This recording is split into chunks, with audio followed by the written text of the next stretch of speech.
Hello, this is Mr. Pink and Yellow, and I'm here with City Crusher, Shield for Men, and Alex Cat PMC, and this is Can you get your episode. YouTube up? You know Resident Evil, right, baby? Can you get YouTube up? Also, now at 11, disturbing video tonight shows the moment a man walks up to a 13-year-old girl and forcibly kisses her. The alarming incident happening at a restaurant in Miami Beach. CBS News Miami's Yvonne Taylor is your reporter live. Hello, this is Mr. Pink and Yellow, and I'm here with City Crusher, Shield for Men, and Alex Cat PMC, and this is episode 5 of the Pro-Male Ideology podcast. Hello. Yo. Oh, I'm glad to be here. Proud to be Yes. part of this. Yes, so feminists are getting up to shenanigans, evil schemes in Canada, and we know what feminists get up to in one country just spreads very fast. So this is not just going to happen in Canada. This is going to come to the UK and the USA. Yeah. So, Unfortunately, It just happens to be very strong in the Commonwealth. yes. But whatever happens in Britain comes to Canada eventually. Well, Right. this is happening in Canada first. Actually, this initiative. So this is actually an open call to censor men's rights and anti-feminists Yes. on the internet, basically. All right. yeah, this sets a precedent for basically the whole Western world, if not the whole world, actually. They can get our channels shut down for sure. Yes. And, Or at least mine, around Canada. and the language of this article is it's filled with concern about safety, dangerous ideologies, the fake concern. Yes. And it's like so we'll dive into this then, right? Yes. So, feminism is the most successful political movement, the most successful hate movement to ever exist. That's because men have rolled over for it, like idiots. Again, I think I mentioned this before, and I'll mention this again. There's a comedy sketch from the two Ronnies called Worms Turned, right? It's about feminist women taking over society. And what the whole joke was, oh, look at these feminist women goose-stepping all around the place like Nazis, thinking important and powerful, basically. And it's, look at these feminists, right? Look at where your laughing feminists have got you now. Yes. We're going to be censored. Feminists, we will not be able to call out this hate movement without being censored. Yes. We're already being murked as it is. So Yeah. they want to complete the project. Just stop us from speaking entirely. Yes. There might be jail time involved too. Who knows? Eventually. Yes. There's online verification laws that are going to be applied to smaller forums, and they're just going to control us that way as well. Like they're going to centralize the internet that way. And the anti-feminist forums are going to be on the chopping block as well. Well, ours is not going to be, because we're not going to comply no matter what. So, it's going to be literally impossible to go after small sites. Small sites don't obey it. They just won't obey it, right? So the main problem will be them probably blocking it, but there's ways around that as well. It'll just be a constant war, right? So they can't shut down power. They've never managed to shut down power sites, right? So they won't be able to force on. The thing is, most people won't be willing to fight against it. That's the main problem. But there'll always be a hardcore group of people who just won't obey it. The other thing is that people want to pirate stuff. We really have to fight to get our messages out there before guys want to resist our message. That's Yes. the other thing. Yes. Yeah, and also the failure of the men's rights movement is, and also the anti-feminist movement at large, is that they have just not gate-kept all the nonsense out of their spaces, like all the tradcon and all these pill ideologies and all this like cesspool of nonsensical ideas. They never separated or distanced themselves from that. Yes. And just everything gets lumped together, and feminists can use this as a pretext, basically. Can I make an observation about men's rights and feminism on notes online? It's one extreme, it's either like milquetoast wimps, right? Or it's like the red pill nutters who say really stupid, ridiculous things. It seems to be one of those two extremes. And the thing is, ironically enough, they hang around together and enable each other, right? And when people like me come along and try to be radical anti-feminist, men's rights activists, trying to do it with good intentions, trying to do it effectively, we get banned or concern trolled. Yes. Like Yeah, because at the end of the day, these people are not serious. Yes. They just want to vent. That's it. And not just, not just, a lot of them want to fucking shield. Well, Oh, yes. they want to shield their lifestyle, they want to shield their content, they want to shield products. Like British films like selling chemical hormones. These are other things, well, right? Like, ironically enough, the manosphere talk about holding frame, right, all the time, and what they go and do, they take a title that feminists gave them. The manosphere, which is a stupid sounding title anyway, manosphere, right? The feminists gave them that label, and they took that label proudly. I'd reject a label anyone gave me just on instinct. If someone's hostile to me and they give me a label, I'm going to reject it on instinct alone, without any critical analysis why it's wrong, right? Shows you what wimps the manosphere is. yes. So men have sabotaged themselves to get to this state. So we're on the cusp of getting our voices just completely censored on the internet. Yes. So shall we read this article? Yes. So it's from the Montreal News. So it's very possible to save someone who is slipping into anti-feminist ideology. What Montreal MP says. So Now the thing is, Cato, they leave out why that's important. Because there's no reason not to be an anti-feminist. Yeah, being an anti-feminist is actually being for equality, because you're Yes. reacting to a hate movement that is against equality. Feminism is a hate movement. Feminists Yeah, always it's a frame movie. anti-feminism In as just being this October as irrational backlash or something. the thing is that, Well, yeah. I just realised that as well. Feminists frame being not being a feminist, you're a bad person, right? If you're not a feminist, you're a bad person. You're doing rights, you want to oppress me. Anti-feminists actually have that mindset. If you're not anti-feminist, you are a bad person, yes. right? You're scum because like, you support a hate movement. Yeah, exactly. Like, By the way, Cato also noticed they use the word moderate. They want to moderate anti-feminist content when they actually mean is ban it. Yes. Suppress it. so Yes. they're contradicting themselves in this title right here. So they're Legislation. trying to stop them, yeah, right? yeah. Legislation. Yeah. Euphemistic language. Sorry. Yes, thank you. Yeah, just legislation is needed to force online platforms to moderate anti-feminist content, report says. So, Yeah, Yeah, it's a feminist. I agree. We actually need to force online social media programs to moderate anti-feminist content by promoting it even more. That's how they should moderate. Yeah. I wish. Yes. The rapid spread of anti-feminist ideology is not only a women's issue, but a societal issue, and a multifaceted approach is required to stop it, says Mary Gabriel Menard, the Federal Parliamentary Secretary to the Minister of Women and Gender Equality. Now, women and gender equality is such a euphemistic term, because feminists are never, they're never for gender equality. They always attack it. Yeah, so they don't have any male equivalent to that minister, but they're talking about gender equality. They So it's like, shouldn't be a ministry for women whatsoever. The women are privileged and they've got no issues. If it's a ministry for any sex, it should be men and men only. So it's not a men too issue in the sense that men should have something for themselves too. This should be shut down completely. It's like Exactly. it's like if there was a ministry for whites, that would raise some red flags right away. Yes. that would be called racist. Yes, it would be racist. Yes? Yeah. So from the beginning of the month, the federal government should table legislation to force online platforms to moderate anti-feminist content, according to a recent report by the Standing Committee on the Status of Women. It's like, that committee should be shut down. It's like, they don't need that. Yeah, and the thing is, they always frame, oh, it's been said by a report, so it must be really scientific and really legitimate, and like all kinds of institutions can pump out some report that is like bogus, that has like weak citations, or citations that lead nowhere, right? We have seen this with a lot of feminist UN reports. Yes. Yes. Or feminists citing other feminist reports. That's other feminist reports. That's other feminist reports. Oh. That's pretty common. You always, Yeah. yes. And the other thing they're mentioning too is that it's on the rise. Why is it on the rise? Because one of the things they call anti-feminist is just guys standing up for themselves or saying this is unfair. I don't think it's even on the rise. I think anti-feminism will actually decline. It's a lot weaker than it was 10 years ago. Yeah, it's a lot weaker than it was 10 years ago. Yes. Openly anyway, yes. It's a lot stronger on the internet. You gotta remember, anti-feminism was the dominant voice on YouTube. However, they might be including other groups in it. They could be including the black pill in the as anti-feminist or anything where a guy speaks his mind or says something is unfair. They'll Yeah, probably- Black people's not really anti-feminist. I don't see them. Well, I know, but you know what I mean. Yeah, no, but I'm sorry, I'm going to lead to a point. So Yeah. I'm not just doing minutiae or nitpicking. So what I think they did, so they waited until they did destroy the anti-feminist pushback, until it was weak to do this, right? So they suppressed it on YouTube first, because there was a lot of anti-feminism on YouTube, right? And now it's suppressed, they can't raise the alarm, right? Yeah. Against it so strongly, right? It's going to be weak and muted. Yes. That's what I think anyway. So what they do, they weaken it, and because it's weak, then they can call it a threat and dangerous, and they won't fight back. Yes, because that's the history of persecuted groups. So Yes. gradual marginalization before a final call to just silence them and like Yes. exclude them. So the report confronting anti-feminist ideologies in Canada was released on June 16, only 1 week before the shootings in that place Yeah, don't even bother. that left 3 people dead. The armed suspect is believed to have left behind a manifesto showing ideology consistent with the incel movement and rooted in extreme hatred of women, according to experts. So this is a non sequitur shooting, unrelated. So But also, they don't mention anything about what was in the manifesto anyway. Because then you could It was an actually anti-porn manifesto. Yeah, It's nothing to do with anti-feminism. It was an anti-porn nut job. yes, the person did a shooting outside the porn HQ in Montreal, killed 2 victims, both were men, and shot himself. So it's not even misogynistic. No women got killed. So Also notice they link any kind of anti-feminism with incels, right? Yes. yes, it's just a lumping of everything together, which is not related. So Yeah, and No, the I reason, want to point out the unsuspect is believed to have left behind a manifesto showing ideology consistent with the incel movement. You see the weasel words there, believe. Yeah. Because it's known by now whether he did or not. They're using weasel words. They're dishonest. There's no mention of the incel movement in the manifesto, as far as I know. no. You can actually find the manifesto. I only just looked at the first page. So this guy's is talking about male loneliness epidemic. So he's just going to link porn to male loneliness. So that's Yes. what Another thing is they mention incel ideologies, multiple. There can be multiple. You're either for feminism or you're not.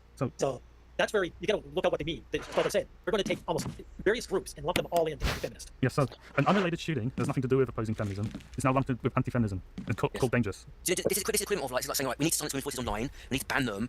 Let's point to a woman who murdered a baby. Look, this woman murdered a baby. Let's ban women from speaking online. It's equivalent of that.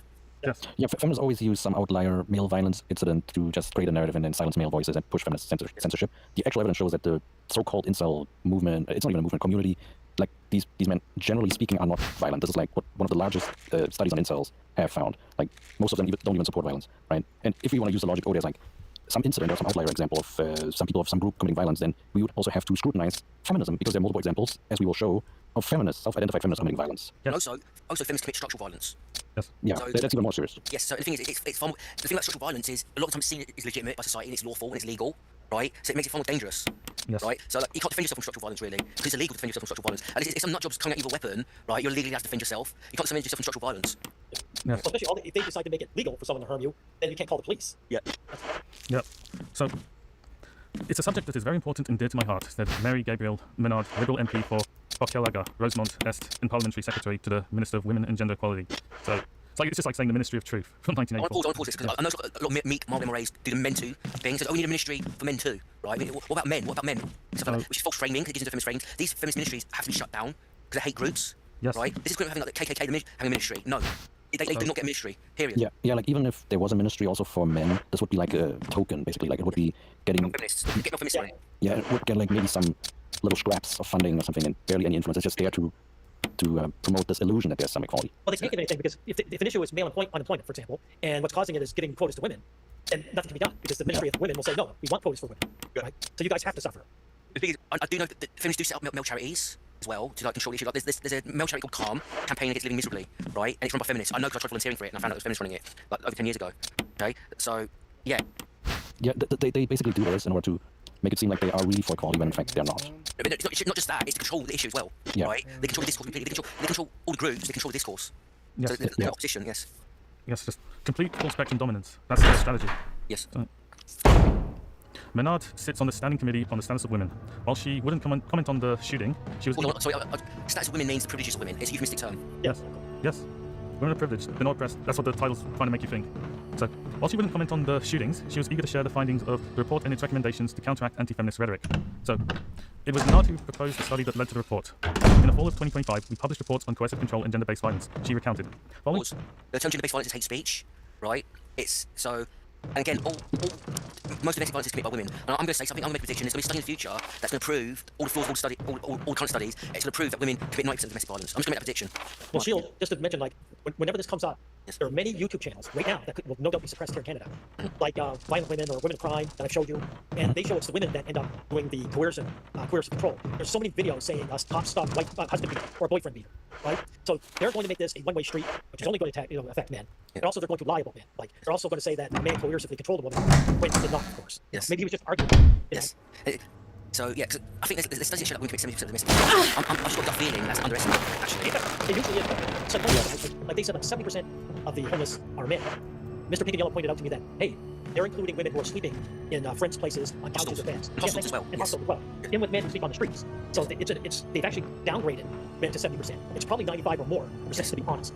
Yes. Yeah, like rough sleepers, I think, Yes, exactly. like 95% or more. Yeah. So it's like, yeah, when it comes to domestic violence, the vast majority is indeed committed by women. And there's like like even when it's reciprocal, women usually start the violence in that cycle, right? So like the term gender-based violence, they equate that with violence against women. Basically, they make it seem like there's like women suffer violence because they're women. That's really manipulative language right there. Like they're basically saying that any violence that men suffer, that's just an accident or something. While with women's violence, the violence against women, that's really intentional. And it's systematic somehow, or whatever. It's like it's retarded. Women suffering violence because of women, which is retarded logic. How do you disprove that? It's like saying men suffering violence because of men. How do you, it's weird. Wasn't like one of our Reddit posters, Exercise Delicious, is his name, everyone, and he talked about the temperance movement, how they claimed that drunken husbands would beat up on their wives and their children, right? Even though there were just as many drunk women as men. But men are painted as the ones drinking alcohol, women not. That's how they do it, right? And that was done back in the 1800s.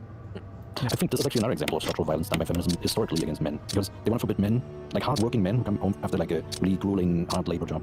They come home to drink some beer or something. They want to forbid men from doing that. Think about how sadistic that is. Well, that's today it's video games and porn, but back then men didn't have that. All they had was the drink, and they wanted to deny that as well.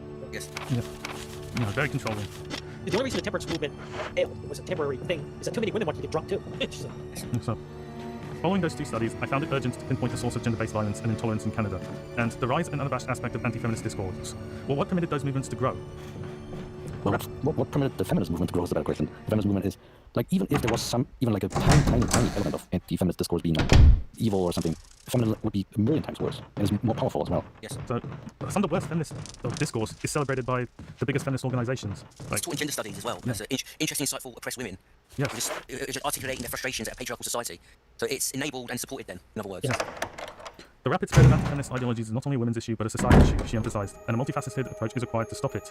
Now, when I say, she says ideologies again, that's why I think it's going to lump in non-anti-feminist in with anti-feminist.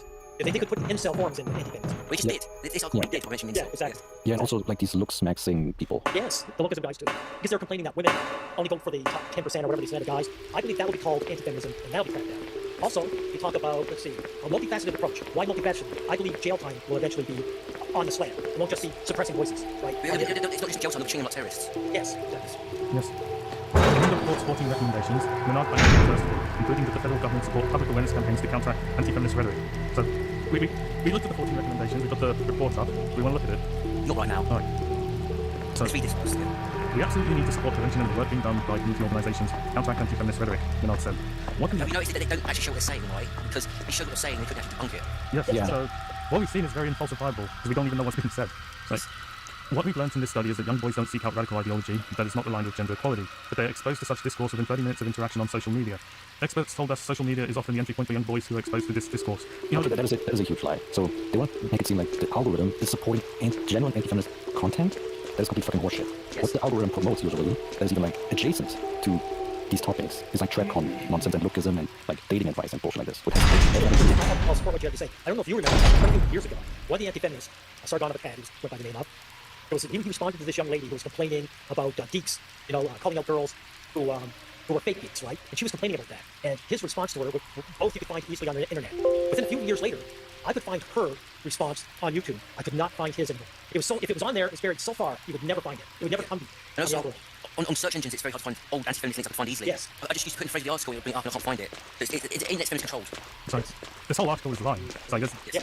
so it's going to say there's like tech is promoting anti-feminism when the opposite is happening. It's like, Yeah, and also they try to say this is not aligned with gender equality, make it seem like feminism is gender equality when it's really the opposite. Yes. yes, like, Because we'll be saying that a lot in this video. yes, Yeah, we have receipts to prove it. yes. Sheets are coming. So community organizations have developed all kinds of programs that are effectively promoting gender equality, but it's not easy, Menard explains. Anti-feminist discourse is part of the business models of the corporations and organizations generating this kind of technology. They almost all have to Bullshit. think the game. It's a real business model. No. So, I think we can look at an example of this being a complete fucking lie. Corporations do not support anti-feminism. yes. Here we go.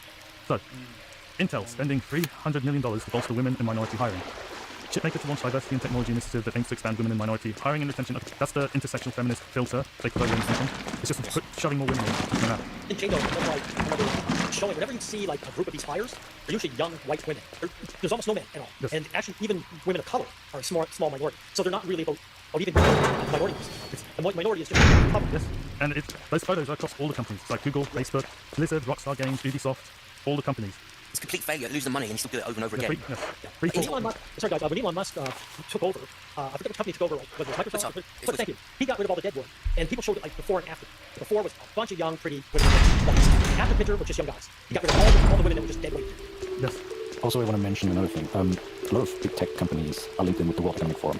The World Economic Forum is not just a capitalist organization where a lot of corporations are partnered with, but also like very feminist organizations that pump out all kinds of feminist reports and feminist propaganda. And TikTok, for example, is partnered with the World Economic Forum, and TikTok is a very feminist platform. Like they put out all kinds of feminist bullcrap propaganda. The members, On Instagram, the members who come to the Pronoun Collective who try posting on TikTok, they find they get nearly instantly banned. exactly, and Instagram's the same way. That's how much stronger they are in this country. I want to point out something out as well. This Intel initiative, when Intel launched this, they were the market leader in computer chips. Now they're the market loser. AMD have overtaken them. Intel are really behind. They can't even make good chips anymore. So it shows you these companies are willing to burn profits to the ground to do this stuff. Right, that person speaking, I'm going to do a reply video to that guy because he was dishonest with me because he just ran from the hangout when I was explaining to him. He had this weird conspiracy theory that corporations do feminism to make profits. It's profit driven. It's not. No. It's like, It seems too many of these feminist movies just lose profits hand over fist, and they just keep making them. Yes, they don't care. They don't care. It's not about making money, it's about sending a message. Yes. everything burns. That's the meme. Everything melts like burns. That's the feminist version. Yeah. Yes, we made that our meme for a reason, because it's accurate. So, let's get back to the article. So, the government needs to invest extensively in awareness campaigns as a way to rally boys and men into a big reflection, Menard said. So just... When they say big reflection, in other words, know your place. Yes. They destroy the male ego and self-worth. Yes. So basically, you've got to reflect on what scum you are. Yes. Basically. Reflect on hard. Yeah. So if we get feminists out of power, we're gonna need awareness programs to make feminists reflect on the crimes they've committed. They're not going to reflect on them, so it's a waste of time. Yeah. The report's second recommendation is that the government enhance its support for Canadian media. So feminist controlled media, everything centralized, no dissenting voices. So media are ramparts against disinformation. Settlement politics and training Montreal Mayor Soraya Martinez Ferraris former seat in Hochelaga, Rosemont Est in April 2025. Oh, this is upside down world, gentlemen. Upside down world. Opposite day. Oh my gosh. Yeah, I mean, feminism is the biggest driver of disinformation. Yes, exactly. Yes. I've got to give credit for feminists for one thing. They're very good at lying. They just do it so shamelessly. And they get accepted as the mainstream truth. But what did Hitler say about lying? He says, if you're going to lie, you lie big. People are more likely to believe you than if you do a small one. Yeah. Was that Hitler or Goebbels? Well, one of the Nazis. Yes, one of them, yes. One of feminists, yeah. Yes. The experts are unanimous, Menard continued. Anti-feminist ideology harms gender equality, the equality of women, and the queer community. The intersectional feminist masks. It's just... but it's also a threat to democracy because what this discourse is trying to do is suppress the role and the place of women and other communities in leadership in the public sphere. Okay, pause. This is a lot of horseshit. First of all, the experts, who do I mean by experts? They mean like, yeah, a bunch of feminists, right? So, It's like the white nationalists hiring racial experts. Because Coming up on Takedown with Chris Hansen. In Marion County, Florida, a biomedic student Turn around underneath. and a retired Navy man Hands up, face away, face away. both find themselves in custody I'm gonna be a lawyer. I think I have to go to court. Think you are gonna be a lawyer? Okay, cool. and facing me. This one. Okay. This one. Crying is not gonna make this problem go away. Are you trying to get aroused? No, I'm just trying to get the truth.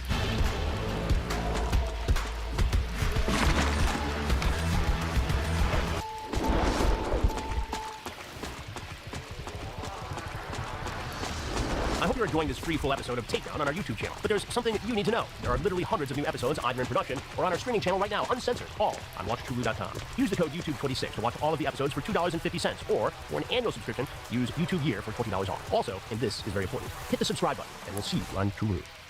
In Marion County, Florida, seek and ye shall find. The latest investigation into crimes against children is heating up. A sheriff's office detective is posing as a 13-year-old girl, and she's on the phone with 22-year-old Drifty of Gainesville, Florida. Hey. I'm good. How are you? Yeah, good. I'm good. Can I see you? Oh, that's thank you. Thank you. Are you alone in the home? Yeah. So, yeah, can you just send me your address so that I can search for the Uber? I'm gonna send you my address. Okay, so I can meet you somewhere. Yeah, because so can I come over my place? I can't come to your place. I can't drive. Oh shit! I don't have the car. That's the problem. Okay. Okay, so either we have to do it in your home or in my home. Like the sex. I'm talking about the sex. So how would you get here anyways? I need to take a Uber. Okay.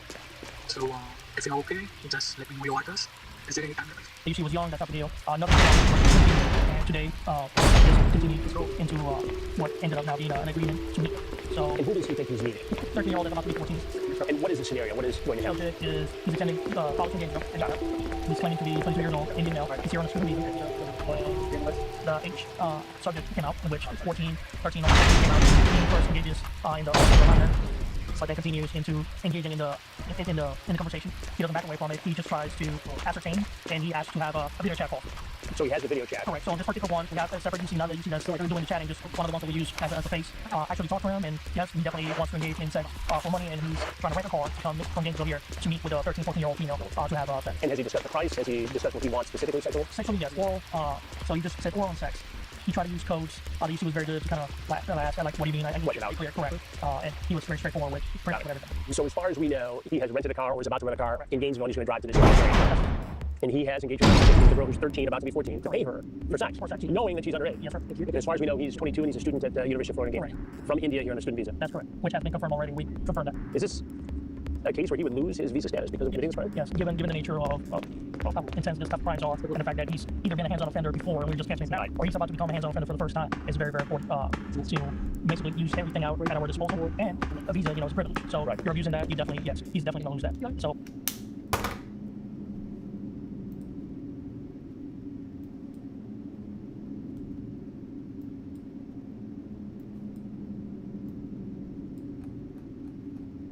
We are going to put a federal detainer as well, so he doesn't ball out. And we think he's doing 30 minutes? Yes, pretty much. As it seems, it's just a quick visit. It don't seem like he's trying to establish a relationship. It's very straightforward. Money for exchange for sex. With a 13-year-old girl? Correct.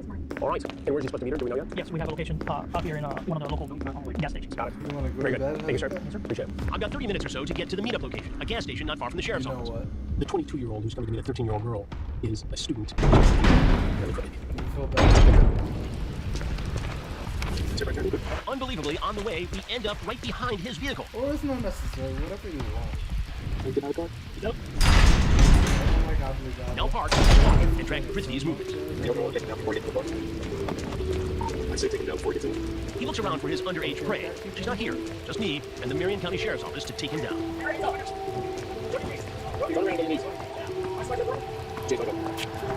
watch as Frisbee is cuffed and searched.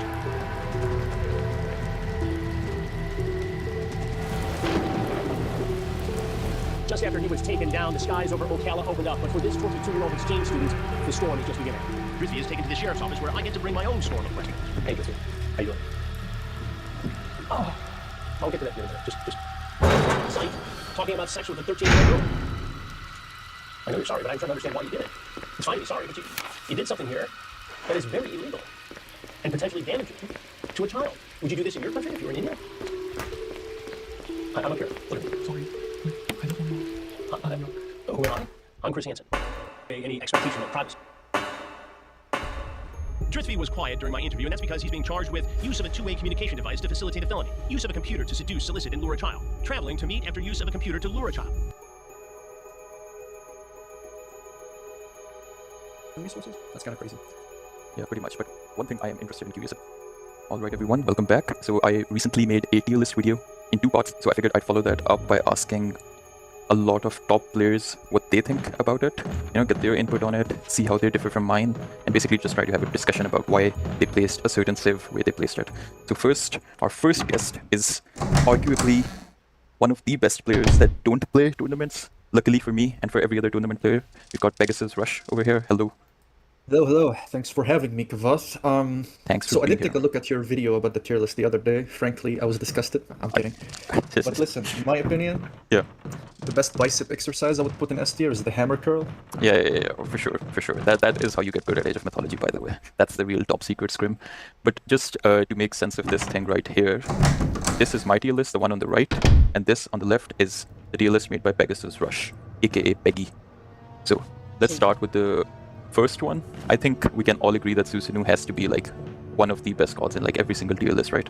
Like it has to be S tier. Yeah, one difference in my tier list is I added another tier above S. I think that's more helpful because you have a lot of gods in S tier, and there's a big difference between all of them going from Susanoo down to Odin in your list. But in general, there's more on what we agree on than differences. So Susanoo, Uranus, Gaia, these are kind of interchangeable. So why do you think, let's couple them together, Susanoo, Uranus, and Gaia, why do you think they're the best? Okay, so basically, but first, like, let me just preface this by saying that my tier list is entirely for tournament play. I'm guessing yours is as well, because of the priority, right? So yeah, so the reason I put these three as the top three is first and foremost, they literally do not have a bad matchup in this game. I cannot think of a single bad matchup for any one of them. And second, they're very versatile. You can choose any minor god for each of them in any age, and you will have an appropriate way to play the civ, basically. And then their innate bonuses, god powers, everything, it just stacks so well. And it just gives you so much momentum. And by the way, another thing, not Gaia, but Uranus and Susanoo, the reason I place them so incredibly highly is their archaic age god powers. For me, any god power that disrupts your army formation is automatically just like an unbelievably good god power, myth unit special, whatever it is. So that's, for me, that is the main reasons. What do you think? Are the disruptions good because they're inherently good, or just because the game is so unresponsive, you think? Mostly the first thing, but yeah, a little bit of both. So we obviously agree on that. I have Uranus, Susanoo, and Gaia as priority picks. I think what's nice about them is that you don't have to do anything really. Even if you sit in your base, you're just getting ahead. Your win condition is not attacking. You might think Susanoo has to attack. People underestimate his passive Bushido. Yeah. You can just build up to one fight like Uranus does, like Gaia sometimes does, and suddenly you have like a heavy Bushido halfway through champion. You can do that as well. A lot of people make the mistake of just attacking right away with Susanoo, but you have a good economy with Minakatatomi. Exactly, yeah. The Bushido passive favor, the amount of favor you get from Bushido, you should think of that as economy also. Like you suddenly get 500 resources, you suddenly get 1,000 resources. That's kind of crazy. Yeah, pretty much. But one thing I am interested and curious about, are these in order, by the way? Like, would you say Uranus is the best god? I think so, but it's not really, it's barely a jump from Susanoo or Gaia. It's just a very tiny at the top. Alright. The only reason I asked that... Yes, they are in order, yes. Yeah, the only reason I asked that is because mine are like in an order. So like, even though Susanoo and Odin both are S tier, Susanoo is just far better than Odin, if that makes sense. So like, the reason I want to ask is like, why do you prioritize, like, why do you think Uranus is better than Susanoo? Because, yeah. It's because Susanoo has some weaknesses. Susanoo still suffer from the same weaknesses he had before the Minakatatomi changes, is that early aggression can be very, very strong against Susanoo. Especially these top gods can also counter Susanoo in some ways by going full heroes, for example. The wolves now on the Shrine of the Hunt, they're not that strong, even though they're better versus heroes. The early aggression versus Japan is still very strong. That's why I think Uranus is just better. Uranus can just avoid everything and hunt the entire map. Yeah, and how exactly do you like prefer, Uranus being played? Are you more of a Prometheus kind of guy, or like Oceanus all the way? I think it's exactly as you said, is that you can get away with both. I was skeptical at first with the homing ballistics changes and how that changes the Caladria side of things, but now that we watched some games, I don't think it changed it a lot. And in some areas, it's just even better. Like Caladria HP is doubled, and their range is like 18 to 20. They can heal from so far away. So in the Atlantean mirror and versus Japan, the Bushi kind of just get killed by Turma. Versus Norse, they're impossible at this point to kill. Yeah, Egyptians as well. Yeah, maybe the range is an issue, but I do like the Prometheus style as well. It's just very different. People suddenly your opponent has a game plan versus Uranus, and they suddenly see Prometheus and like, okay, what do I do now? Do I go aggressive? What do I do? Yeah, exactly. And also, even within Prometheus, you don't really know what the opponent is going to do, right? Like, they can go for mass Prometheans if they want, or they can just go for like a very strong eco behind it with Theft of Fire. But Yeah, so I think we can agree like these three are the top in the game right now from a tournament perspective, right? So our next point of contention is Tiska. You have Tiska very high. I don't have him very high. He does have that potential, but right now, as it is being played at the level of our players, I think people are so tunnel visioned on the Tiska power spike that they try to force themselves to get there instead of it being in a more natural way. For example, Eric. We watched Eric a lot picking Tiska. He just does everything in his power to get heroic, no matter the cost. He's in his mind, if I get there, I'm just gonna win with the superior army. But in reality, there are a lot of points of weakness in your base until you get there. Yeah, I 100% I agree. It's just also the way people are playing Tiska right now. It's so unbelievably telegraphed what you're gonna do. I feel like the other opponent kind of, they get so many opportunities to counterplay you. Like if you're just gonna go for a naked or fast heroic with a fast Great Temple and get Jaguars, which everyone is doing, I feel like you can kind of play around that. Like you can exert a lot of aggression early on. You can wait them. Just basically people just let Tiska do whatever it wants, and then once the Jaguars come out, they just kind of lose. If that makes sense. I think we saw more Tiska losses than wins in this tournament. It is because it is just that telegraph. Exactly. But people are slowly getting better at it. I saw Soup the other day make a bunch of warrior priests, make some warhat units, take a bit of a map control, and then he can transition into the heroic. I would also like to see Tiska going 2TC in reaction to enemy 2TC. Like if your power spike is unbeatable, even if your 2TC is not as good as the enemy 2TC, if you believe that your army is just unbeatable, just get there with a better economy. Exactly, I 100% agree. I believe I said something similar as well. Like, it is way more versatile than people think it is. Because if you think the Jaguars are strong in the heroic age, imagine how strong they're going to be in the mythic age once you get champion, right? People just don't really abuse the bonuses that this god has enough. Also, the fact that his the speed bonus with the minor god, whose name I can literally never pronounce, the 10% speed bonus, 5.5 speed warrior priest is really good. And then you can exert a lot of early pressure, and as you said, like just get to that state naturally where you hit Tiska's power spikes rather than trying to force it. So yeah, I agree with that. Oh my god, but then again, you just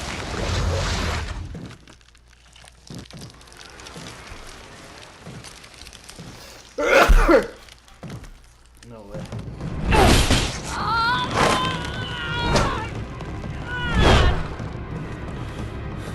What the hell is this thing? Barry! Jill!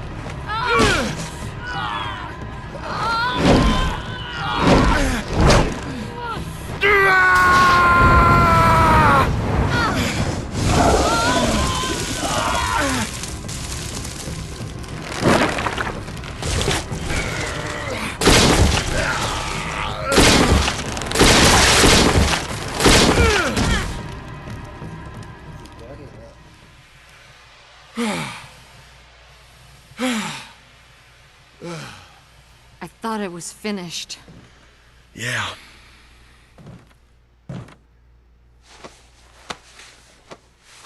That was close. Thanks again. Don't mention it. But what was that? What the hell's going on in this place?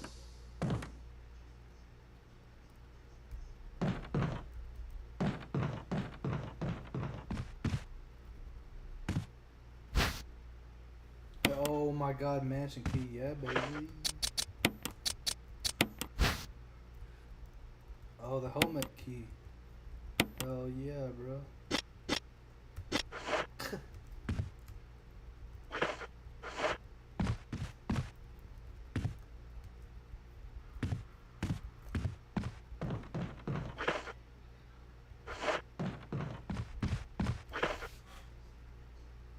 So what you're saying is you put it in S tier not because of the way the god is, but rather the way the people are playing it, correct? There's just so many weaknesses. Like if you play versus the tunnel vision style, you will just win the game with 5 white horse cavalry and just trade the Tiska to death and just avoid him all game, I think.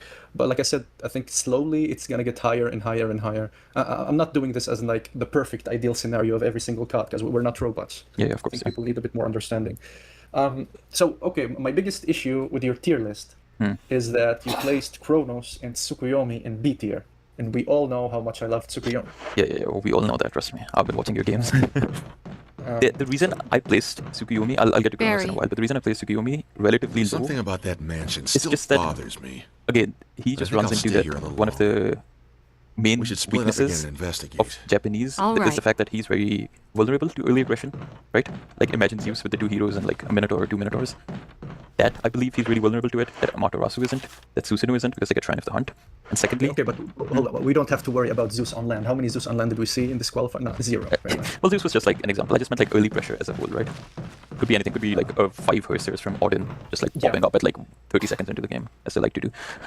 But yeah, so very susceptible to early aggression.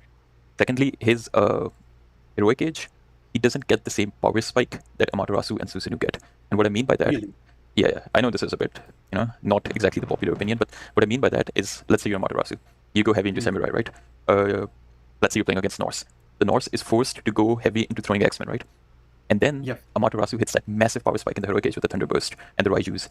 So basically the low hit point units, they get countered really heavily by the God Power, the Thunderburst and the Raijus. And Tsukuyomi, he doesn't get access to that. He does not have a lot of those area of effect dealing, not area of effect, but like, you get what I mean, like the wide range dealing damage God Powers. I get it. But as someone, I think I have the most Amaterasu games and the most Tsukuyomi games and possibly the most Susanoo games in the fucking world. Probably an authority on this. I think Amaterasu would struggle more versus throwing X-Men. If your Thunderburst is not great, your Raiju dies, you're way more susceptible than Tsukuyomi is. So the thing about Tsukuyomi is that it just keeps getting better the better you are as a player. And the way I would describe it is that like Tsukuyomi is like already on 2TC by default. That's how great New Moon Spike is in combination with everything else. That if you just take no damage early, which is not so unbelievably difficult to do, if you just don't take damage early, your heroic is just so disgusting. And the thing about Tsukuyomi is that you never take fair fights. People may be thinking about fights in a vacuum where this army count versus this army count is just not ideal. But Tsukuyomi just never takes any fair fights. What do you mean by that? Basically, I'm either fighting you with an armory advantage. I'm either fighting you in Swampland. Sometimes, actually, when I think my opponent is going to go heavy into that, maybe Archer Ball, maybe throw an X-Men Ball, sometimes I would just get the Gust of Wind and just gust them away during a fight that I want to take. And then assume that you use your God Powers to win that singular fight. Your next goal is Mythic, and then you get another Swampland and another Shogun and another New Moon full Iron. Tsukuyomi never has to take fair fights. I put him all the way in S tier. I think I really like him versus China. I think he's kind of weak versus Aztecs. Oh yeah. Versus Atlantean, that's a very tricky one. Actually, we saw Tsukuyomi doing very well versus Atlantean, especially when we see Matador plays him. Yes, absolutely. But, sorry, are you saying something? Go ahead. No, I was just gonna say, like, it's exactly what you described, right? Like, compare, let's say, Tsukuyomi to Oranos, and you just like listed down a few matchups that are bad, right? Like he struggles against Aztecs really, really hard, I would say. And then he struggles versus, I personally think he struggles versus Atlantean as well. In an Atlantean versus Tsukuyomi matchup, I'd rather be the Gaia/Oranos player 9 out of 10 times. And then, but I think the skill ceiling of Tsukuyomi is just much higher than most other gods that you can make the difference if you're good enough. But that's just unrealistic. In tourney players, nobody can spend as much time as I do on one single god, so I understand that point. Yeah, but again, also, Jill, I get what you're saying, but also, like, just reiterating what I said. It's like, from a That's tournament what I was perspective, going to say. like, imagine, would you rather want Tsukuyomi or would you rather want Susanoo, right? Like, Susanoo is usually banned, but no, I would want Susanoo over Tsukuyomi. But if Susanoo is not available, my first pick, personally, is probably Tsukuyomi. I just think he's such... Barry, you sounded a little flaky. Now that you mention it, yeah. I'll keep a close eye. Maybe it's quite natural under these circumstances. It's not really our standard operation. Jill, our first priority is to get out of here. I agree. There are still rooms in that mansion we can't get into because they're locked up. I've been looking for ways to... Okay, if there's anything, I'll go back to the other mansion. I'm counting on you. Like survival. Maybe...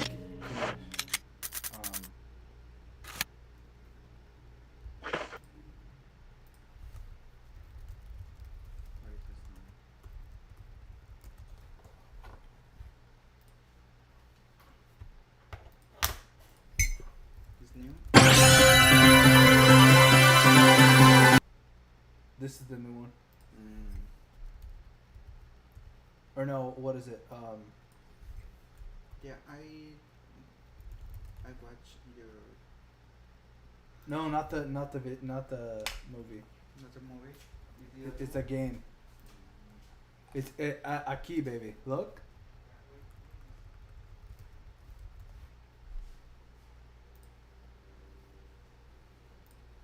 It's 4 meses old.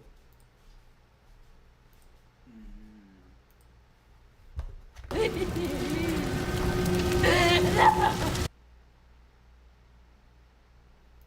no. Mom.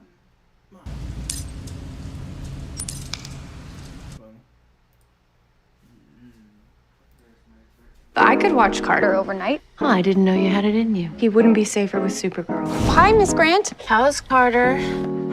Carter, I was supposed to pick him up. What's that noise? I got the windows open. You're not there yet? I'm pulling up right now. Gotta go. Hey, I'm Kara. I actually really liked school. Learning all about this new planet that I'm also from. Supergirl. She's so cool. Last week she stopped Reactron. Superman never did that. She does sound pretty cool. Didn't say she was pretty. I didn't say you said she was pretty. Why? Do you think she's pretty? I guess. I don't know. Carter, do you maybe have a little crush on Supergirl? You got good taste, kid. I know her. No, you don't. No, you don't. I feel like I know her. It's because she's always there for people, saving those who need saving. Yeah. I could watch Carter overnight. What's that? Which pack, baby? Yeah, por favor.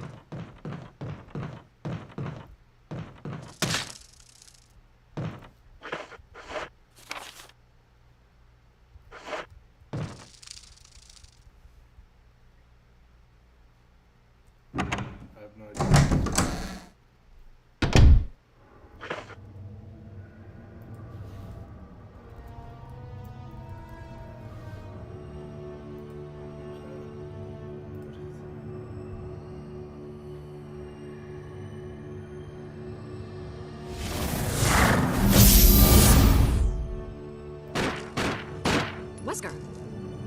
Jill, so you're safe. That's what I was going to say. I apologize. It's all I could do to protect myself against those strange creatures. I understand. Anyway, it's good that you're safe. Did you notice? Barry, it sounded a little flaky. Now that you mention it, yeah. I'll keep a close eye. Maybe it's quite natural in these circumstances. It's not really our standard operation. Jill, our first priority is to get out of here. I agree. There are still rooms in that mansion we can't get into because they're locked up. I've been looking for ways to Okay, if there's anything, I'll go back to the other mansion.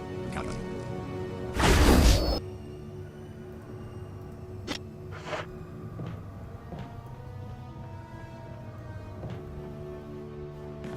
I'm just gonna assume it's still there.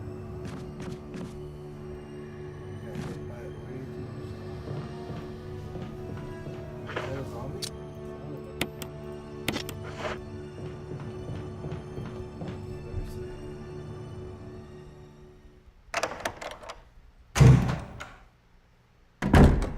Actually, maybe I shouldn't say that.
And resources? That's kind of crazy. Yeah, pretty much. But one thing I am interested and curious about, are these in order, by the way? Like, would you say Uranos is the best card? I think so, but it's not really. It's barely a jump from Susano or Gaia. It's just a very tiny at the top. Alright. The only reason I asked that, yes, they are in order, yes. yeah, the only reason I asked that is because mine are like in an order. So like, even though Susanoo and Odin both are S tier, Susanoo is just far better than Odin, if that makes sense. So like, the reason I want to ask is like, why do you prioritize, like, or why do you think Uranos is better than Susanoo? Because, yeah. It's because Susanoo has some weaknesses. Susanoo still suffer from the same weaknesses he had before the Minakatatomi changes, is that early aggression can be very, very strong against Susanoo. Especially these top gods can also counter Susanoo in some ways by going full heroes, for example. The wolves now on the Shrine of the Hunt, they're not that strong, even though they're better versus heroes. The early aggression versus Japan is still very strong. That's why I think Uranus is just better. Uranus can just avoid everything and hunt the entire map. Yeah, and how exactly do you like prefer, you know, Uranus being played? Are you more of a Prometheus kind of guy, or like Oceanus all the way? I think it's exactly as you said, is that he can get away with both. I was skeptical at first with the homing ballistics changes and how that changes the Caladria side of things. But now that we watched some games, I don't think it changed it a lot. And in some areas, it's just even better, like Caladria. From so far away. So in the Atlantean mirror and versus Japan, the Bush.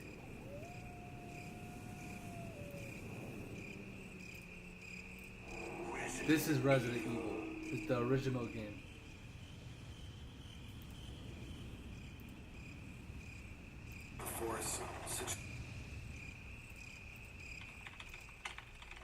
Alpha team is flying around the forest zone situated in northwest Raccoon City, where we are searching for the helicopter of our compatriots. Bravo team disappeared during the middle of their mission. No, not yet. Or maybe this one.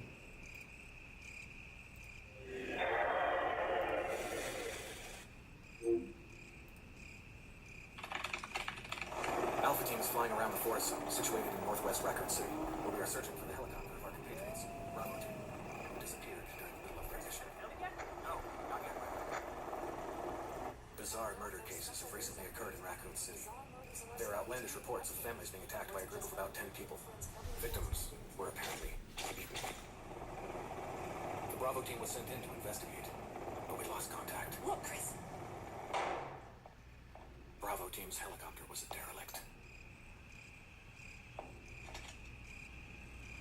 Save for the remaining body of Kevin.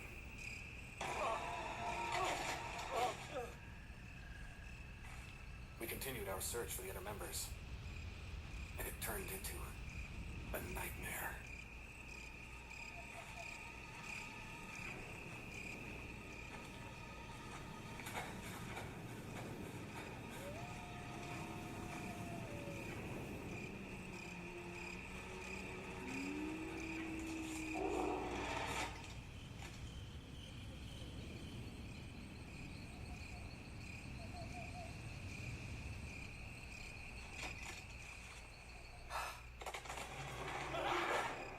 Like a zombie.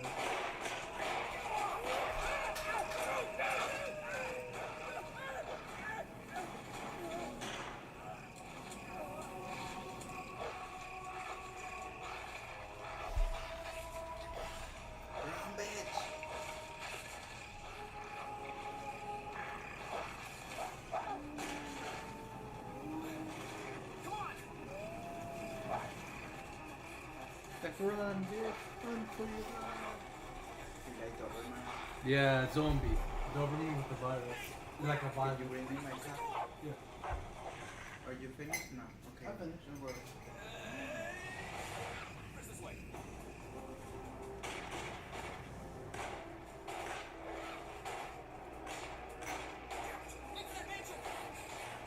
Like a mansion in the woods. No other casas, like 5 meters. And it's like, ¿cómo se dice? And it's like you are in the mansion and it's no claro. It's like the mansion have like candles and it's muy grande and it's like puzzles. ¿Cómo se dice puzzles en español? Pozos. Pozos or laberintos.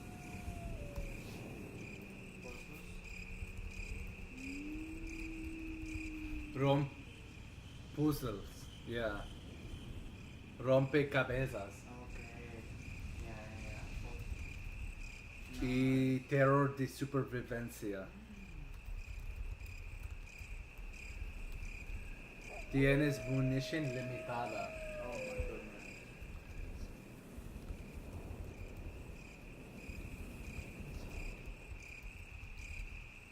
Así que no puedes matar a todos los enemigos o te quedarías sin ellos. Okay. Yeah. It's very fun.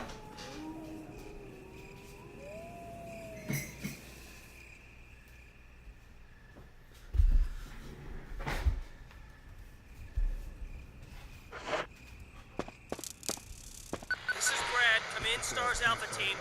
Come in. This is Jill. Does anybody hear me? I hear you, Brad. Over. Stars Alpha Team. Bravo When it's Team. not just normal. It doesn't matter. Respond. I repeat, this is Brad. Brad? Brad! This is Brad. If you can't answer me, somehow give me a sign. Jill to Brad. Can you hear me? Brad! Brad! Shit. It's broken.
Wow, so I basically did nothing by going there.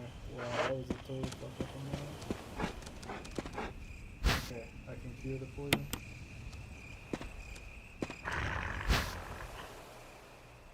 Fuck, I need to throw something out. Brutal. I might have to do just do this. There we go. So yeah.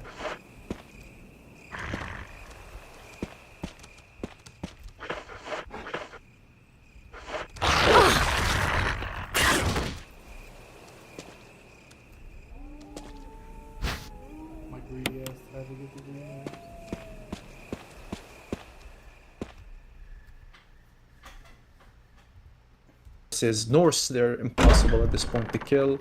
Yeah, Egyptians as well. Yeah, maybe the range is an issue, but I do like the Prometheus style as well. It's just very different. People suddenly your opponent has a game plan versus Uranus, and they suddenly see Prometheus and like, okay, what do I do now? Do I go aggressive? What do I do? Yeah, exactly. And also, even within Prometheus, you don't really know what the opponent is going to do, right? Like, they can go for mass Prometheans if they want, or they can just go for like a very strong eco behind it with Theft of Fire. But yeah, so I think we can agree like these three are the top three in the game right now, from a tournament perspective, right? So our next point of contention is Tiska. You have Tiska very high, I have him very high. He does have that potential, but right now, as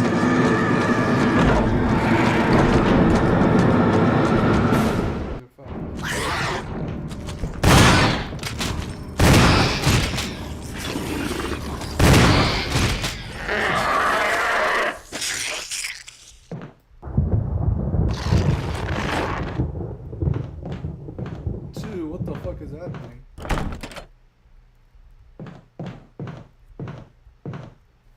Those things are hella fast. Seriously, motherfucker almost got me. Yeah, I had to waste 3 shotguns.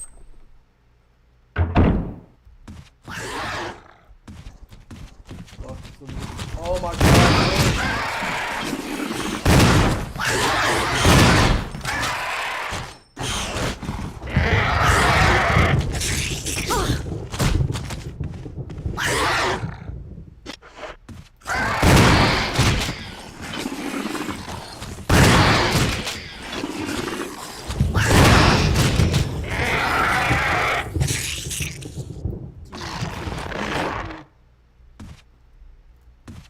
don't tell me those things can come back to life. Otherwise, I might be screwed, dude.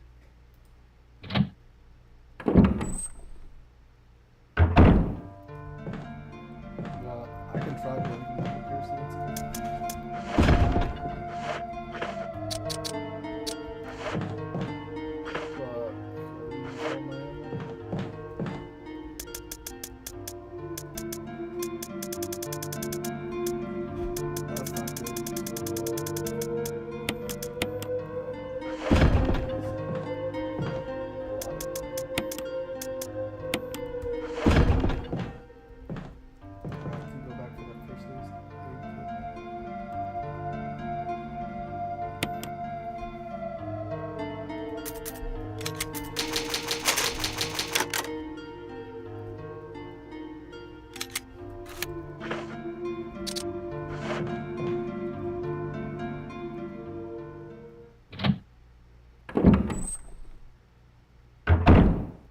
Okay, so the corpse is so I don't need the corpse scene then.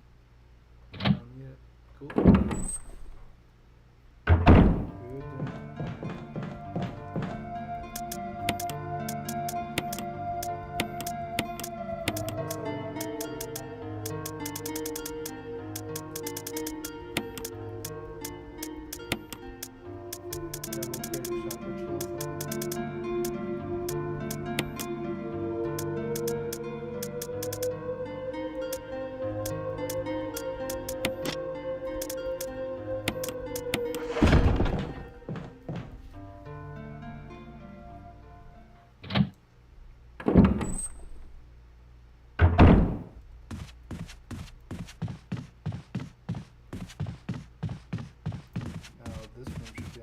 Good.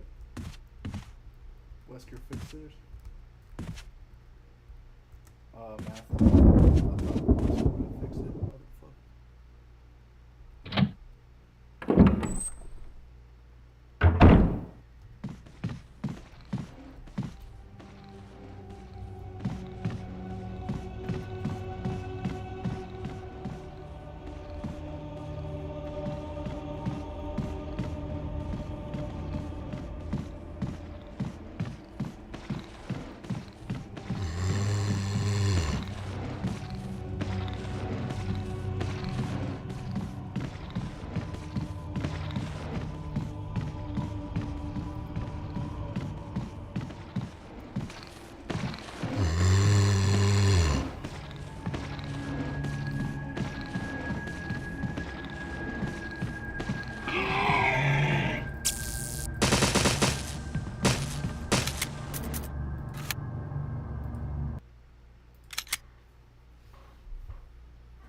Here, I was thinking I wouldn't have to deal with any more zombies.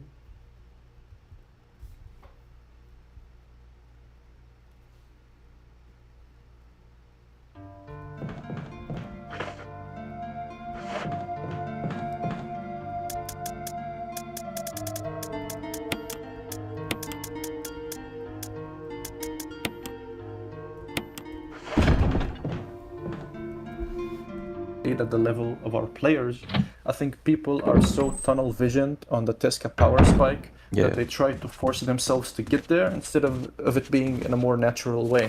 For example, Eric. We watched Eric a lot picking Tesca. He just does everything in his power to get heroic, no matter the cost. He's in his mind, if I get there, I'm just gonna win with the superior army. But in reality, there are a lot of points of weakness in your base until you get there. Yeah, I 100% I agree. It's just also the way people are playing Tesca right now. It's so unbelievably telegraphed what you're gonna do. I feel like the other opponent kind of, they get so many opportunities to counterplay you. Like if you're just gonna go for a naked, fast heroic with a fast Great Temple and get Jaguars, which everyone is doing, I feel like you can kind of play around that. Like you can exert a lot of aggression early on, you can raid them, just basically people just let Tesca do whatever they want, whatever it wants, sorry, and then once the Jaguars come out, they just kind of lose, if that makes sense. Yeah. I think we saw more Tesca losses than wins in this tournament. It is because it is just that telegraph. Exactly. But people are still getting better at it. I saw Soup the other day make a bunch of warrior priests, make some warhat units, take a bit of map control, and then he can transition into the heroic. I would also like to see Tiska going 2TC in reaction to enemy 2TC. Like, if your power spike is unbeatable, even if your 2TC is not as good as the enemy 2TC, if you believe that your army is just unbeatable, just get there with a better economy. Exactly, I 100% agree. That is, I believe I said something similar as well. Like, you know, it is way more versatile than people think it is. Because if you think the Jaguars are strong in the heroic age, imagine how strong they're going to be in the mythic age once you get champion, right? People they just don't really abuse the bonuses that this god has enough. Also, his the fact that his the speed bonus with the minor god, whose name I can literally never pronounce, the 10% speed bonus, I mean 5.5 speed warrior priest is really good. And then you can exert a lot of early pressure, and as you said, like, just get to that state naturally, where you hit Teska's power spikes rather than trying to force it. So yeah, I agree with that. But then again, so what you're saying is you put it in S tier, not because of the way the god is, but rather the way the people are playing it, correct? There's just so many weaknesses. Like, if you play versus the tunnel vision style, you will just win the game with 5 white horse cavalry and just trade the Teska to death. And just avoid him all game, I think. But like I said, I think slowly it's gonna get higher and higher and higher. I'm not doing this as like the perfect ideal scenario of every single card, because we're not robots. Yeah, of course. I think people need a bit more understanding. So, okay, my biggest issue with your tier list is that you placed Kronos and Tsukuyomi in B tier. And we all know how much I love Tsukuyomi. Yeah, well, we all know that, trust me. I've been watching your games. The reason I placed Tsukuyomi, I'll get to Kronos in a while, but the reason I placed Tsukuyomi relatively low is just that, again, he just runs into that one of the main weaknesses of Japanese is the fact that he's very vulnerable to early aggression, right? Like, imagine Zeus with the 2 heroes and like a Minotaur or 2 Minotaurs. That, I believe he's really vulnerable to it, that Amaterasu isn't, that Susanoo isn't, because they get Shrine of the Hunt. And secondly... Okay, but hold on, we don't have to worry about Zeus on land. How many Zeus on land did we see in this qualifier? No, 0. Well, Zeus was just like an example. I just meant like early pressure as a whole, right? Could be anything. Could be like 5 Hersers from Odin just like popping up at like 30 seconds into the game, as they like to do. But yeah, so very susceptible to early aggression. Secondly, his heroic age, he doesn't get the same power spike that Amaterasu and Susanoo get. And what I mean by that... Really? Yeah, I know this is a bit, you know, not exactly the popular opinion, but what I mean by that is, let's say you're Amaterasu. You go heavy into Samurai, right? Let's say you're playing against Norse. The Norse is forced to go heavy into throwing X-Men, right? And then Amaterasu hits that massive power spike in the heroic age with the Thunderburst and the Raijus. So basically the low hit point units, they get countered really heavily by the god power, the Thunderburst and the Raijus. And Tsukuyomi, he doesn't get access to that. He does not have a lot of those area of effect dealing, not area of effect, but like, you know, you get what I mean, like the wide range dealing damage god powers. I get it. Yeah. I get it. But as someone, I think I have the most Amaterasu games and the most Tsukuyomi games and possibly the most Susanoo games in the fucking world. Probably an authority on this. I think Amaterasu would struggle more versus throwing X-Men. If your Thunderburst is not great, your Raiju dies, you're way more susceptible than Tsukuyomi is. So the thing about Tsukuyomi is that it just keeps getting better the better you are as a player. And the way I would describe it is that like Tsukuyomi is like already on 2TC by default. That's how great New Moon Spike is in combination with everything else. That if you just take no damage early, which is not so unbelievably difficult to do, if you just don't take damage early, your heroic is just so disgusting. And the thing about Tsukuyomi is that you never take fair fights. People may be thinking about fights in a vacuum where this army count versus this army count is just not ideal. But Tsukuyomi just never takes any fair fights. What do you mean by that? Basically, I'm either fighting you with an armory advantage, I'm either fighting you in Swampland. Sometimes actually, when I think my opponent is gonna go heavy into that, maybe Archer Ball, maybe throw an X-Men Ball, sometimes I would just get the Gust of Wind and just gust in my way during the fight that I wanna take. And then assume that you use your god powers to win that singular fight. Your next goal is Mythic, and then you get another Swampland and another Shogun and another New Moon full Iron. Tsukuyomi never has to take fair fights. I put him all the way in S tier. I think I really like him versus China. I think he's kind of weak versus Aztecs. Oh yeah. Versus Atlantean, that's a very tricky one. Actually, we saw Tsukuyomi doing very well versus Atlantean, especially when we see Matador plays him. Yes, yes, absolutely. But, sorry, are you saying something? Go on. Go ahead. No, I was just gonna say, like, it's exactly what you described, right? Like, compare, let's say, Tsukuyomi to Oranos, and you just, like, listed down a few matchups that are bad, right? Like, he struggles against Aztecs really, really hard, I would say. And then he struggles versus... I personally think he struggles versus Atlantean as well. In an Atlantean versus Tsukuyomi matchup, I'd rather be the Gaia/Oranos player 9 out of 10 times. And then, but I think the skill ceiling of Tsukuyomi is just much higher than most other gods, that you can make the difference if you're good enough. But that's just unrealistic in tourney players. Nobody's going to spend as much time as I do on one single god, so I understand that point. yeah, but again, also, yeah, I get what you're saying, but also, like, just reiterating what I said, it's like, from a tournament perspective, like, imagine, would you rather want Tsukuyomi or would you rather want Susun, right? Like, Susun is usually banned, but no, I would want Susun over Tsukuyomi. But if Susun is not available, my first pick, personally, is probably Tsukuyomi. I just think he's such a beast on open maps. That's actually really interesting. I might analyze one of your games with Tsukuyomi later, because I do want to see. I've seen them, but I haven't really, like, you know, in-depth analyzed them. But yeah, should be interesting. Next we have, I believe we both agree with the Noob, right? Yeah. We both placed her pretty highly, which is actually really interesting because no one was playing China last patch, right? Yeah, and suddenly everybody's playing China. Yeah, and suddenly everyone's winning with China. Yeah, I don't know. When I play it, sure, the Quaffle economy is great, but the favor feels so weak, don't you think? It's tricky because it feels really weak the early game, but in the mid to the late game, it gets really strong, I think. But I get what you mean, though. I agree with what you're saying. Like, you just can't spam with units. There are two playstyles with Noah. There's, of course, the Kvath playstyles, which revolves around cavalry, which personally I prefer. I always prefer mobility, to be honest. Yeah. And there's the other playstyle, like Soup does, where you just do TC full classic with the Daos and all your Chinese units, and you go into, what's the heroic god name? Rusho. The one with the Fey Beast. You go into that, and your army is just so much better. And Fey Beast is just a disgusting god power, no? Yeah, it's the synergy, right? You, again, I don't know, take the example of Norse. Let's take the example of Norse again. You go heavy into Dao Swordsmen. What do you need to counter them? You need Throwing Axemen. Throwing Axemen just absolutely get decimated by Fey Beasts, right? So it's like you have to be very mindful of the synergy as well.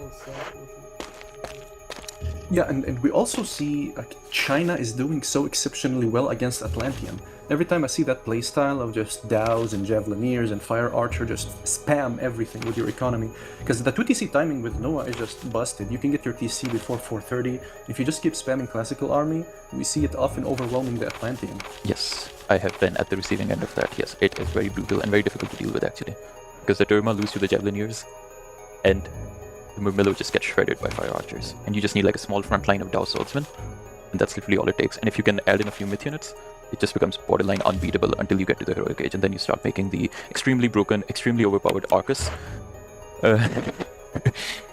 But I am interested, actually, as to why you place Nuwa so high and Fushi so low. I think Fushi is not, because it goes back to Fey Beasts, right? We have to pit the strong gods against other strong gods. Fushi is great for timings, it's great for your playstyle, which is probably why you place them high. It's great for your playstyle where you just go for White Horse Cavalry and run around the map and wait for Gungan, make Tiger Cav. But I think he is missing out big time on that classical option. You know, that's actually funny you say that, because I think Fushi might just have a better classical age than Nuwa, simply because of lightning weapons. And then possibly he doesn't get access to Fey Beast, which is true, but he gets access to Huangdi in the Mythic Age, which is, you know, like the... Yeah, so what do you think about that? Like, you go for the heroic cavalry god, but then you go with the Huangdi. How does that work on Fushi? So it's just like you kind of just skip the Heroic Age, Je veux qu'on me dise pour ça, right? As you said, a very timing-oriented god. You can pretty much skip the Heroic Age using the Beast Blossom. They just play defensive, and then once you hit the Mythic Age with the Huangdi, just like an absolutely massive power spike. Et ces putains de têtes de trucs où je peux éteindre la lumière. I think it's Imperial Order. Your units become dirt cheap. Okay. And he also gets really good synergy with his innate bonus, the attachments being cheaper. And you like combine that with Huangdi, which get even more cheaper. And he also gets access to the Jilin minor god. Is it Juanu, I think? So you get access to divine books, which makes your military attachments even better. So I'm pretty sure you're like training out a Dao swordsman in like, I don't even know, 3 seconds, 4 seconds, something like that. If you can like sustain that, that is really good. But like you said, I just prefer that Gav playstyle because I would rather have mobility like 10 out of 10 times. Absolutely. We also have Shenong pretty high there, also for the same reasons as Noah, and also Shenong is just, does anybody beat Shenong in late game? I think Fushi might actually, which is very surprising. It's just the 2 heroes and the Jinglongs, the water dragons, just so much area of effect damage. But obviously, yeah. I often forget about the Fushi hero. It's absolutely disgusting with the Nija. Just even walking on water is just so. Yeah, and people kind of fight the Nija, but I think it's better to just like pull back because then the fire drill that does quite a bit of damage actually. Honestly, you can just shift it in the enemy base for it to run for 20 minutes and probably do insane damage. Yeah, just wipe out the entire eco, I agree. Also, Shenong got a pretty big buff, by the way, I think, in the fact that the way the China's favor was reworked. So they get like more favor later on in the game, which means you get more free myth units later on, the mythic age myth units. I see. So yeah, it's like you're just like shitting out mythic age myth units every like minute and a half, 2 minutes, which is really good. Like that's a lot of eco, isn't it? It's like, what, I haven't done the math, but that might be like half plenty volt maybe, I don't know. Yeah, so we talked about strong gods, maybe we can just pivot and go down to the bottom. Of course, Demeter, a lot of people just don't even consider her a god or a goddess in the game. People just skip it, it's just so horrendous. It's painful to play. She got a great economy, but her upgrades are so expensive that her great economy is needed. She also has the unfortunate side effect of being attached to the Greek pantheon. As you can see, Poseidon is down there, Hades and Zeus are down there. Not a cool. Their units are just, everything is just expensive for just very little. But I see we disagree on Hades. Why is that? Yeah, I will get to Hades. Give me like 1 second. I just want to talk about Demeter because you can see I didn't actually put her in the D tier. I put her in the question mark tier because again, you just don't really see Demeter being picked, right? I mean, one can just argue that it's because she's really bad. That would be a very valid argument. But again, I just don't think she is like played enough to have a proper opinion, if that makes sense. No? Like, I don't... Like, she might have potential. I don't think she's gonna be S tier or A tier or anything even close to that. At best, maybe a B tier. But that's what I mean, like, we just haven't seen enough of her. And I don't think people are willing to put in a lot of time to practice her simply because, you know, best of 5s, best of 7s, best of 9s. Who really wants to put in so much effort to learn one civ from scratch? Okay. What about Hades? Hades? No, I disagree with you. She's just that bad. I don't think she's misunderstood. I think she's perfectly understood. She's just that horrendous. Well, I should take your word for it, to be honest. I think you've played a lot of them. Probably the most Demeter out of all, except maybe but yeah. Except for Divine. I watch Divine play it a lot, and he does it perfectly. He plays the macro perfectly.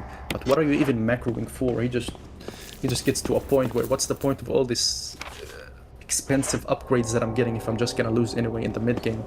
Especially with the Fated Arrows nerf, her army is just so miserable. Interesting. Yeah, I mean, I'll take your word for it, honestly, because, yeah. So Hades you asked, right? So the only reason I placed Hades so highly is because if you look at it from a tournament perspective, there is always going to be at least one map where Hades is going to be arguably the best civ on that map, right? Like, imagine Budapest, right? Think Gilauger. There's always at least one map in every single tournament where you want to kind of prioritize Hades. So it's from that perspective. Like on a normal land map, Hades probably goes down to like bottom B tier or like top C tier. Sure, I would love to pick Hades on water maps personally. It's a comfort pick for me. But I think it just gotten much weaker. There's no free ballistics especially. And you also have to invest in the ballistics. And also just, it's very telegraphed, to be honest. If you just go for that fortress play, there's so much the enemy can do, to be honest. That, yes. We saw Hades losing multiple times. I don't think it's like the best in slot for Budapest, for example. We saw Moscow with Susanoo just make army in classical. People just forget about that. You can actually make army in classical and not rush heroic. And that basically prevented the fortress from going up. Also, another thing is that people can actually compete siege for siege with Hades. For example, China, we saw Nua sometimes, maybe other Chinese on Budapest. They can just get the what do they call, the Chinese siege, and they actually have healing for them. Yeah. Well, Greek doesn't have any healing. Yeah, not if you go through Aphrodite. That is true. However, again, it just comes down to again, you compared like Susanoo. I think you're talking about the Moscow versus Grass game, right? Yeah. Yeah. So like, I just think like you'd rather play Susanoo on any map, wouldn't you? And you'd want Hades for like that one map where he is, even if he isn't the best, he is one of the best. Right? So like he has to be a relatively high priority, I think, for a draft. I'm not gonna lie to you, I just like a lot more gods than Hades on water. Like Freyr on water, just fantastic. Amaterasu on water can also be great, especially when they do that. Do you like that double dock opening on each side with Hades that people do? I honestly I haven't tried it enough, but in theory should be alright, I think. But I'd rather just have like one side of the water and the rest and my own backwater. Really. I don't like it personally for reasons Mosca showed. I think if you pick Japanese there and just they do that build, you send a Kitsune and a villager to one side and they kill a villager right away. Like you can. Oh, you mean like that? Yeah. I thought you meant like from an economic point of view. Also, in an economic point of view, you can barely afford these, but I guess it's not about affording, it's just about reserving the fish spots as fast as you can. Yeah, and also making sure your opponent only gets 8 spots, which is a pretty big advantage. That was unfortunate. Yeah. And we also saw Zeus, he's in a similar boat to Hades, he's just basically a lesser Hades, right, on water. Which is funny because for me personally, I kind of prefer Zeus more than I prefer Hades on water. I think I would agree, he's a little less telegraphed. By the way, I disagree with the telegraphed point with Hades. Like, yes, the forward fortress with sentinels in your face, very OP, but he doesn't have to do that, right? He can just... Yeah. He can go for easy, he can go mythic. Like, imagine, like, you're expecting a fortress in your face, so you're just spamming out classical age units, and the Hades just hits mythic age, and in like 2 minutes... I would love to see more of that, yeah. Yeah, which is very funny that people aren't doing it, by the way, because it was in one of the previous tournaments. I don't remember which, but I remember me personally doing that a lot versus Japanese, because they always think you're just gonna throw down a fortress, so they're just spamming out units, and I'll just sit back. I'm like, I'm mythic now. What are you gonna do about it? You know. We also have to keep in mind tournament maps are different than the ladder maps. Like take Midgard for example. Like my tier list for Midgard on ladder would be so much different than it is on ladder, because we both know how easy it is to get a gold star on Midgard on ladder maps, for example. While the tourney map is so much bigger, with so many more gold mines. Interesting. I've actually been banning it a lot, so I haven't seen Midgard personally a lot. Let's go to the elephant in the room if we can, the Chronos. The Chronos, yes. Now see, sorry, Chronos, it's really tricky, isn't it? Because you put it as like a priority pick. Why? Like, generally, why is it a priority for you? I want to know. I'll answer mine after that. It's no coincidence that Chronos might be the most banned god in the history of the game. And that we see what he can do on water maps. Being able to time shift your dogs is so unbelievably strong. And it is telegraphed in a way, but we saw from the higher level Chronos players, such as, let's say, Tunisian, is that you can make it seem as though it is telegraphed. You can time shift the dog.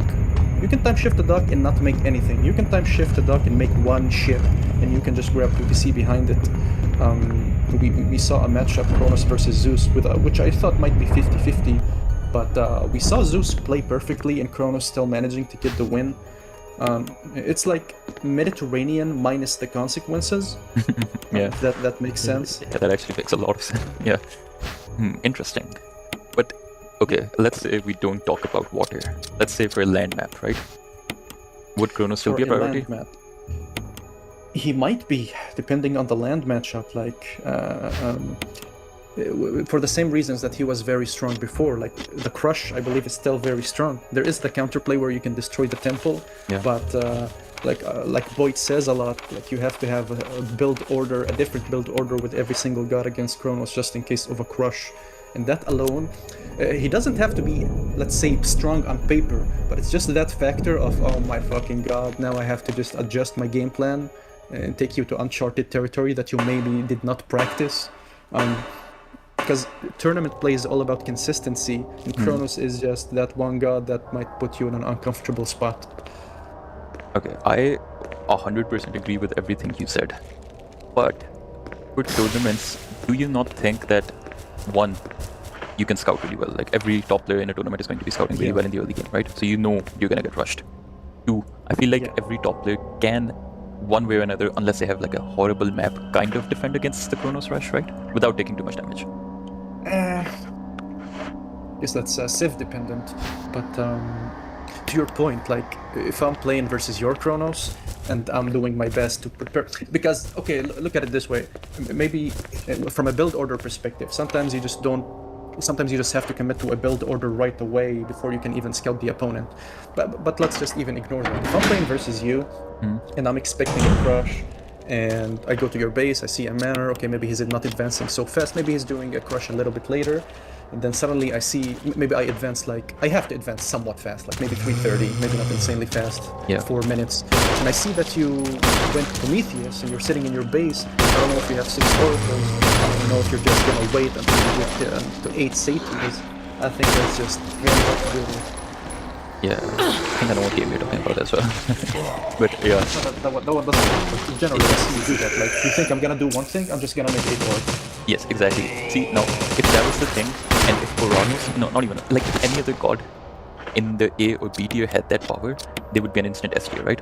But the reason I place Kronos down here, top of B tier, is that his army quality isn't that good. Do you agree with that? Like, he doesn't get Fight of the Shark. He doesn't get access to, what's it called? I'm forgetting the name. He doesn't get access to Thea, so he doesn't get like those super Contarius. He doesn't get access to, actually no one really uses Hecate, but you get the point, right? Like, his army quality is always going to be lower than most other civs. So that was my thought process when I was discussing Zeus versus Kronos. Like, I can just go full hoplites and, you know, demolish Kronos, but I think the Rhea, maybe it's not as good on land maps, but we saw when you go for the Fanatic plus Contarius, I think they can make up for a lot of weaknesses. That's interesting, but then again, it's just Rhea takes like so long to set up. You need a palace, you need an upgrade that I think takes like 40 seconds if I'm not mistaken, just to be able to like to unlock Fanatics. It's like you need like a minute and a half basically after you hit Heroic Age. And then, you know, then slowly the Fanatics start. I guess that's one thought process that a lot of us just, you know, are guilty of, is that we imagine editor fights or just fights in a vacuum. Like, sure, that Tsukuyomi army is not that great versus X, Y, and Z, but these are momentum gods. Sure, they might have weaker armies, but they're gonna get to that weaker army much faster than you can get to the strong army. And these gods don't like taking fair fights, in my opinion. They just keep riding power spike over power spike over power spike. But we don't really see Kronos in land maps. I think it's reserved for water maps. But that alone is a big deal. Interesting. I would imagine, or at least me personally, I would prioritize Kronos on like a land map. Maybe, actually I don't even care if it's like an open land map or like a closed off land map. But, you know, it's just, you know what, I might just admit, I think I might have placed Kronos a bit low, simply based on the fact that what we talked about earlier, right? Like, you are forced into positions that you aren't comfortable in playing against Kronos. As like, Egyptians in particular, right? You want to go Migdol units? Well, I can't really make one Migdol. I need 2 Migdols minimum, so you have to spend that extra gold. Or like, you know, you get what I mean, right? Deska. Yeah. Kronos versus Deska. It's like an excellent matchup for Kronos if you're gonna play Deska like the one-dimensional way we talked about. But yeah, I might just say Kronos is probably like A tier. So like, yeah. We also keep talking about, you know, specific gods, but we need to also like think about the Civ as a whole. Like, even disregarding Kronos' bonuses. Kronos is an Atlantean. Atlantean is completely fucking busted. Their citizens are great. Their oracles are great. The favored generation is fantastic at very low cost.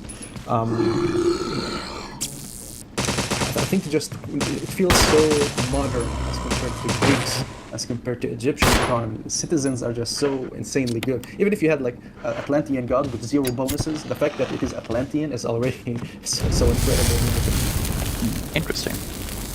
I'm not sure I fully agree. For me, yeah, I mean, I agree with what you're saying. Like, it's just the implication of what you're saying. Like, for me, Atlantean feels a bit slow to get going sometimes. Have you experienced that? I don't know if you actually played a lot of Atlantean, have you?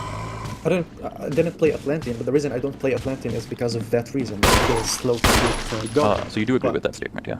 I do agree with that statement, but you're a very patient player, and if you're just patient with Atlantean, you're not on a time. You're not on a time with Atlantean. I think your economy is just good by default. But me personally, I don't like that little bit. It's for the same reason that I don't like Aztecs a little bit. It takes a little bit of time to get that map presence, which I don't like personally. So they are my least played civs. But I agree. Okay, one thing I really am curious about, and one thing I think we're going to disagree quite a bit on, is Odin. Do you not think Odin is kind of busted right now? You might be right. You might be right. I obviously think Odin is great. Like I put him at the top of A tier. You know, it can very easily be at the bottom of S tier as well. Odin can actually go toe for toe with any of the gods we mentioned above. Yeah. I think his Heimdall playstyle is absolutely disgusting. Odin is the kind of god that keeps getting better as you. It's a high skill ceiling god as well. The better you are at macroing, the better Odin is. Walls are broken. Yes, that's what I was gonna say. Yeah. Have you, by any chance, played versus Recon's Odin?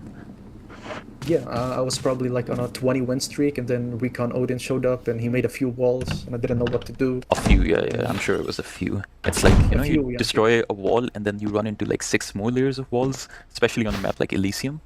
It's just disgusting to play against, honestly. I played it on Alpha, my friend. Oh, yeah, okay, I get it. I get it. Yeah. But the thing that's so good about walls is not only just the tankiness of the walls, is that they prevent you from scouting so much. Imagine if you don't have like a Pegasus or something. Like you're inside your base, you don't know what your opponent is doing. He might be on 2TC, he might be on 3, he might be on 4TC, he might be going heroic, he might be suddenly mythic. And you don't know how much army he has, you don't know how many villagers. That's how good. And the economy is just, the walls are super cheap, they cost nothing, they don't cost any build time. Exactly, yeah. I'm a big fan of Odin. So I could very easily put him in S tier. Odin is very good against Aztecs. Let's just look at matchup. I think the Forest Fire playstyle, maybe a lot of people, Soup disagrees with me, he'd rather go Heimdall every time, but if you Forest Fire the Aztec wood Calpulli, that is so much momentum for Odin. He can take over the entire map. Versus Japan, if you do the Soup build, or my build, wink wink, we basically have 4 or 5 Herser versus Japan at 5 minutes, and Japan sucks so hard versus that kind of aggression early. Yes. That is, by the way, what I was thinking when I was talking about like Tsukuyomi being susceptible to early aggression. That is what I had in mind, like, just 5 Hersers just coming in. What do you even do? And they're getting healed as well by the Valkyrie. You don't even need to fight with the Valkyrie. The receiving end of that. And versus Atlantean, that is the toughest of all, but Odin can still compete with Atlantean and somewhat comfortably. You're never really struggling. You're kind of toe-to-toe with Atlantean. Maybe the only issue with Odin is to go up against China. Interesting. China, as in, I'm assuming you're talking about Fuxi and Shenong, or are you talking about Nuwa as well? I guess more so Fuxi and Shenong with the lightning weapons and the obnoxious army that makes RC kind of useless. Yeah, but I don't think Nuwa can do that as well as the other two. But yeah, I believe literally that is the only weakness that Odin has, and that is also only limited on maps where you kind of have to venture outside. Like imagine you get a Giza map with a back gold mine. I can't. I think Odin's happy. Like Odin should not lose that one, even versus China. And also, by the way, an earlier point that you talked about, the walls, they mess up the scouting, yes, but also, I don't know if it's like a subconscious thing, but they also kind of mess up your perception of the map. I don't know if it's just a me thing, but like, you have to be, I'm not fully sure how to explain it, but like you... Claustrophobic? Not even claustrophobic, it's just, you have to be very mindful at all times, because his army can just kind of just retreat from the walls, and you can get surrounded, and then that area kind of becomes like a no-go zone in your brain, and then you kind of just, let them have the map for free, if that makes sense. No, that makes a lot of sense. Yeah, so Odin, for those reasons that we talked about, easy S tier for me. Bottom of the S tier, because he might have to face versus Fuxi and Shenong, but an S tier for sure. That's why I was kind of surprised you put him in A tier. It is pretty high, but no, I can see the argument. I could easily bump him to S tier, no problem. And then we have... I'm trying to find gods that we really disagree on, but for the most part, our tier lists are quite similar, actually. We agree on Freyr, we agree on Isis, Thor somewhat. I don't like Thor. He's just the worst Odin. We can agree on that. Really? Like... Yeah. It's just, again, like I mentioned in the video, like, the thing with Thor is, once you reach the late game, I'm not talking about like the super late game, an hour plus, but like once you reach Mythic Age, you're like full villages, 3TC versus 3TC, and the gold starts running out. The opponent has to invest like, what is it, 4,000, 5,000, 6,000 food into a trade route, and that's 40, 50, 60 population into trade, while the Thor player quite literally needs to like click 2 times just to get 6,000 gold. That is basically like you using prosperity on it. That's how quickly it gathers. So you get what I mean? Like you get so much more momentum, you get so much more military population. So, in effect, unless you play horrible, you should have like, I don't know, 1,500 to 2,000 more military resource value. I wouldn't base any rankings on any kind of mythic power spike, except for Tsukuyomi. But it's not just mythic though, is it? It's like the gold star potential. It's very underexplored. I'll give you that. It's very underexplored after the armory changes. People don't really know what to do exactly. I still think the armory opening is okay, but maybe just you can try to copy Odin in some ways by opening Herser early. I don't think that's bad at all. Yeah. And then you can just like sit back, get a second TC, get the armory. You get like such a good eco behind that. Very interesting. I might give it a try. That sounds like a really good idea. I might have to use your build order. No, the Thor build order is a little, because you spawn with 3 dwarves and you have a lot of gold and it's slightly different. Yeah, that's true. I think also, I think the video might be going on a little too long, so I think we'll have to wrap it up quick. I just want to ask like 2 more questions real quick. I think Amaterasu, you probably played the most games with Amaterasu as compared to anyone else I can think of the top of my head. Why did you place her where you placed her? Isn't she... go on, like why did you place her there? She's exactly in the middle. It's kind of sad that Uzumi is like the worst miner god in the game, and we rarely don't see it. And her synergy with the Shrine of the Hunt is just incredible. She can hunt forever. It's so much better than Susanoo even. But it's just, I think her main weakness is just the army. I don't think a lot of people recognize this, but Amaterasu, you're probably gonna disagree with this with your throw an X-Men analogy. I think Amaterasu just sucks versus archer bulls. Especially fast archers. Sure, you can absolutely decimate Tox and Arceus and things like that with Thunderburst and Raiju, but once you get to the Eagle Warriors, once you get to the Chariot Archers, maybe Horse Archers, also very annoying versus Amaterasu, she just kind of falls apart versus that. Interesting. On what I think she kind of struggles the most versus Throw and Axeman, despite what you might think. She's very reliant on Samurai to get that Bushido. And if you don't want to go Samurai, you're kind of a little bit weaker. But one thing we don't talk about with Amaterasu is just her mythic is actually disgusting. With the insane Yari Spearmen are just a very pop efficient unit. Yeah. You get the mythic upgrades so incredibly strong. And, they get like 6 upgrades maybe if you like play the Minor God route properly with Amaterasu. They're like almost as strong as a Hoplite, aren't they? Stats wise. Maybe even stronger, to be honest. But she's just so consistent, so reliable. She's not overly strong. You have so much food in your base, you have so much gold in your base. You get free Bushido, even though she's probably the slowest at getting Bushido. I feel like they nerfed Minakatatomi a bit too much with the Komiki, and I don't think Minakatatomi needed any nerfs. I think the only issue with Susanoo's kit. I think we see Amaterasu struggling because of Susanoo, to be honest. Like, they want to nerf Susanoo, but they often just indirectly nerf Amaterasu as a result. That's wild to me that you think Shrine of the Hunter, Minakatatomi didn't need any nerfs. He didn't need any nerfs. Like, when you place, I played Susanoo a lot. Like, you have the choice between Minakatatomi and you can go Inari, and to be honest, it feels like a 50-50 choice to me. I don't think Shrine of the Hunt is like that much better than Inari. The only issue is that Amino Uzumi is so horrendous. That's why Minakatatomi feels insane. But we see Amaterasu lose a lot with Shrine of the Hunt. Like, she's just middle of the pack. Even though like Shrine of the Hunt is 10 times more disgusting with Amaterasu than it is with Susanoo. Yeah. But, and also, like, real quick, since in my chat, especially when I'm streaming, a lot of people like to talk about Poseidon. What's going on there? Is it just the Greek effect, as you say? Like, they're attached to Greek? Is that the problem? They're just attached to Greek, man. You know the whole propaganda of Greek has quality units, that's why they are expensive.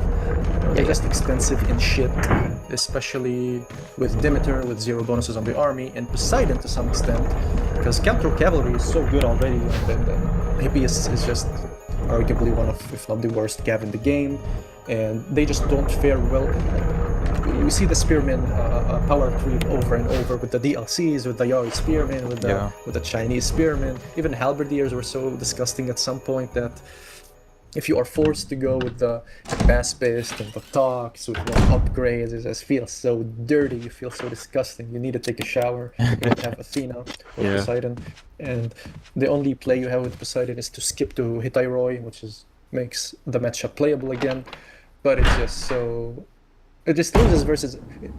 Does Greek have the worst army in the game? You said the propaganda about like the strong army. I'll admit, I did fell for that. I used to play Greek very defensively. Like I just hope for like, if I just survive to the Mythic Age, I'll just win, right?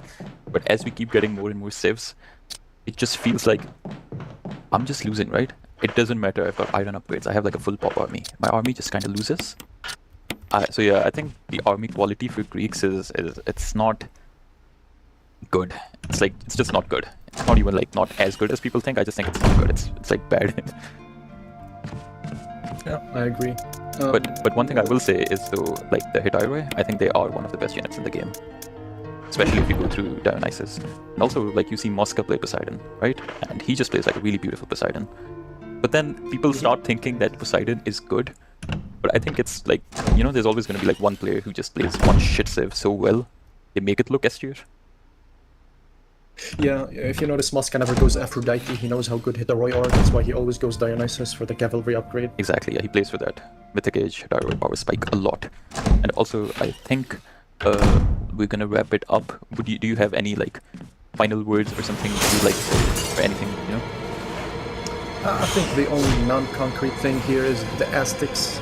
People forget Aztecs are still very new. There's still a lot of little things to do with Aztecs.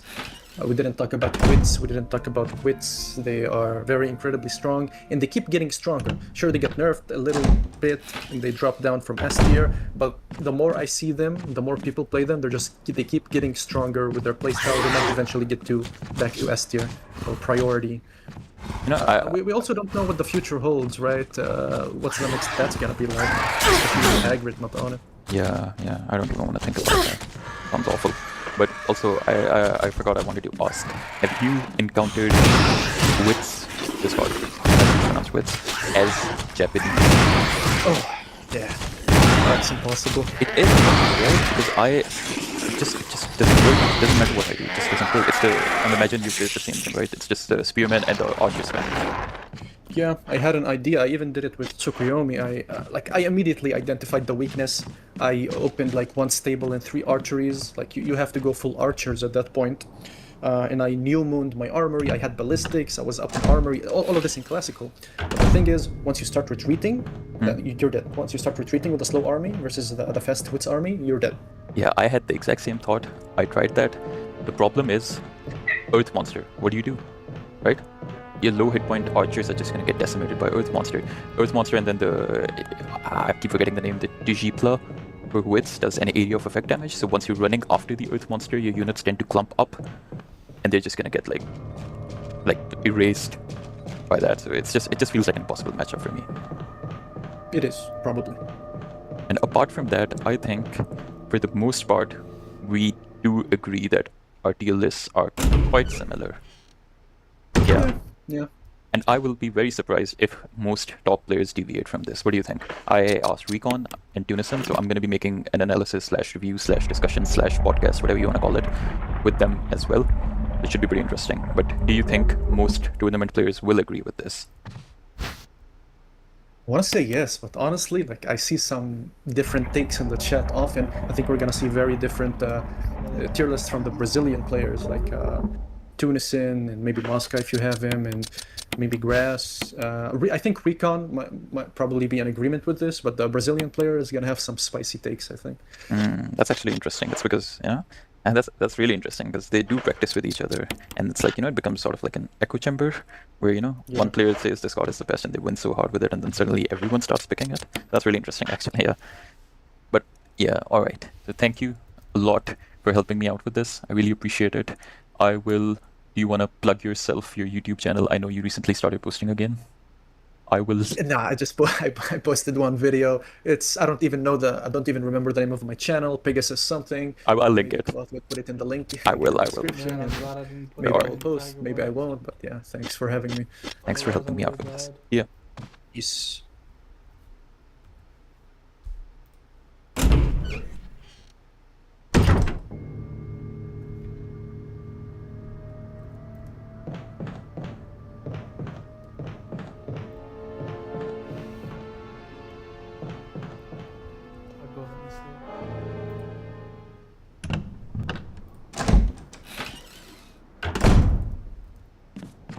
Also, I feel like Eric's gonna be mad at me if I don't ask you this, but Zeus as the only bad man. Alright everyone, welcome back. So I am here with the one and only, the goat of AOM. Void, hello Void. I can't accept that, but hello.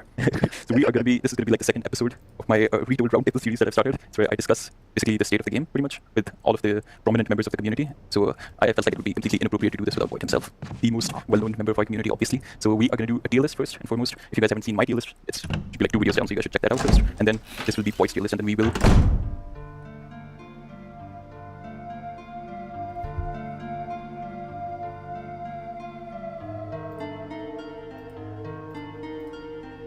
If you forgot I'm like a lion, my eyes are shining with desire. If you forgot I'm like a lion, my eyes are shining with desire. Said I underestimate my past, I got right till I die. Said I underestimate my past, I got right till I die. Cause I'm gonna break out, gonna break out. Cause I'm gonna break out, gonna break out. If you forgot I'm like a lion, my eyes are shining with desire. Cause you forgot I'm like a lion, my eyes are shining with desire. Said I underestimate my past, I got right till I die. Said I underestimate my past, I got right till I die. Cause I'm gonna break out, gonna break out. Cause I'm gonna break out, gonna break out. If you forgot I'm like a lion, my eyes are shining with desire. Cause you forgot I'm like a lion, my eyes are shining with desire. Said I underestimate my past, I got right till I die. Said I underestimate my past, I got right till I die. Cause I'm gonna break out, gonna break out. Cause I'm gonna break out, gonna break. Dream it up for the Streamless Garden.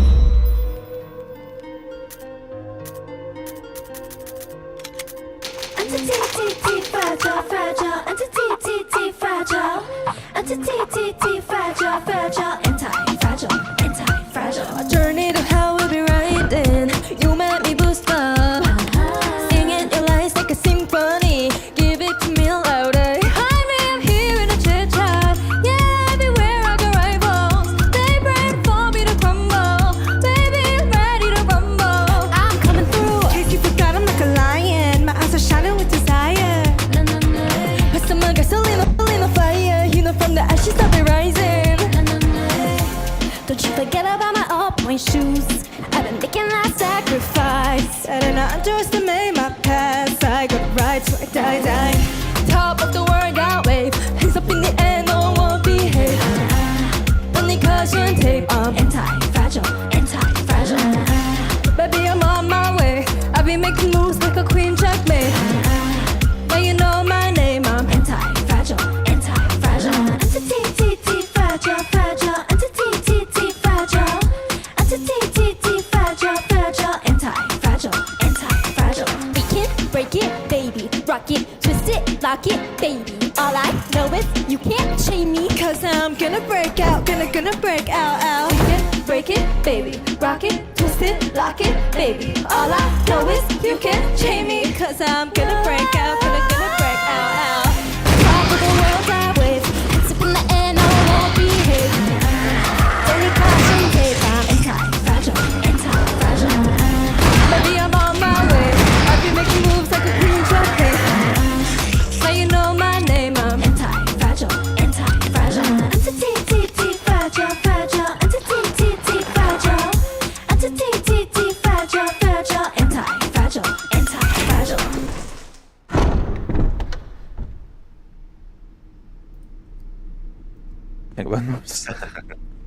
I think Odin is great. I think Odin has so much versatility. Right here, hello. Hello, Koth. Hello, world. So basically, I wanted to get Soup's input on this game. Soup obviously needs no introduction. One of the best players, one of the cheesiest players as well, and I mean that as a compliment. But yeah, so walk us through this matchup, Soup. You picked Quetz on Blue Lagoon. I'm guessing you wanted this based on the entire draft, but were you surprised when you saw Grass pick Zeus? Yeah, you never really expect Zeus on a land map these days, do you? Yeah. So I guess I was kind of surprised. That said, though, I think these days we've seen a lot of Greek success on land, to be honest, so I wouldn't be surprised to see more Greek on land. It seems to actually be decently solid in certain matchups. Yeah, I agree. But still, I think this was before Budapest, right? There was Budapest in the map pool still. Or am I mistaken? Yeah, I don't remember the order, to be honest, but yeah, I guess I was surprised. Definitely when I drafted Quetzalcoatl and your Blue Lagoon was there. This is not the matchup that I expected, and to be honest, going into this matchup, I don't think I had a game plan for this particular matchup either. It's not something you practice. Yeah. Whenever you do practice games, or even playing on ladder, this is not something that you practice. So I go in, and obviously there's like a minute or two from when we draft the gods until we play the game, so I just consider the matchup. And in my head, I'm thinking Ocelot Warriors early on should do quite well against Zeus. Yeah, they don't really have a good counter to it until they get the Hephaestus out. I mean, technically the dogs do beat them, but do they really beat them? Yeah. So which ones? The dogs. Oh, the Tox soldiers. Yeah. Yes, exactly. So that's the thing with archers right now is, well, or I guess in AOM in general, is that when you have, let's say, 5 or 10 of them, they're not really that great at countering infantry. But I think when you get to a certain threshold of 15 or 20 or something like that, they begin to really counter our infantry. Yeah, pretty much. And also, Quetz gets like one of, well, I don't want to say one of the best, but a really good counter to mass archers in Tailwind. Right? You can just use this on the Ocelotls, and once the infantry gets on top of the archers are not really that good at all. Actually, they're quite bad. Yeah, so that's my mindset, is that Ocelot Warriors early on is bound to get a lot of value, one way or the other, either through baiting or small skirmishes, or even in a straight-up fight. I'm sure I'll get some value with them. So that's sort of my mindset going in. And of course, I'm scouting and check out the TC on the right side. I did notice there's a town center with some decent hunt on it, but I do decide not to go for this town center. And spoiler alert, Resin Room sees the same thing on his town center, and he decides to actually go for the TC. So I think that's sort of the dynamic going into this game here. He's going for the TC, and I'm not. Very interesting. Though, I feel like this town center, as a Greek player, is a bit of a bait. Like, you see the elephants, you see the hunt, and you're like, wow, this is a wonderful TC. But then you realize there's no gold mine nearby at all. Like, at all. Yeah, and that's so typical for Blue Lagoon as well. Is that? Yes, I think it's typical for Blue Lagoon not to have a great second gold mine. And that's maybe part of the reason why I want to play Aztecs as well, because someone like Quetzalcoatl just has such a good innate economy, doesn't need that second TC to get going. And 1 TC versus 1 TC, I feel quite comfortable playing that because of all my Calpulli additions. Yeah, you've got like an insane ego right now. You've got all 3 of the additions. Yep, of course you do Quetz. But also, I should have asked this earlier, but why exactly did you pick Quetzalcoatl on this map in particular? Because I don't, like, from my limited experience playing on Blue Lagoon, because I usually just ban it, I don't see this being like a priority pick on this map. So what was your thought process behind that? Man, sometimes you just do things. I think some gods like Nuwa, I definitely prefer her on Ghost Lake because of the abundance of resources you get access to on the second TC. Yeah. And other maps like Steppe, you definitely need a god repertoire there. But on a map like Blue Lagoon, I think for me it's quite flexible. Yeah, that makes sense, yeah. Also, you picked up one villager that's really big, especially this early on. That's really good damage you've done. He killed a few of my warrior priests as well, and he damaged some others, so was that the second building? That was the second villager, and I think that was the second warrior priest as well, so I think that's a good trade for you, no? Well, I'm not even sure, because he's on 2 town centers, so me losing 100 resources worth, and him, I'm getting more villager kills here. He lost 3 villagers. Is that going to be a 4th one? Oh, no. The vault.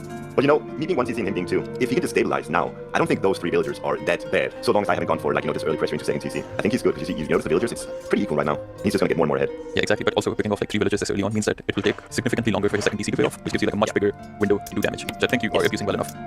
Yeah. So people often ask me, what do you do? Your opponent's on 2 town centers and you're on 1 town center. What do you do? Because you're just slowly losing, right? You'd think so on paper anyways. You're just slowly falling behind in eco. So what do you do? And I think this game is kind of a good example of what to do. So I'm not grabbing my second town center just yet. I'm applying the early pressure. And then what I'm doing, I talk about this in stream a lot, is I try to strangle my opponent. Yeah. So I look at the access to resources that my opponent has, and then I ensure that he can only go on berries, chicken, wood, and his initial gold mine. Anything else he has to seriously fight over. So we're fighting on the right side, and then I jump in with my Auslas on the left. Yeah. I'm gonna find more villager kills, I think. Yeah, this was really smart by you. Just basically trying to keep his army over here while you just send 2 units over there to do damage, which is really good. I don't see this being utilized enough, Like this also, I don't know if you're doing this on purpose or not, but just like send 1 unit to attack a building, just so that their attention is over there, and then you raid on the other location. Very underutilized aspect. If you have enough of those, or even just 1 unit attacking somewhere, that alarm is going to blow off consistently throughout the game, meaning that for every single notification that they get, they're less likely to take seriously, because they're just used to the horn blowing off them constantly. That's so sad. I feel like you had that. Yeah, I'm gonna get that one though. Yeah. So this is the thing, if you're 1 TC versus 2 TCs, you get access to these types of kills. And it's not even that I'm winning the trades in terms of military, I think it's quite even maybe, but just keeping him on the back foot, really having to fight over the resources here, just mean that I'll be able to grab my own second TC soon enough. And then the big thing is, his initial gold mine will run out, and then by the time he has to move out for second gold, I will be in a better spot than him because of how well the early skirmishes, early raids have gone. So that's kind of what I'm working towards right here. Yeah, exactly like what you said. It's like such an important point of playing 1 TC. It's like if you're 1 TC, you kind of have to force fights, especially on a map like this, because you want to deplete their gold mine. If you just sit back and go for like a big death ball and you just let him have this entire gold mine without spending it, he can just get out like a full pop army with manticores and then push out. But here you're forcing him to take almost like bad trades, which is really good for you. And it's also that he's forced to make units that he wouldn't make otherwise. If I'm just on my back foot, he's going to go heroic and he's going to make Hypaspis Pels. That's probably the units that he most wants more than anything. Yeah. But here I'm forcing him to make hoplites and Toxotes, which aren't that great against Ocelot Warriors and the inevitable Eagle Warriors I'm also going to make. one thing that I am surprised about is that he kept trying to engage here. I feel like if I were the Zeus player, okay, this would be actually interesting because I think it's pretty well known that I'm a bit of a 2DC player myself. So I think if I were the 2DC player, I would like, if you really wanted to just push me off this hunt, I'd be more than happy, but I'd just wait with hoplites, you know? Just counter raid you because I know your units are not as fast as mine. So like 2 hoplites, I don't know, over here, 2 hoplites over here. It's not like you literally struggle with scout, right? Just send 1 Pegasus, 1 scout, and you can just keep it requires very good awareness though, because you are on your back foot, you are being pressured, and you don't have access to any resources on that second TC, and then on top of that you have to send hoplites out and about. I don't know, I know for certain that when I play, that's one of the things I struggle with, so I imagine for Grass it's the same here. Yeah, but like, if you are on the back foot, I feel like that's the only viable option to not be on the back foot, you know? As the AI says, the best defense is a good offense. So I feel like you do need to attack a bit just to alleviate some of that pressure. At least that's what my experience has been, as the 2DC defense. You can see on the map I am vulnerable plenty of places, so it would go really hard actually. Yeah, exactly. You can see this Pegasus, it's accomplishing nothing. Just keep it here. Yeah. Just keep it here. Like, this is quite literally doing nothing right now. You notice, by the way, I have 1 priest doing the bloodletting, got a second bunny. Unfortunately, I just died to the heroes. I think this bloodletting is a bit underrated on Quetzalcoatl. What I found is that if you do it really early, when you need the early pressure to either defend or go aggressive, that's really bad use of it. But even just like stay 6 minutes in or something, if you just have 1, 2, or 3 bloodletting, I think that value, that data that you get is quite valuable and reasonably cheap as well. Is that though? I mean, you spend 100 resources to population for 0.05, while this relic right here is giving you 0.06. Obviously, this is a pretty good relic. That's not the point, but I mean 0.05. I'm getting more favor early on. Notice I have 26 favor right now. I've also invested into a second bunny on top of that, and I've even invested into the what is that unit called, the kettle upgrade for my units. Yeah, this one. Milk upgrade. So I've got a second bunny out, I've got the milk upgrade. All of that with just 1 bloodletting and a ton of fighting, of course. I think you get a lot of favor with that 1 warrior priest there. And what else is that I've gone through the Agave Bloom, Minor God. So when I place it in the heroic age now, I'll just send that warrior priest over to the Agave Bloom, and he's gonna get fully healed up. You know, this is one of the things I've thought about. I don't know if it's good. It's probably not. But what if you just like, if you really want a lot of favor, just have like 5 or 6 warrior priests right here, and then use the Agave Bloom right here, and then they generate, I don't know, 0.1 favor per second, and they keep doing that because they keep regenerating. No, it's not good, because the way Agave Bloom works is that it always depletes the same amount of food, but it doesn't always provide the same amount of favor. So if the unit is occupied with something, then it only gets half the amount of healing, but it still depletes the same amount of food. So you want to use it on units that are idle. Okay, that makes sense actually. Otherwise it would be loopy, I think. But this was really good. This is what I meant, right? Because if you go for these mass ocelotls and the opponent is forced to go into mass archers, you just use this earth monster and you get like max value from it, like you did. Yes. Even with Resto. He used Restoration, and most of his Exodus survived, I suppose, but nevertheless, I take this as a win. This is the point, by the way. He's got to move out for his second gold mine, and you look at the military resource value, 3,300 versus 1,200. He's in a world of trouble, and it's just because of all the skirmishes I've been forced. I wonder if you just use the Agave Bloom here. I know the rate is half, but still, would it not be good? Like, you could probably have this, could probably take down the DC. The healing I get is it's not relative to my max HP, so I think it would be rather minuscule on the unfortunately. Yeah, I guess. I mean, all I need is 1 hero on top of it, and that's going to deal much more damage than the healing that I receive. That is true. That is true. I don't like that Grass is letting you get away with this. I know like, he's on the back foot, but still, like, hoplites. They're faster than your units. It's true. I could be walling also. Definitely something that I should be doing more. Cosplay as Norse a bit. Yeah, exactly. Don't even remind me. So now Grass is he's being funny. He knows that he cannot fight his way to a gold mine, so he sends a Pegasus up top. And if you look at it from my perspective, I don't know what's going on. I'm looking at every gold mine on the map. Where the hell is he? And then I realize, alright, he's got to be on the top gold mine. Yeah, that is literally the only one. Yeah. I'm surprised you didn't wall this off. Like, wall here. I didn't. Yeah. Yeah, it's like Blue Lagoon. It's so good with walls on this map, so it's crazy that I don't. Now I see the underworld passages there. I know for sure I even see the fortress being built there, so I know where to go now. The issue for him is I still have Tailwind available, so he's really stuck right there. If he ever moves out, I'm going to Tailwind, and he's got a very slow, fragile army. I mean, surprisingly, Gross is not in as bad of a position as I would have thought. Like, the score lead is pretty big for you, but he has the economic lead. He has managed to secure a gold mine, and I don't know what is this. Why is he doing that? I don't know, maybe it's because of the pawn. He made a slight mistake, but yeah, that's what I'm talking about. As soon as he moves out of there, my warrior priest just rams right through all the units, and they just target down all the manticores like that. I mean, there was literally zero reason to do that, though. Like, I think maybe he didn't expect your army to be there. I don't know. Like, I'm trying to figure out his thinking, because yeah, that was the biggest blend of this game, I think, hands down. Yeah, definitely a big win for me. What is his food situation looking like? I'm wondering. Does he have farm set up? Oh, yeah, he does. Holy. That's what I mean, right? He wasn't in that bad a position right there, I suppose. Yeah, he's got a pretty big lead as well, like 15 villagers ahead. But if he just sat here near the underworld, your tailwind becomes pretty much useless. Because the manticores can just get I don't know if that's true though, because even though he just sits there, my warrior priests have a high weight, meaning they can ram through any unit that they like. So if I get a good mass of them, say 10, 15 of them, I'll be able to take down those manticores, or at the very least force them through the underworld passage. Yeah, exactly. Just force him through the underworld passage. He can retreat, and then he can rotate back over here. I think very clean play if you could manage that for sure. Yeah, I mean, not easy to do obviously, but I feel like that was better than what he did. Certainly. Also, you've got like one of my favorite relics as well. This is such a good relic. What's it do? Oh, attack speed on rangers. Yeah. This was nerfed too. It used to be -10%. Yeah. Crazy. I'm glad it got nerfed. -10 is pretty insane. But yeah, I don't see. All the new Aztec relics are so good. Yeah, they really are. Compare that to, I don't know, Siege -1 population. Yeah. God. I never pick that one up, I say, alright, sure, I'll take 0.01 favor per second. Sure, I'll grab it. Yeah, exactly. And the worst part of that is, it also messes up your entire this thingy. Oh, yeah. Yeah. So it's like an extra bonus you can. But the Greek just can't deal with this army, can it? I think the Peltest does a good job. They're actually 20 range versus 19. But then, I guess what you do as Aztecs is you just force the fight. You don't want to go into a shoot and scoot scenario, because that's actually going to be won by the Peltest. So what I want to do is just go balls to the wall, make it take Shipla, and we fight when he doesn't get to utilize the range bonus of the Peltest. Yeah, especially if you can do it with the Tailwind, which you do have the favor for. Oh yeah. I did the what's called New Fire ceremony here. Yeah. So that's why I have all that favor. I think it's so good. After the initial skirmish, battle, whatever, in the mid game, you have like 2 or 3 minutes where nothing much happens. That's what we're doing with right now. And then, if you do a new fire ceremony, you get access to another god power, maybe even 2, like Tailwind plus Earth Monster here. And all I have to sacrifice for it is like 6 villagers. Like, it's so extremely worth it. Yeah, it's a little too worth it, I might say. Yeah. You agree with that? Like, it does feel like it's, yeah, like it's such a big boost of favor for so little cost. Like 6 villagers for like almost 200 favor. It's insane. Especially when the 3rd age god powers are so good and relatively cheap to recast. If it was, you know, something like a Citadel or other not low impact god powers like that access to the 3rd age, maybe it wouldn't be as bad. But even Lullaby, if you can recast Lullaby and Earth Monster or Starfall, it's crazy the extra power that you gain access to. Yeah. Also, a bit of a side note: the new fire ceremony with Eska is like unbelievably insane because you're in the heroic age, so you get like 30% more, and then you get this upgrade, which is 15% more, and then you add the new fire ceremony on top of that. It's like I don't even know, you sack like 6 villagers and you get 250, 300 favor or something like that, which is insane. Yeah. The only thing is you don't want to get baited by it. You don't want to use it 9 minutes into the game. Yeah. Unless you're going for like a cool stuff, I think. Yeah, I suppose. Teach me lol in. So these are so well. I hit Mythic Age here, and I kind of forgot what it is I'm supposed to do in the Mythic Age as Aztecs. I think I eventually realized, oh shit, I need the eco upgrade thing. Yeah. But other than that, I just know the pillar is OP. He's got no tools to deal with my pillar at all. But even then, 4th Age Tejitla, I get the rat going as well. See how strong my 4th Age Tejitla is. It's crazy. Did it just one hit the Manticore? Because I'm hoping the Manticore was already low hit points because I'm pretty sure that would be insane. Probably got down by other units, but it's that special ability is so good. Yeah. But I feel like you're so far ahead at this point. I don't see him coming back from this. Oh, yeah. No. You didn't even have to use your pillar. You didn't even get this. That's what I'm talking about. I kind of forgot what is it I'm supposed to do in the game when I get there. I just like to go to the enemy base, just throw down the pillar, disrupt their entire eco, entire military production, everything, and then you just push. Dude, when they have a farm set up like this, you then how many farms? Like 20 farms, all of them are being worked on, and I'm slowly taking down the town center. Yeah, and also for that matter, it becomes useless. My God. Exactly. Yeah, the production part that's a will part. If you like use it right here, every unit that's going to be like every unit that gets produced has to go through it, which means once it gets targeted, it's going to auto attack the pillar, which is so annoying. So yeah, it's all I have to look for is water, and I can easily send like 3 Oxford warriors to snipe those down whenever it gets there. Yeah, or just send the rat as well. Pretty sure like you get that. Also, you don't even use these. These are so good. No, it's like I said, I don't hit mitigate often with Aztecs. The Aztec mitigate powers, like the more I think about it, is so ridiculously good because, like, let's quickly go through it. You get access to this. That's 4 free myth units, right? You get access to free. It's 12 units, so it's more like 800 resources you have to throw into it. I guess it's rather cheap, but yeah. Like just throw down like the cheap spears. I mean, look at your eco. It's 800 is nothing for you. Yeah. And you get that, and then you get the incarnate, and then you get this guy, and then you also get this guy. Yeah, just convert it. How much does it cost? I can't see it. 15. Yeah, I don't even know what these do, but I'm pretty sure they're really good. Yeah, they're strong. And you get the Trilox, so that's like all the eco upgrades almost for free and 1,000 gold. So I would say you played this almost pretty much perfectly, actually. Yeah, I feel like you could have walled this map up a bit more since you had such a good map control. Also, how did you even get here? I think he just snuck through while I was watching. But if you were the Zeus player here, how would you play this matchup? I'm guessing you wouldn't go to DC. Yeah, I don't think this is a 2CC map, to be honest. Probably sit in base with hoplite raids. Wait, actually, I want to play the classical slowly, see if I can secure some outside hunt. And I'm going to have to just have to all queue units over there, just to ensure that I keep hunting there. And then when that second hunt spot is completed, I'll retreat back in my base, and then I'll do a hoplite raids from there. Yeah, exactly, pretty much. And also, if you can force the Aztec player to like over-invest in the either Ocelotls or Spear or whatever, and then you go into Manticores, I think you get a lot of value from that. I think the Manticore game plan is risky though, because the warrior priests are chunky boys, meaning they can ram through units as they please. I have a tailwind, I even have Earth Monster that's also gonna open up the map, and those Manticores are slow. So all they can do is defend, nothing else. If they get out in the open, they're dead meat. Yeah, I mean I see that, but then again, if you just make like 3 Manticores, they would like shred the front line of Ocelotls, and you're fine losing them. Like if you force your opponent to use tailwind with 3 Manticores, I'd say that's a pretty good trade for this use play, no? But I still have tailwind then. It's not just that I take down the Manticores, I still have tailwind to continue the chase. Yeah, that is true. But yeah, I'm just trying to. Yeah, I think this is like such a good matchup for the Aztecs. Yeah, isn't it? Yeah, I'm just trying to see trying to figure out what this Zeus player could even do. Yeah, and like Bronze, not really an option against Earth Monster either. Exactly, yeah. And also this guy. I mean, that's just one unit, but it does divine damage.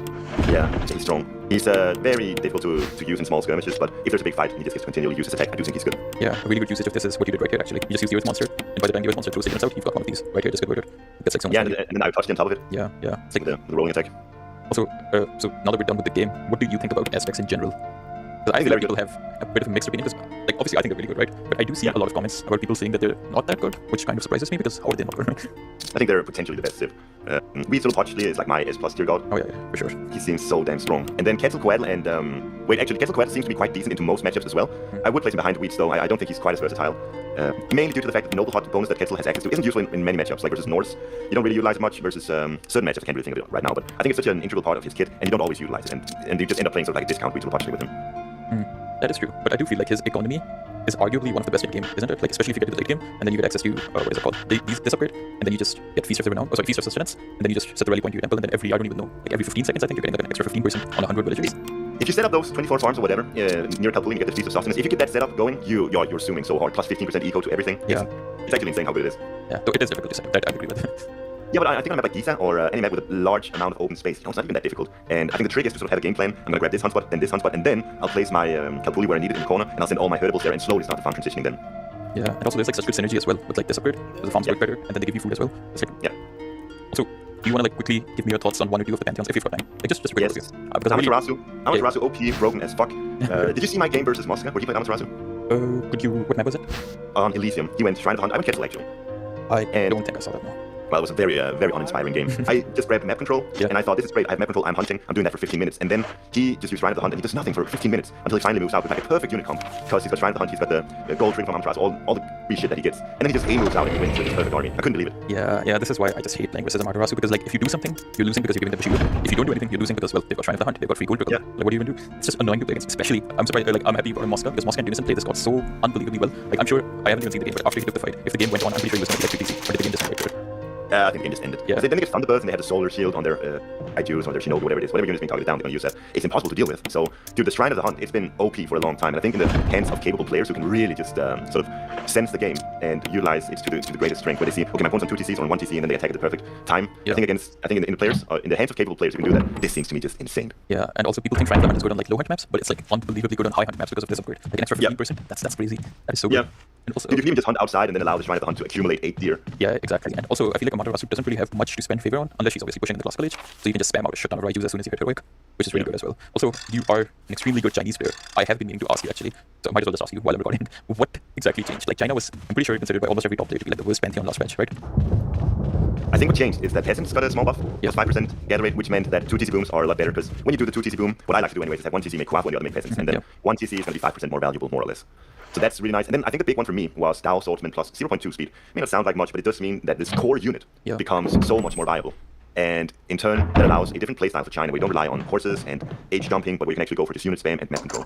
Yeah, and I think one thing that doesn't get talked about at all is the favor change. I feel like that was such a huge buff for China in the late game, because Shenong now just gets like a free mitigation unit every minute and a half, 2 minutes, which is so Shenong late game is crazy. Yeah, it's arguably the best late game, I would say, because you can just spam out units non-stop. They're so cheap, it's a bit of a joke, honestly. It's a trick getting there again in certain matchups, but once you do, it's insane. Right, I won't take too much of your time. Just quickly, what do you think about Greeks? They look good. If you're a competent Greek player, it seems like they're honestly good. Matreus 3-zip B yesterday with just Greeks. And we see Mosca, whenever he picks Poseidon, he just wins against the best players in what is supposed to be the hardest matchups. I think same with Egyptians, by the way. When capable players are playing Egyptians, they'll win many matchups. Like people forget that ISIS timing attacks against China, for example, is really, really good. And Ra sets slingers, people forget how good they are. Even versus Aztecs, they're the same range as Eagle Warriors.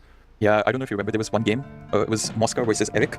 I think the map was Giza, and Mosca was practically dead, right? And Eric just gave him like 1 minute of breathing room, and then Mosca just pushes out with like 30 slingers and 2 siege towers, and he just absolutely destroyed the Aztec army. But to be fair, Eric was making Ocelotls and Eagle Warriors versus slingers, so that's kind of on him as well.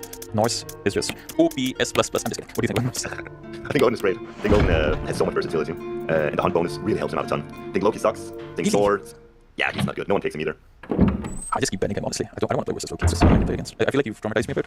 But there was 4 hearses in my base and then the entire map walled off. Speaking of which, I did make a video about your game versus Zukalo. What are your thoughts on that real quick? Like, the walling playstyle? Yeah, I wrote a comment something like, I agree with you that this playstyle is toxic and it shouldn't be a thing, to be honest. But at the same time, Norse is so reliant on it. You see, Loki, he has access to Heimdall. He can do the whole wall spamming thing for cheap. But no one picks him. This god is completely overlooked. And the same with Odin, even though a lot of people are saying like he's an S-tier god, very few people pick him. Everyone prioritizes Japan, Aztec, China, Atlantean over Odin. So like, I think Odin's strong. I don't think he's S-tier. Interesting. That is very interesting. I mean, I think the walls are so good and the playstyle is so strong, but Norse, as always, has a lot of difficulty getting through certain matchups like Susanoo, Amaterasu, Huitzilopochtli. There's so many matchups that are really difficult. If you're a competent Norse player, you can still win. Like Grass beat me with Fushi, with ease actually. That was insane. But he's obviously like a Norse main, so he makes miracles happen. But I think just in general, I don't think Norse is S tier. No. Interesting. I mean, obviously, I wouldn't say the entire Norse pantheon is S tier, but I would rate Norse very highly. But I mean, obviously, with more experienced Norse players, I'll take your word for it. And then, well, I'll just say when we see people starting to prioritize Norse the same way that we see them prioritizing Aztec, Japan, China, Atlantean, when you see that, I'll eat my words. Okay. I mean, I guess that's fair. Oh, is it true though? Isn't Norse being picked a lot in these qualifiers? At least from what I've seen. I think when Grass and I play each other, we'll prioritize Odin, even Frey and Thor. But other than that, I don't think they're prio picks at all. Yeah. All right. And then lastly, Atlanteans. I think you rate them quite highly, in my opinion. I guess. I just don't like playing against Uranus and Gaia. The Galadria, 1 unit spam. I hate playing against shit like that, so I just say. Or it's not even that I hate playing against it, it's that I don't want to practice it, because it's so brain dead. My brain just shuts down if I have to play like that, so I'd rather just ban them than practicing them. Yeah, though I must say, I don't even think that is the best way to play. I don't think Norse is S tier, no. Interesting.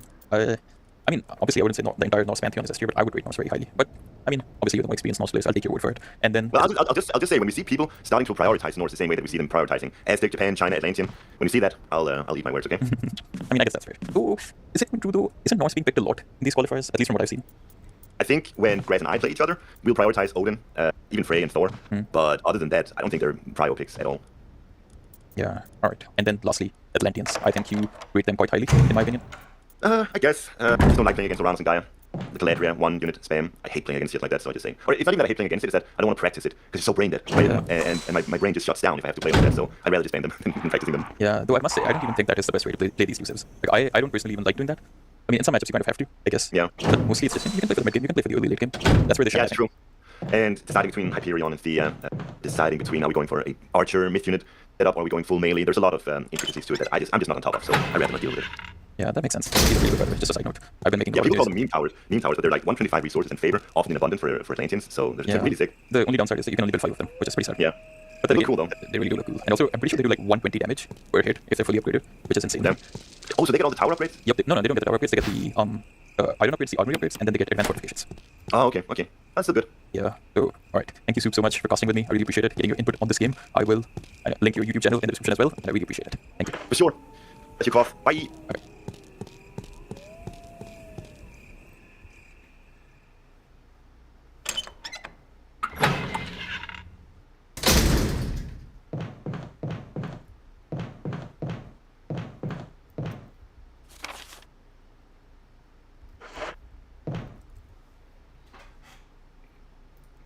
It's your first day of work! No! Yes!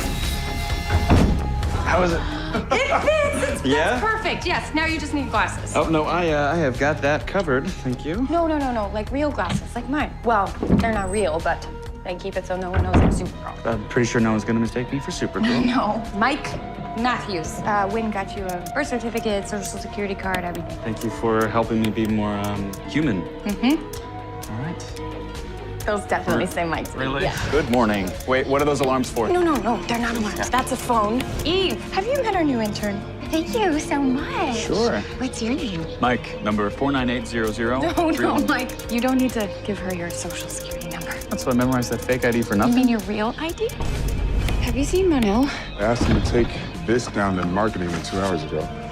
Mike, do you have protection? You mean like a sword? Oh, God! Get it out of my ears! It's your first day of work! No! Yes! I asked him to take this down to marketing 2 hours ago. Mike, do you have protection? You mean like a sword? Oh, God! Get it out of my ears! It's your first day of work! No! Yes! Number 49800. No, Mike. You don't need to give her your social security number. That's why I memorized that fake ID for You nothing. mean your real ID? Have you seen Monel? I asked him to take this down to marketing 2 hours ago. I put a chip in my son so I know where he is at all times. I put a chip inside my child to know where he is at all times. It's a kid tracker. No, but it's also, they do wonderful things. It's Wi-Fi. It's Wi-Fi enabled, so it makes him very popular at the playgrounds because there's a Wi-Fi hotspot. I can stream music and movies through him. I could also stream all my movies and music. If you want to use it, the password sugar tits, correct? You have to say it. You have to say it. If you're on the phone before, if you want to connect to my son's Wi-Fi, the password sugar tits. I put a chip in my son so I know where he is.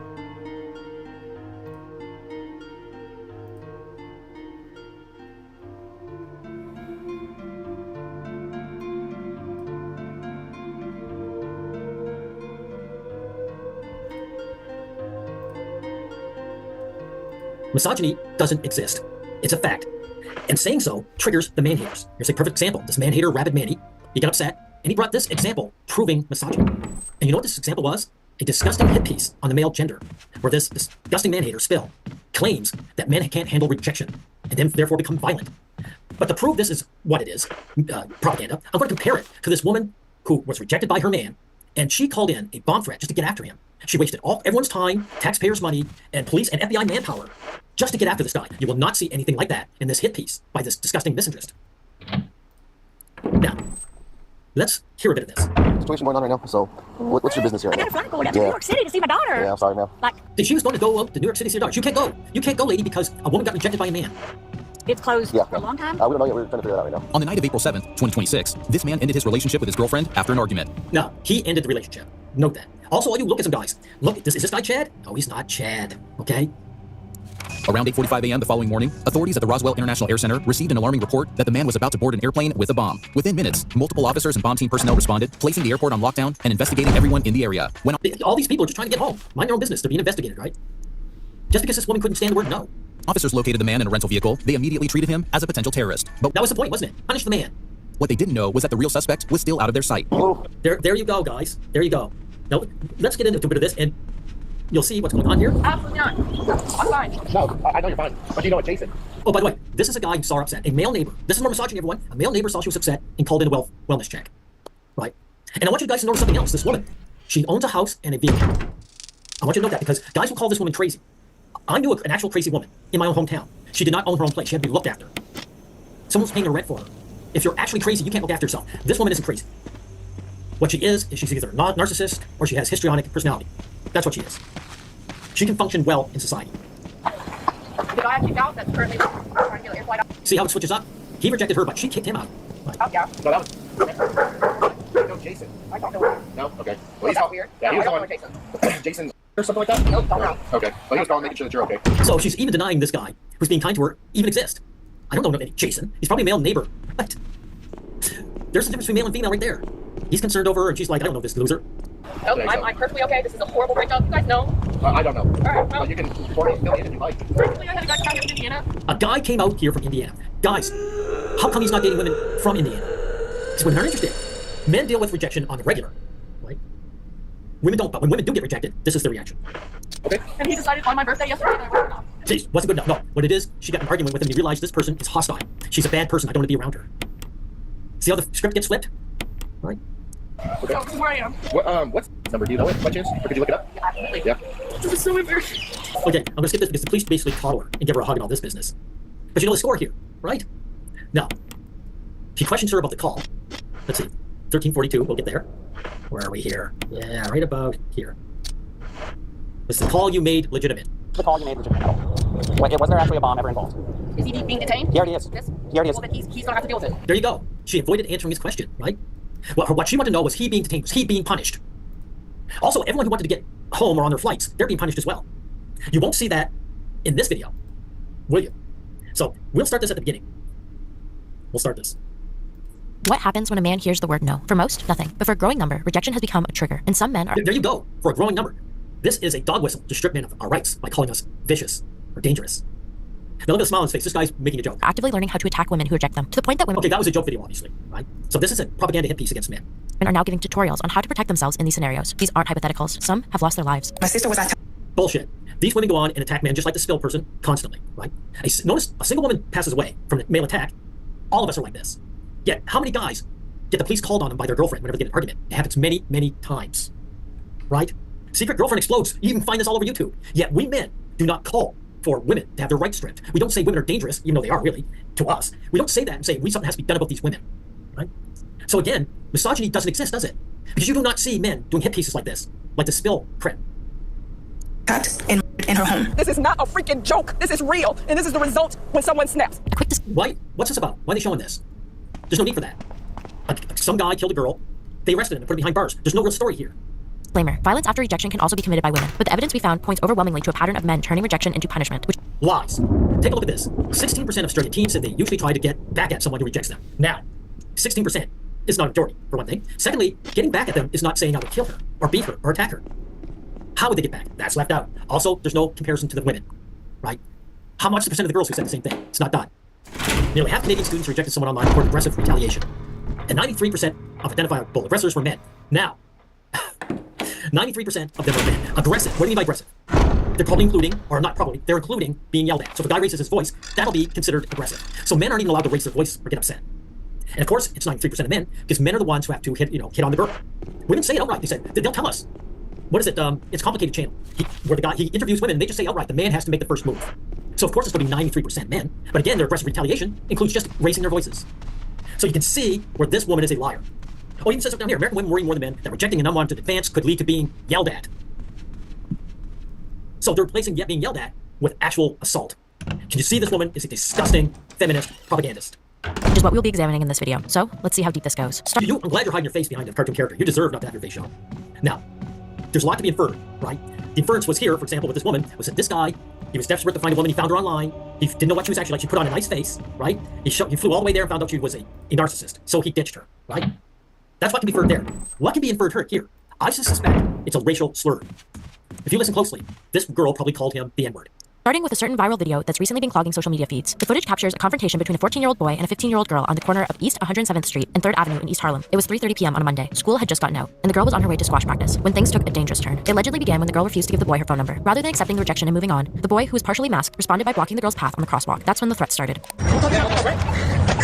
Notice what's missing, guys. She claims that this girl simply said, "No, I'm not going to give you your number. I'm not interested." We don't hear that, do we? We hear his voice. We didn't hear what she had to say. That's done on purpose. If she actually claimed that, why didn't we hear her voice? When the girl tried to walk past, the boy started giving orders. He then reached his arm. Okay, do you see what's going on here? He's indignant. He's indignant. This white girl probably called him a racist slur. Remember, guys won't defend themselves as men. They will defend themselves as a race.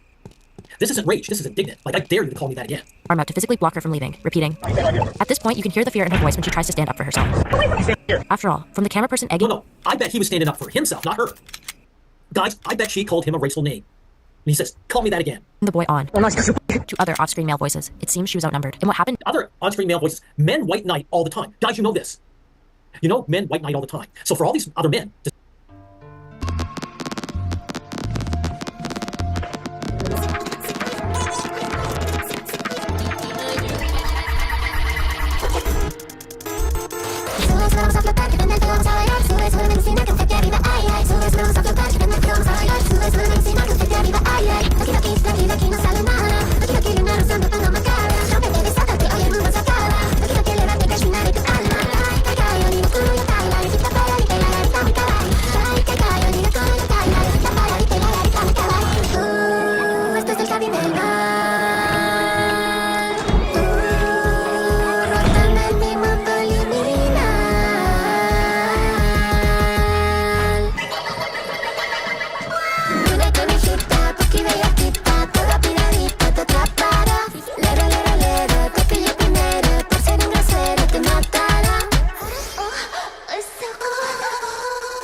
sugar than me. Someone love with a list, put a bug in the ear toe. Sure they gotta kiss it in emergencies. Press prong for the taste, addicted to a gloss, one smile this way. Baby, I wipe it out, put my tongue in your face. Under the mistletoe, sipping grandma, yeah, I'm a fan all day. Do me that favor, cause I like your flavor. My managed behavior, I'm into your major. Sweet and so savor, that's good for this play. In my hood now and later, throw back like a pager. Pretty much, you give me a sugar rush. Lil' mama give me high blood pressure when you blush. Lips feel soft as a feather when we touch. Shorty, that's what's up. My lips like sugar.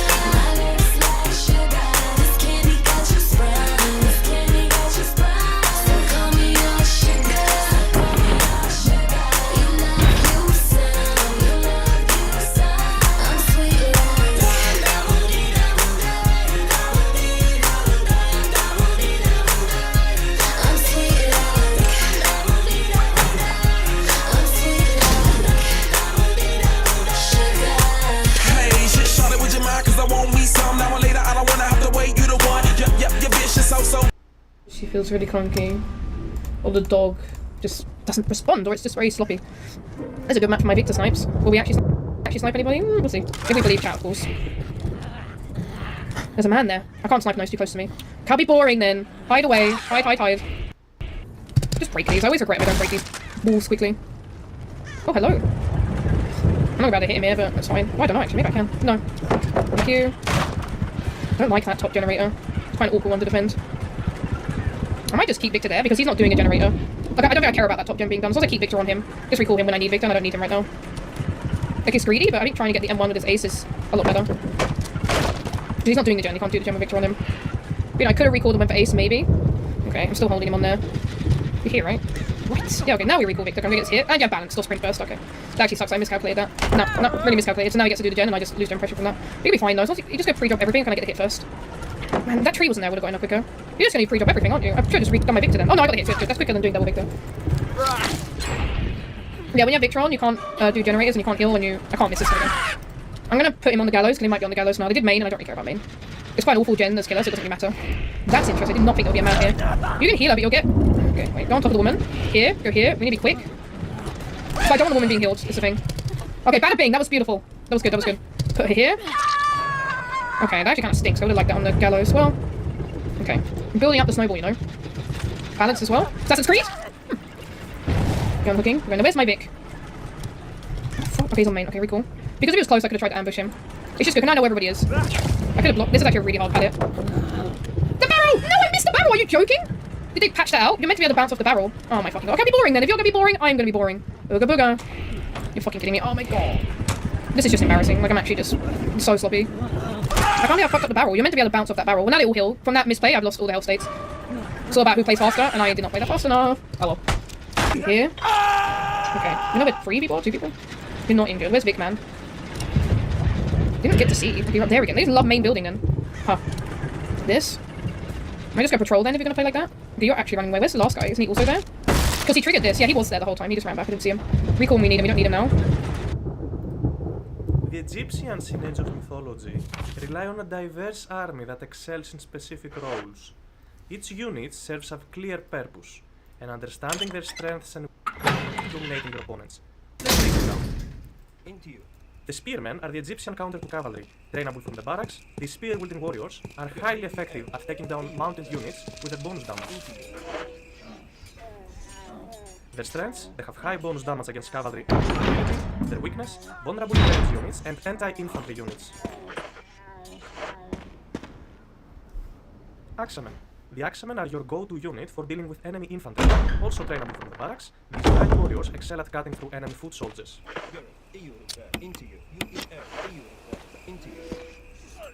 Their strength, they have bonus damage against infantry. Weaknesses, weak armor and easily countered by range units. Even though Axemen have a multiplier of 5 against infantry, their base damage is pretty low for a basic unit, which is just 5. This makes them weak against cavalry. Even though they're infantry units, they're still going to lose a battle against cavalry.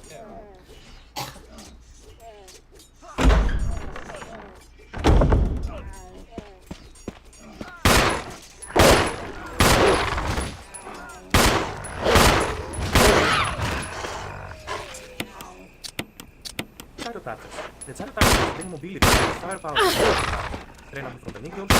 These excel at picking off enemy infantry from a distance. Their strengths, long range, mobility and bonus damage against infantry. Weaknesses, vulnerable to cavalry and anti-archer units.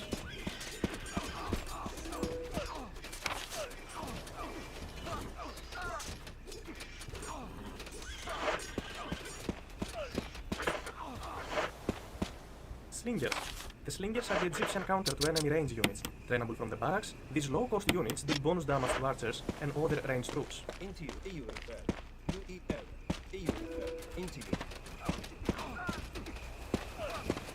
Strengths, effective against range units and affordable to produce. Weaknesses, low health and damage against other unit types. Slingers, though, have a similar issue like the Axemen. Even though they're range units, they're not gonna do too well against infantry units, even though they are range units, which technically counter infantry units, right? but as you can see here, the spearmen will actually beat slingers in a 1v1 combat. So, best is to use slingers to neutralize enemy range threats while keeping them protected from frontline units. Important to mention, chariot archers not only have the ranged soldier tag, they also have the cavalry tag, which means they're not only considered as ranged units, they're also considered as cavalry, which makes them kinda weak in some situations. That means that anti-archer units and anti-cavalry units will do bonus damage against chariot archers. Where against Prodromos, and Prodromos is an anti-cavalry unit. Yet, it's going to do a lot of damage to the chariot archers, especially mixed with heroes.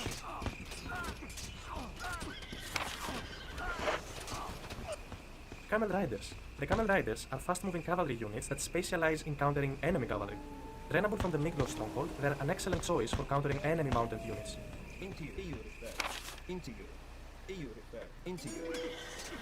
Strengths, bonus damage against cavalry, and high mobility. Weaknesses, vulnerable to infantry like spearmen, and sometimes even range units in choke points. War Elephants. The War Elephants are the ultimate powerhouse of the Egyptian army.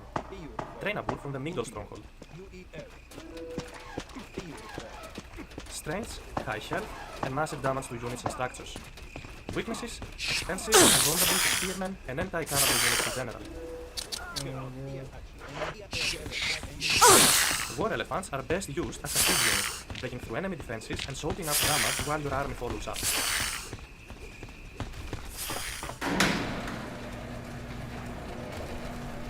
To summarize, spearmen counter cavalry, axemen counter infantry, chariot archers counter infantry, slingers counter ranged units, camel riders counter cavalry, war elephants and siege engines that destroy units and buildings alike. Take it easy and I'll see you in the next video.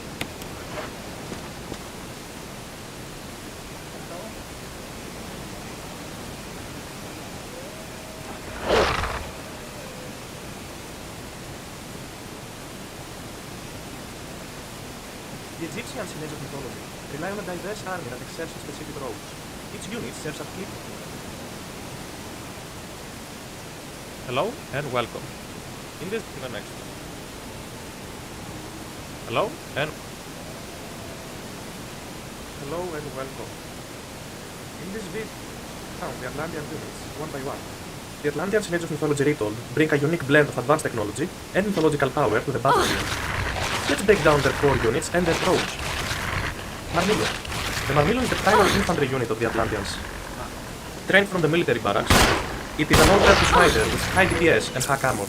Marmillos don't have any bonus damage against specific unit types, but are durable and decent against everything. The strength, high damage output and solid durability, weaknesses, no specific bonuses, making them less efficient in specialized matchups. Marmillos are a reliable choice for forming the core of your army. Catapeltis.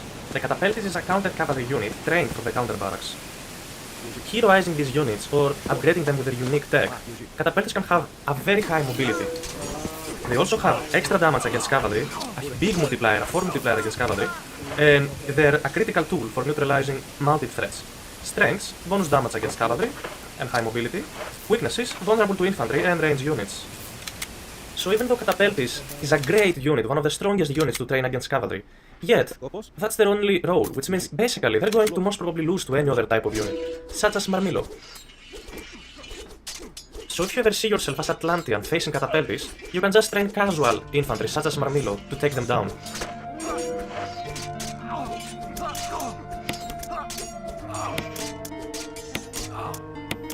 Destroyer. The Destroyer is a heavy infantry unit trained from the palace. Unlike other melee troops, Destroyers specialize in tearing down buildings while also countering archers with their high pierce armor.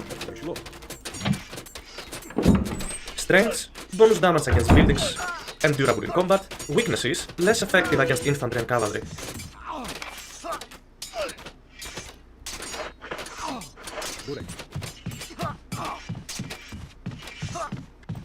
When pushing into an enemy base, use Destroyers to quickly take down fortifications and key structures.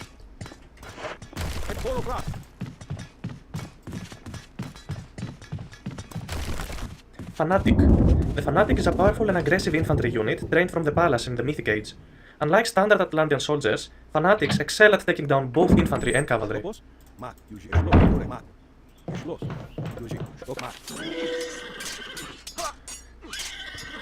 Strengths, bonus damage against infantry and cavalry, high durability. Weaknesses, vulnerable to range attacks and anti-infantry units. Fanatics thrive in direct combat, making them a devastating force in the late game. Use them to overpower enemy front lines and dominate the battlefield. Therma. The Therma is a counter-archer cavalry unit and archer unit trained from the counter barracks. With high mobility, they excel at chasing down range units, but are vulnerable to both infantry and cavalry. Strengths, bonus damage against archers and exceptional speed. Weaknesses, weak against infantry and cavalry. Therma are perfect for flanking maneuvers and disrupting the enemy's backline. Important to mention is that Therma have both tags, both range soldier and cavalry tag, which means cavalry units will do bonus damage against Therma, since they're considered as range units. And on top of that, infantry units will also do bonus damage against Therma, because infantry counters cavalry, and since Therma also has the cavalry tag, infantry units and anti-archer units will kill Therma easily.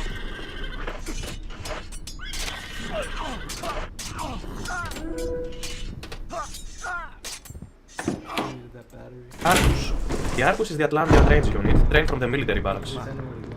With an exceptionally long range, it excels at harassing enemy infantry before they can close the distance. Strengths, long range attacks, effective against infantry. Weaknesses, weak in close combat, vulnerable to cavalry and anti-archer units. Use Arcus to soften up enemy infantry before engaging them with melee troops. Hierobalista. The Hierobalista is a powerful siege unit that excels at countering infantry.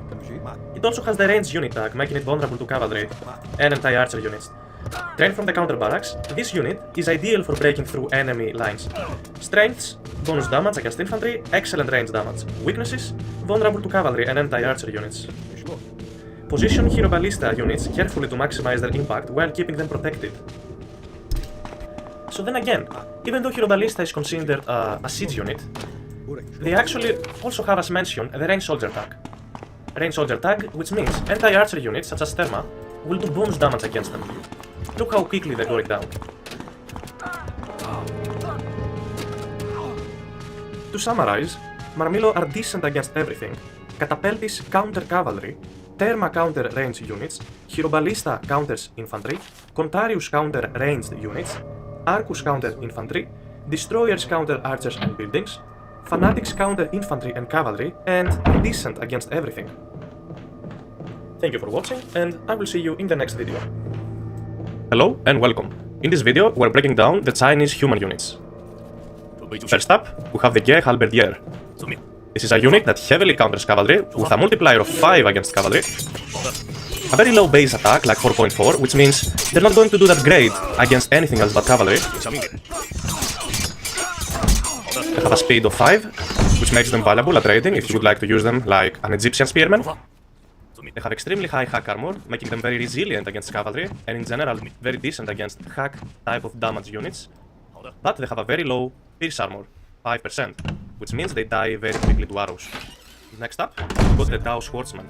Dao Swordsmen do not have specifically a multiplier against anything, but it's a unit with 30% hack armor and 30% pierce armor. They have a very good base attack, which means they're very decent in general against everything. So this is a generic unit, I should say. It gets heavily countered by anti-infantry units, such as Hippas Fist from the Greeks, or let's say Axamen from the Egyptians, throwing Axamen from the Norse, and etc. So you're gonna be using this unit basically against units that do not apply extra damage to Dao Swordsmen, which means Dao Swordsmen work more of a tank unit.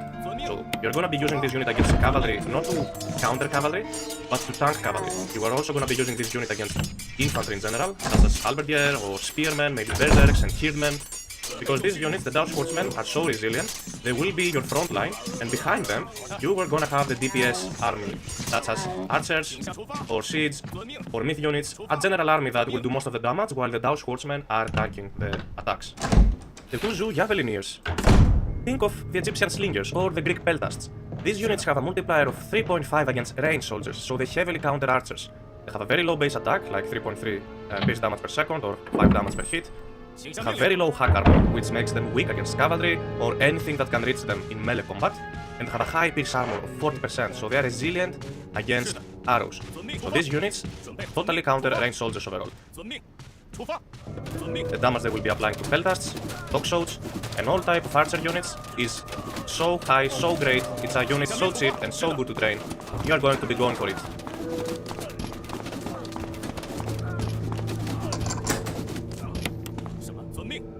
Higher archers. Higher archers have very low statistics, such as 10% hack armor and 15% pierce armor. They're very slow, with 4 speed, but higher archers apply bonus damage against buildings and bonus damage against infantry. So this is a unit you will be mainly training to counter infantry.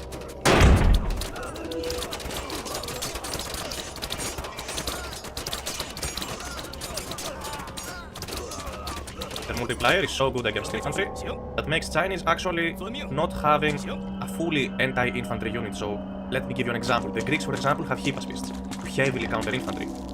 The Egyptians have axemen to heavily counter infantry. The Atlanteans have hieroballistas or fanatics, and the Norse has throwing axemen. So Chinese focuses mainly on archers to counter infantry. On top of that, fire archers again apply bonus damage to buildings. So it's actually a unit you can train and attack buildings if you like, if you wish so. This makes them very valuable in the classical age. Look at how quickly they're taking down this military academy. A little advice for the late game, you can then grab yourself burning pits when you get to the late game, and they will do even more damage against buildings.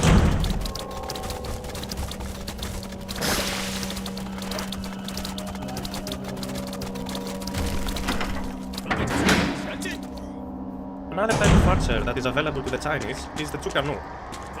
Chukanu is also a general unit with a very high DPS of 12.6, and they attack slow, but their animation includes 4 projectiles. But their animation includes 4 projectiles that do insane damage. But their animation includes 4 projectiles that do insane damage. But their animation includes 4 projectiles that do insane damage. But their animation includes 4 projects that do insane damage. But their animation includes 4 projects that do insane damage. But their animation includes 4 projects that do insane damage. But their animation includes 4 projects that do insane damage. But their animation includes 4 projects that do insane damage. But their animation includes 4 projects that do insane damage. But their animation includes 4 projects that do insane damage. But their animation includes 4 projects that do insane damage. Their animation and 4 projects that do insane damage. Their animation. The Japanese human units for the DLC.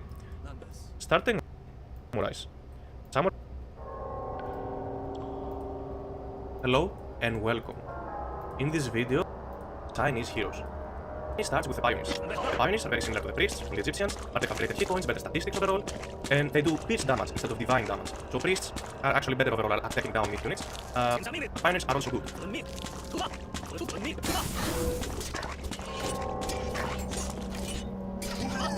Pioneers have a better base attack than the priests, which means they will also be able to be used against other type of units as well. They will just not be applying extra damage to human units, for example.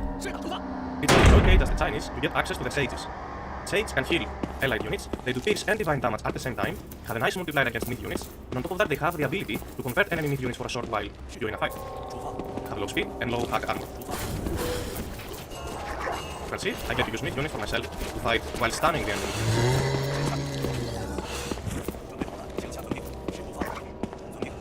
Another hero Chinese get access to at the hero case is the Xianzi. This is a powerful hero, also applying pierce and divine damage at the same time. They have a 5.7 speed, have decent hack armor and high pierce armor, and their ability, which is automatic, is reducing mid-unit damage during a fight. So by fighting these monsters here, all of them are going to be applying less damage. Literally whatever is in the range of this hero. You can see the range here, there. So enemy mid-units will be overall applying way less damage during the fight if you just have one of them. You can only train one of them at once, and you can retain them from the Imperial Academy when they die. In this case, each Chinese god gets to have one extra special hero. Noob gets to have Li Jing. With a very high base damage, damage area, a nice multiplier against infants, a huge range, very strong hit, and high amount of hit points. This unit also has the ability to stun units in a radius for a short while. And he can fight now.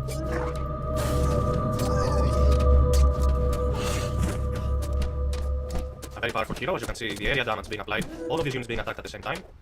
I should have my shotgun.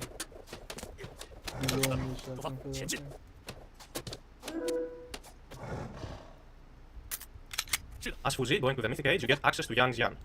He's also known as, from the community, there's been given a nickname to this hero as John Wick, because this hero was actually so strong, and this hero life steals.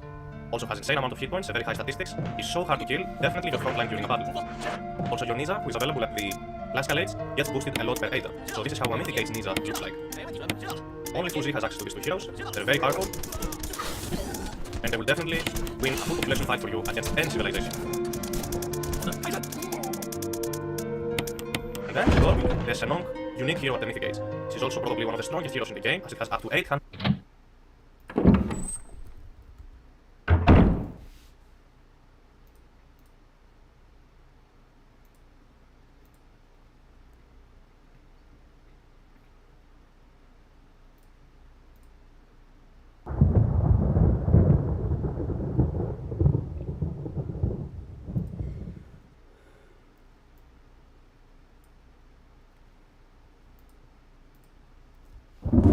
Hit points, 30% hack armor, 60% pierce armor, so hard to kill with armor basically. Pretty quick, pretty fast with a 5.8 speed, a very huge and nice DPS.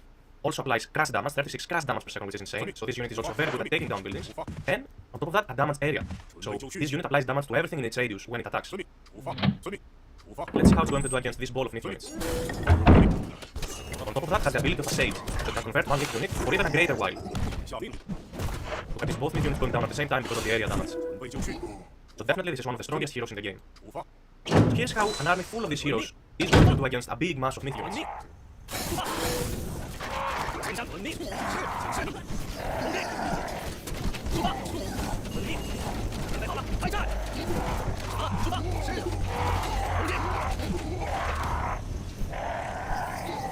So this was pretty much the Chinese heroes. Thank you for watching, I will see you in the next one. Hello and welcome. In this video we're explaining the Japanese human units of the DLC. Starting up, we have the Samurais. Samurais are trained at the dojo, you can access them at the Glasscalades. They have a strong ability, at their first attack they apply bonus damage to anything they hit, it's called Laijutsu. They have a multiplier of 1.5 against infantry, they have a DPS of 13.3, so they do 16 damage per hit. They're super expensive, and they also have 4 population. So, at numbers, they're extremely strong. So once you have set up a stable economy enough, you can take some very strong fights, and you can have plenty of these out. And you can see this is their ability, where they can take that infantry down. You have 2 of them, they can take an infantry down in 2 hits. Pretty powerful units, and certainly a unit you might want to train against infantry soldiers, such as Marmilo, Hoplites, etc. Moving on, we have the Shinobis. Shinobis apply bonus damage against range units 3.5, so they have a pretty strong multiplier. They have a hack damage of 4.4, 11 hack damage per second basically. They have 5 speed, so they're pretty fast. They have plenty of hit points. They have high pierce armor, very similar to the Huskars, but they have very low hack armor. They also have an ability that makes them temporarily faster. So you can do that by doing Shift and Q. You're going to enable the ability for all of these units you have selected. So we're going to do Shift and Q and run and charge all the way to these range units. Alright, Shift and Q. They now run at 7 speed, which is insane. And now we can attack the archers. These units are basically a better version of the Huskars. They're just way more expensive, they cost food and gold instead, they also cost a lot of population. Having set up a great and stable economy, you're going to be able to mass out these units and demolish any enemy archers in the battlefield. Also, to mention, Shinobi deal crash damage to buildings, so they can also be used as a siege unit. Crash damage of 5 per second. They can take buildings insanely quick, just like Bravery Huskars for the Norse civilization. And the best thing about this is that Shinobi do not require any unique upgrades in order to deal bonus damage to buildings. They have that by default. Next up, we have the Yari Spearmen. Yari Spearmen are trained at the guardhouse, and they are available in the Glasscalades. They have 4.8 speed, very similar to the Berserks. They have a hack damage of 6 hack damage per second as well, a multiplier of 3 against cavalry, so you can tell that these are counter cavalry units. High hack armor 40, but low pierce armor, so they're countered by archers basically. Let's take this fight, see how well they can do against cavalry. Very similar to the Chinese halberdier.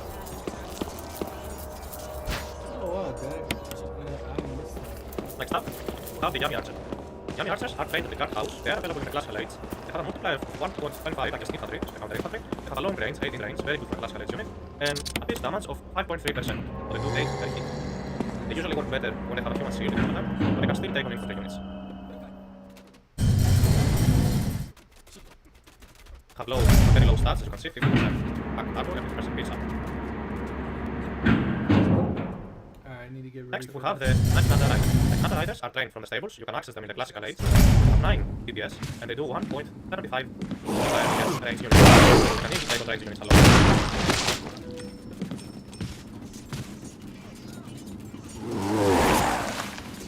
They can be by infantry and by anti-cavalry units. Spearmen, etc. And lastly, we have the Yami Horse Archers. Yami Horse Archers have 15 range, they do 9 pierce damage per second, and they have 5 speed. Even though these units have no multiplier, they're pretty much very good at kiting, hit and running, raiding, and at killing infantry pretty much. Since they do pierce damage, that means they can take on infantry since infantry has low pierce armor.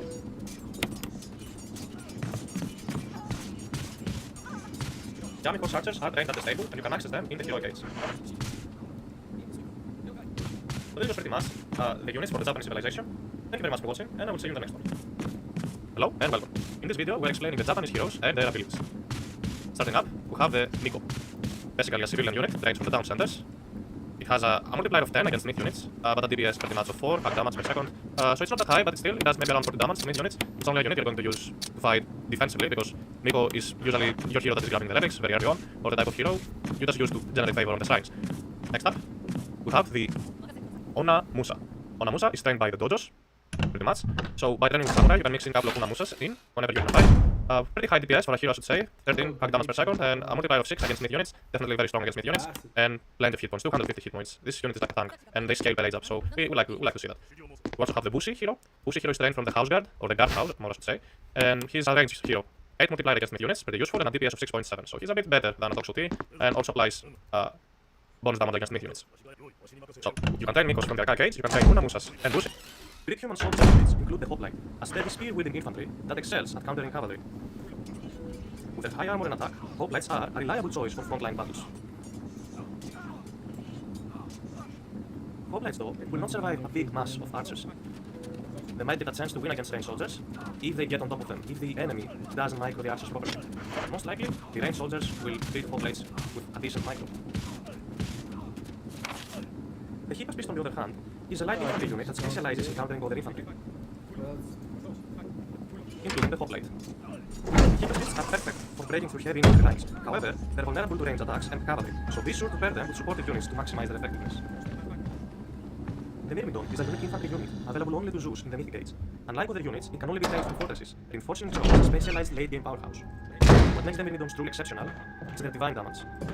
This means that their attacks completely ignore enemy armor, dealing full damage regardless of the target's defenses. Whether you're up against heavily armored infantry, powerful cavalry, or even myth units, the Myrmidon will cut through them with ease.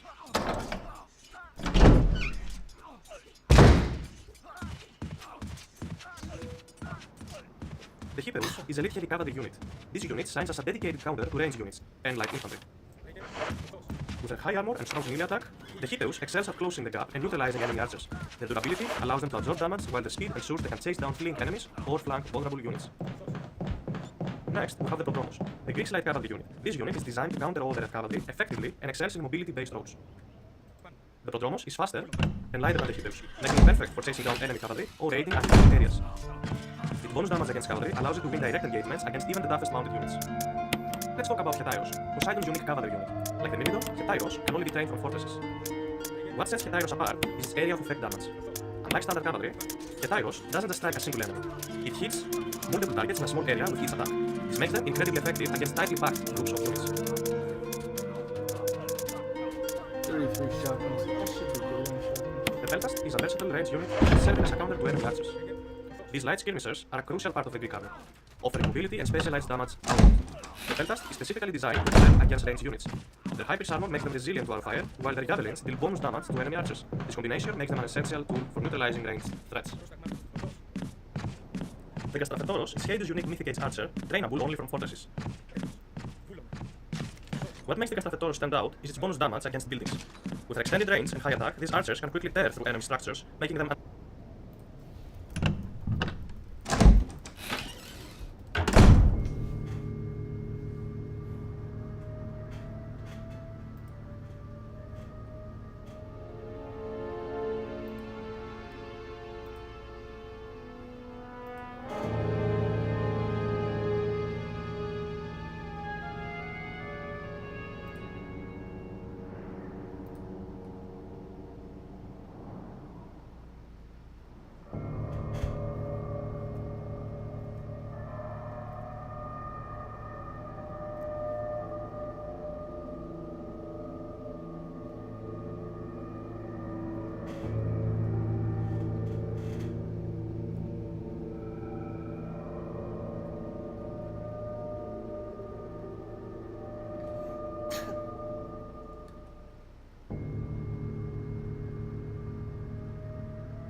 excellent choice for siege warfare. their anti-building prowess, the Catastrophoros is equipped with an impressive long range, allowing them to fire from behind your front line with impunity. This makes them a valuable support unit, both in sieges and in large battles. So, to sum up, Hoplites counter cavalry, Hypaspists counter infantry, Myrmidons are decent against everything, Hippeus counter archers, Neutronos counter cavalry, Hetaros are pretty much good against everything as long as they last, Peltasts counter archers, Castrafetoros counter infantry and buildings. The Egyptian science of mythology has a diverse army that excels in specific roles. Each unit serves a clear purpose, and understanding their strengths and weaknesses is key to dominating your opponents. Let's break them down. The spearmen are the Egyptian counter to cavalry. Trainable from the barracks, these spear-wielding warriors are highly effective at taking down mounted units with their bonus damage. Their strengths, high bonus damage against cavalry and vulnerability, their weakness, vulnerable to range units and anti-infantry units. Axemen. The Axemen are your go-to unit for dealing with enemy infantry. Also trainable from the barracks, these light warriors excel at cutting through enemy foot soldiers. Their strength, they have bonus damage against infantry. Weaknesses, weak house of the Egyptian army. Trainable from the middle stronghold to threats while keeping them protected from frontline units.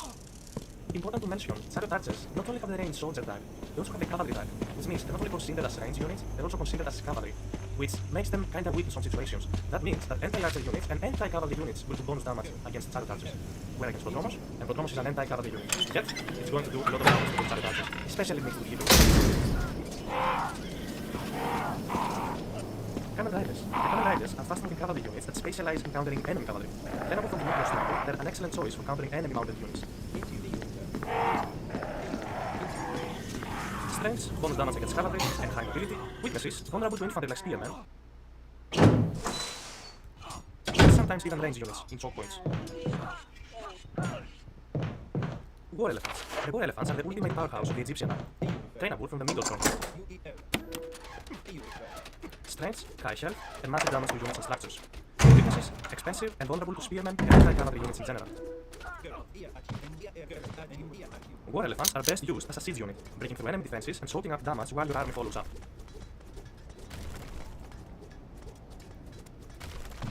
To summarize, spearmen counter cavalry, axemen counter infantry, chariot archers counter infantry, slingers counter ranged units, Kamen Riders counter cavalry, war elephants are siege engines that destroy units and buildings alike.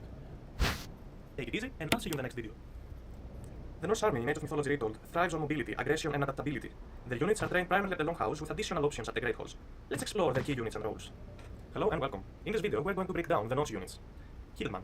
The Hildman is the backbone of the Norse infantry, specializing in countering cavalry. Trainable from the Longhouse, these disciplined warriors wield spears, making them a reliable choice in battle. Their strengths, bonus damage against cavalry and decent hack armor. Weaknesses, vulnerable to range attacks and anti-infantry units. Hildman excel at holding the line and protecting your army from mounted threats. The Berserk. The Berserk is a flexible high DPS infantry unit, trainable from the Longhouse. It doesn't have bonus damage against any specific unit type, but it performs decently against all targets. With its high hack armor and often superior speed, the Berserk can adapt to various combat scenarios effectively. Strengths, high DPS output, good durability with hack armor, and fast movement speed. Weaknesses, vulnerable to concentrated fire from range units or anti-infantry units. The Throwing Axeman is a range unit specializing in countering enemy infantry. Trainable from the Longhouse, these warriors throw axes that deal bonus damage to foot soldiers. Strengths, bonus damage against infantry and good range. Weaknesses, weak against cavalry and other range units. Different axes are protected while they chip away at enemy infantry at safe distance. Haskell. The Haskell is a versatile infantry unit with high resistance to range attacks. Trainable from the hill forts, Haskells are excellent at closing the gap and disrupting enemy archers. Strengths, high resistance to range damage, effective against range units. Weaknesses, vulnerable to melee infantry and cavalry. Use Haskells to neutralize enemy archers and disrupt backup. And again, because Haskells is an infantry unit, they're not going to do well against cavalry, and here's why. Haskell's specialization is archers, range units. Yet, they were needed to get a weakness. Their weakness is their low hack armor, extremely low hack armor, which as we mentioned previously, they're going to lose to other infantry units. But they're also going to lose against cavalry. But that doesn't make much sense, does it? Because infantry is supposed to counter cavalry, right? But no, special infantry has different specializations that make them basically time to time lose to units that they're not supposed to beat. A very one-sided fight over here. Raiding Cavalry. The Raiding Cavalry are light mounted units specializing in countering range units. Trainable from the Great Halls, these fast-moving cavalry excel at flanking and eliminating vulnerable targets. Strengths, high mobility and bonus damage against range units. Weaknesses, weak armor and vulnerability to spearmen or similar units. Raiding Cavalry are perfect for hit and run tactics or chasing down fleeing archers. Jarl. The Jarl is a high armor, slow cavalry unit with great attack. Trainable from the Great Hall, the Jarl doesn't have bonus damage against any specific unit type, but it's effective against almost everything, just like the Berserk. Strengths, high durability with strong attack power, decent across various scenarios. Weaknesses, expensive and slower than most cavalry units, making it vulnerable to kiting or massed range units. Guards are dependable frontline fighters, excelling in sustaining prolonged battles and supporting your army with consistent damage. To summarize, Hitman, counter cavalry, trainable from the longhouses. Berserk, flexible high DPS infantry, effective in a variety of scenarios. Throwing Axeman, ranged infantry counter, dealing bonus damage to foot soldiers. Haskell, anti-ranged infantry with high resistance to archers. Reading cavalry, fast cavalry designed to counter range units. Jarl, heavy cavalry with no specific bonuses but strong all-around performance, trainable from the Great Hall. Hello and welcome. In this video, we're going to break down the Atlantean units one by one. The Atlanteans in Age of Mythology Retold bring a unique blend of advanced technology and mythological power to the battlefield. Let's break down their core units and their values. Marmillo. The Marmillo is the primary infantry unit of the Atlanteans. Trained from the military barracks, it is an all-purpose fighter with high DPS and hack armor. Marmillos don't have any bonus damage against specific unit types that are durable and decent against everything. Their strength, high damage output and solid durability, weaknesses, no specific bonuses making them less efficient in specialized matchups. Marmillos are a reliable choice not only in the core army. Catapeltis. The Catapeltis is a counter-cavalry unit trained from the counter barracks. Heroizing these units or upgrading them with a unique tech, Catapeltis can have a very high mobility. They also have extra damage against cavalry, a big multiplier against cavalry, and they're a critical tool for neutralizing mounted threats. Strengths, bonus damage against cavalry, and high mobility. Weaknesses, vulnerable to infantry and range units. So even though Catapeltis is a great unit, one of the strongest units to train against cavalry, yet, that's their only... Thank you for watching, and...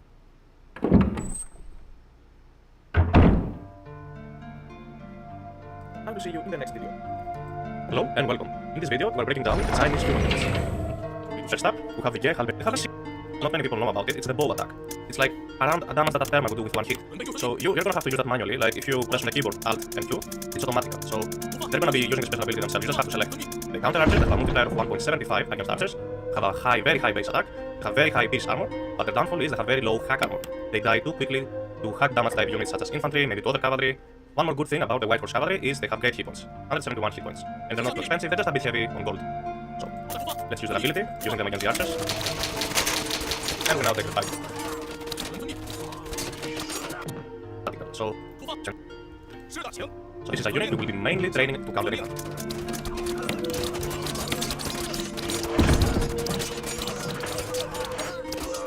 The multiplier is so good against infantry that makes Chinese actually not having a fully anti-infantry unit. So let me give you an example. The Greeks, for example, have Hibaspists, who heavily counter infantry.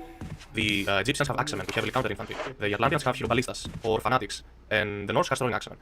So Chinese focuses mainly on archers to counter infantry. On top of that, fire archers, again, apply bonus damage to buildings. So it's actually a unit you can train and attack buildings if you like, if you wish so. This makes them very valuable in the classical age. Look at how quickly they're taking down this military academy.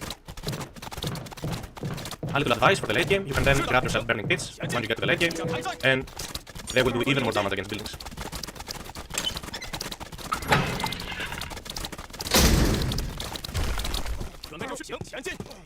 Another type of archer that is available to the Chinese is the Chukanu.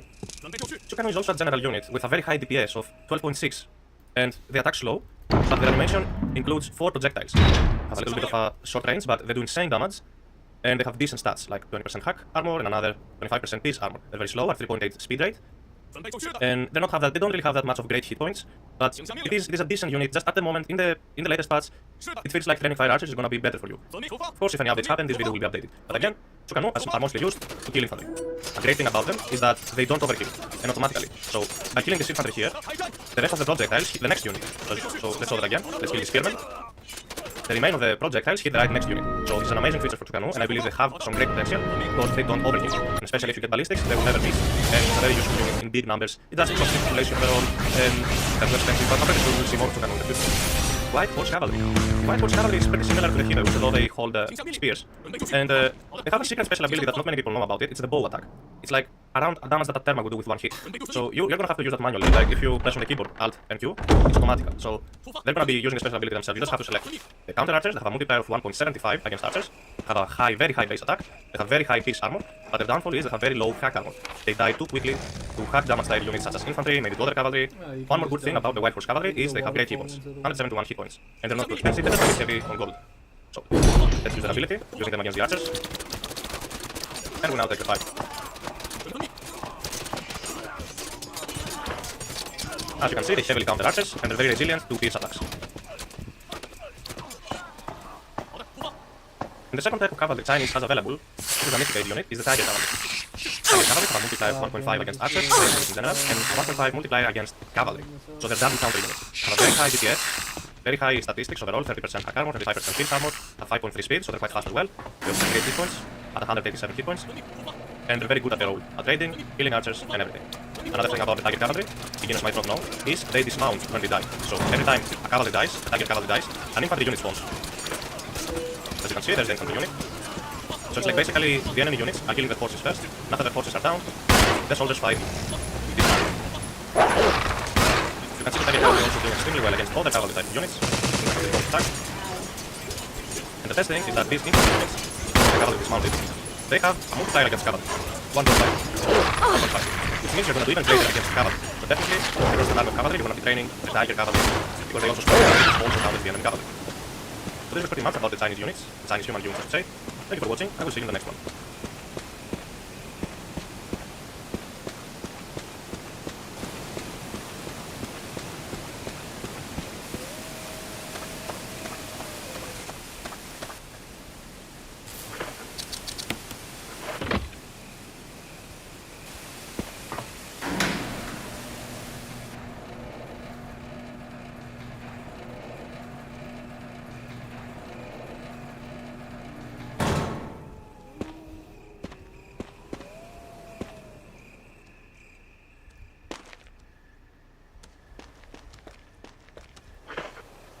But it just goes somewhere already been. That sucks.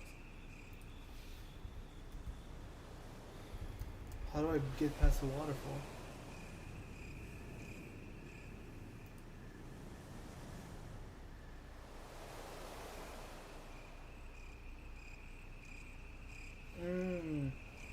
Use a square crank in the water pool to close the water. That makes sense.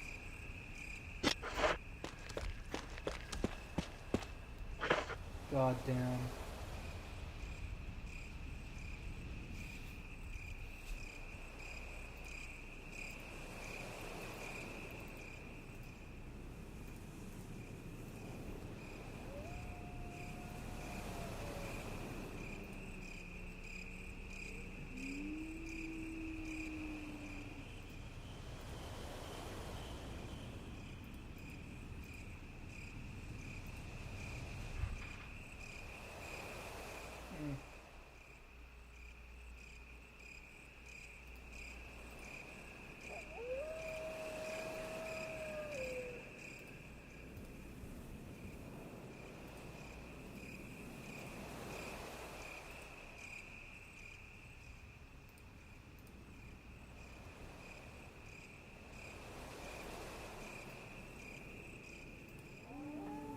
Hello and welcome.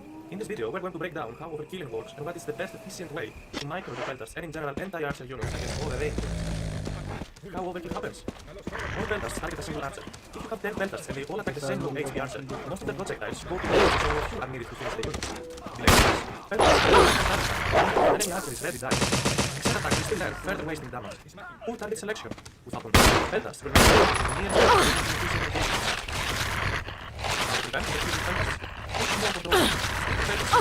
3 up to 5 and manually target different enemy archers to spread them. Have 50 pelters against 50 archers. Assign 3 pelters per archer. Focus fire select. Instead of 4 pelters targeting one enemy, assign a smaller number per unit. Prioritize killing damage to low HP archers first to thin out their numbers efficiently. Use attack move sparingly. If you use attack move, your pelters will auto-target and may overkill the same unit. Instead, manually click on multiple enemy archers to distribute shots.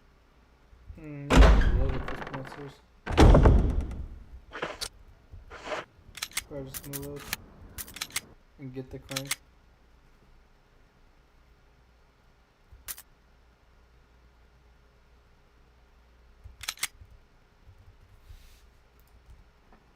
Hello and welcome. In this video, we're going to break down how overkilling works and what is the best efficient way to micro your pelters and in general anti-archer units against all the range units. How overkill happens. All pelters target a single archer. If you have 10 pelters and they all attack the same low HP archer, most of the projectiles go to waste since only a few are needed to finish the unit. Delayed attacks. Pelters have projectile travel time, meaning if an enemy archer is ready dying, excel attacks will still land, further wasting damage. Poor target selection. Without control, pelters will naturally focus on the nearest enemy, leading to inefficient engagements. How to prevent overkill with pelters? Use small control groups. Split your pelters into groups of 3 up to 5 and manually target different enemy archers to spread out the damage. Example, if you have 15 pelters against 50 archers, assign 3 pelters per archer. Focus fire select. Instead of 4 pelters targeting one enemy, assign a smaller number per unit. Prioritize killing damage to low HP archers first to thin out their numbers efficiently. Use attack move sparingly. If you use attack move, your peltasts will auto-target and may overkill the same unit. Instead, manually click on multiple enemy archers to distribute shots.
Hello and welcome. In this video, we're going to break down how overkilling works and what is the best efficient way to micro pelters and in general anti-archer units against all the range units.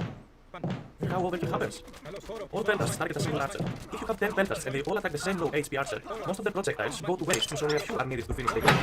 Delayed attacks. Pelters have a double time, meaning if an enemy archer is ready dying, excel attacks will still earn further wasting damage. Poor target selection. Without control, pelters will naturally focus on the nearest enemy, leading to inefficient engagements. How to prevent overkill with pelters?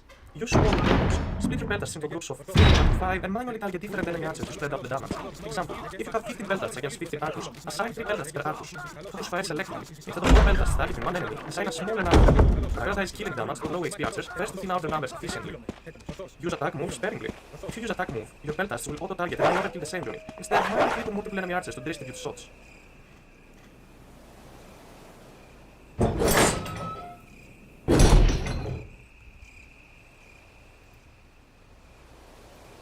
Hello and welcome. In this video, we're going to break what formation is and how to use it. Did you know that a simple button press can save your army from being wiped out?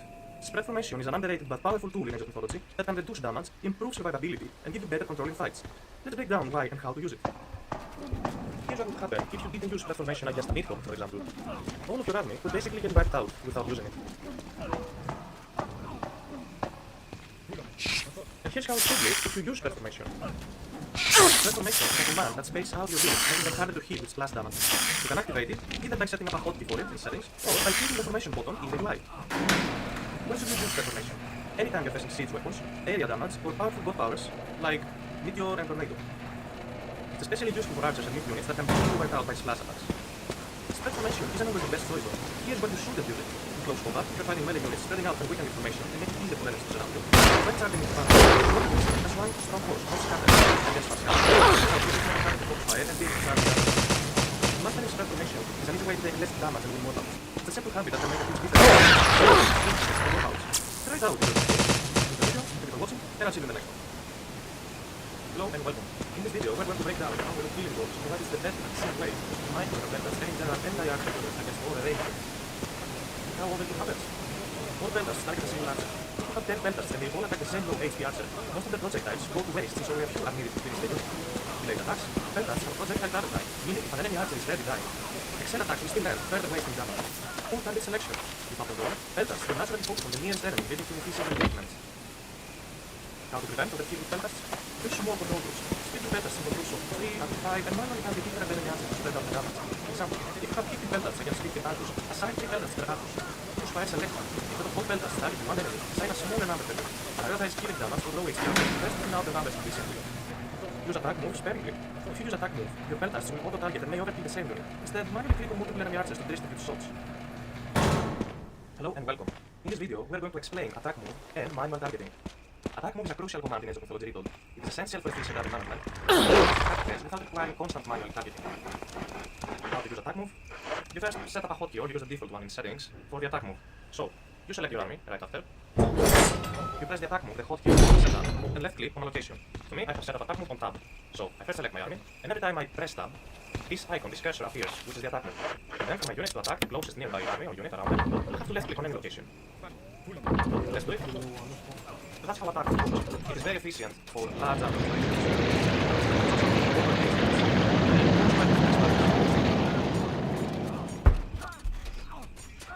Always check your formation when using attack move. If melee units are in front and range in the back, your army will perform better. Take the elevator down there. Manual targeting. Manual targeting is better for focus fire and key targets.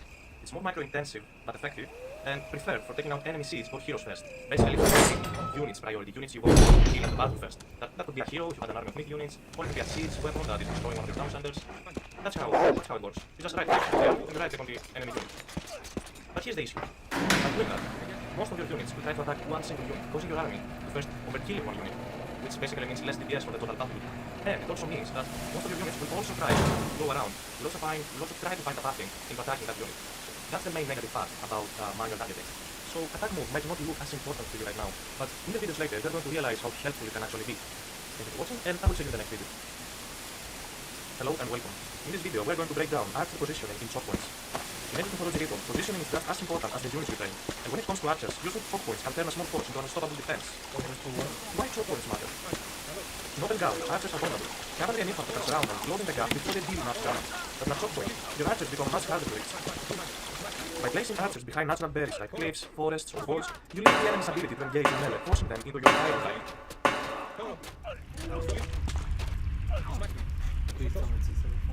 Here are some more examples of choke points. What are the type of space you will use for your archers?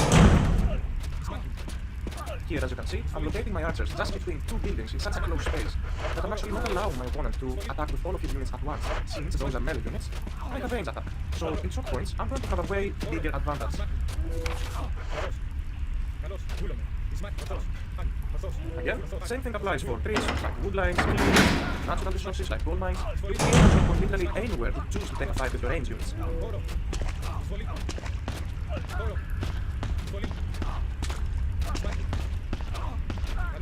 Thank you for watching, and I will see you in the next video. Hello and welcome. In this video, we are going to break down what kiting is, when to use it, and how to execute it effectively to dominate your opponents. Kiting is a micro technique where you attack an enemy, then retreat before they can strike back, forcing them to chase you while you continue dealing damage. This tactic is especially effective with archers against slow-moving melee units like hoplites, axemen, etc. Use of kite in these situations against slow melee units, infantry struggle to catch up, when the archers outrange the enemy, don't shoot before retreating, whereas villagers hit an enemy force the enemy to react. Against a bigger army, kiting lets you control the fight and pick off units gradually. Is that you, Jill? Is that voice Enrico's? Yeah? You're alive! Stop! Are you with anybody, Jill? No.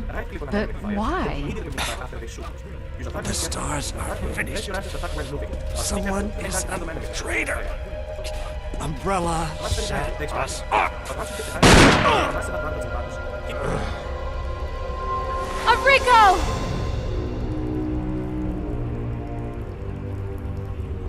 Traitor? Who?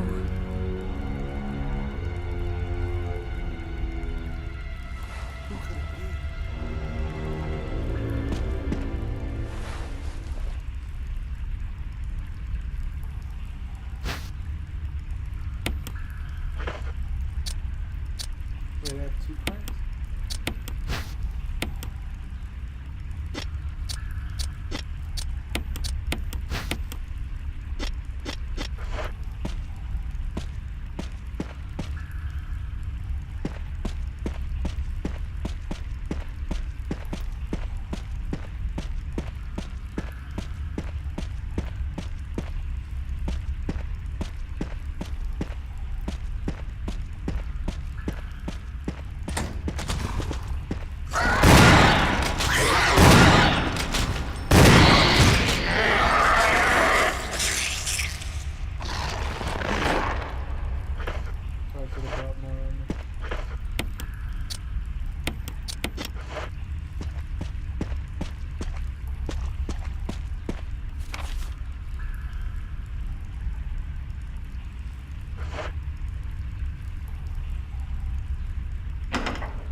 Your archers moving, manage your position, and make your enemy chase you to their doom. This was the video. Thank you for watching, and I will see you in the next one.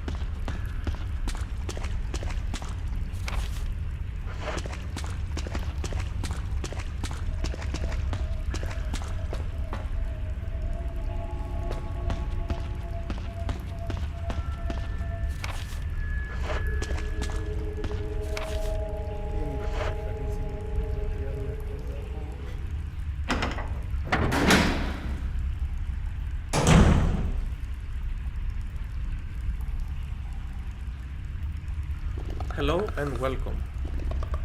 Diving into one of the most essential skills for improving your gameplay in a game.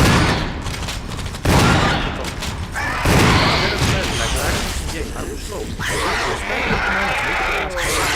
Then this lesson. Mastering hotkeys and control groups will significantly boost your efficiency, allowing you to focus on strategy rather than clicking around aimlessly. Why are hotkeys important? Hotkeys are keyboard shortcuts that allow you to execute actions quickly without moving your mouse all over the screen. Here's why you should use them. 1. Speed and efficiency. Instead of clicking on the UI, hotkeys let you train units, build structures, and command your army almost instantly. Multitasking, as the second. Hotkeys let you manage your economy and military simultaneously, improving your overall macro and micromanagement.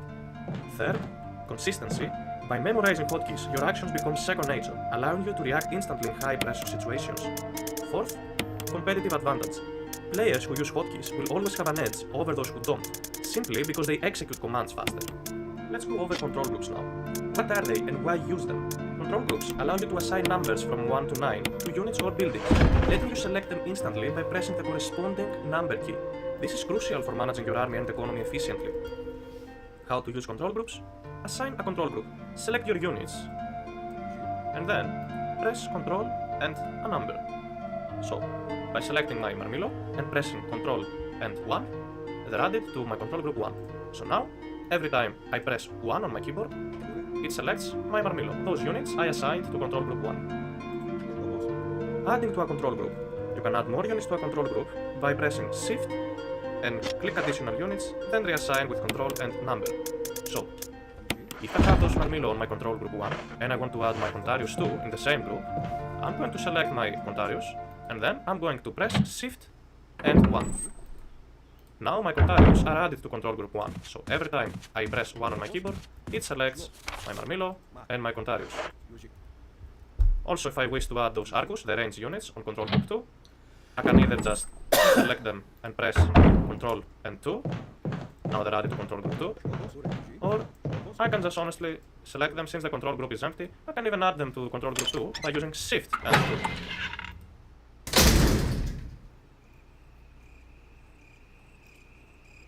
Yeah, guys, I don't know if you heard the news.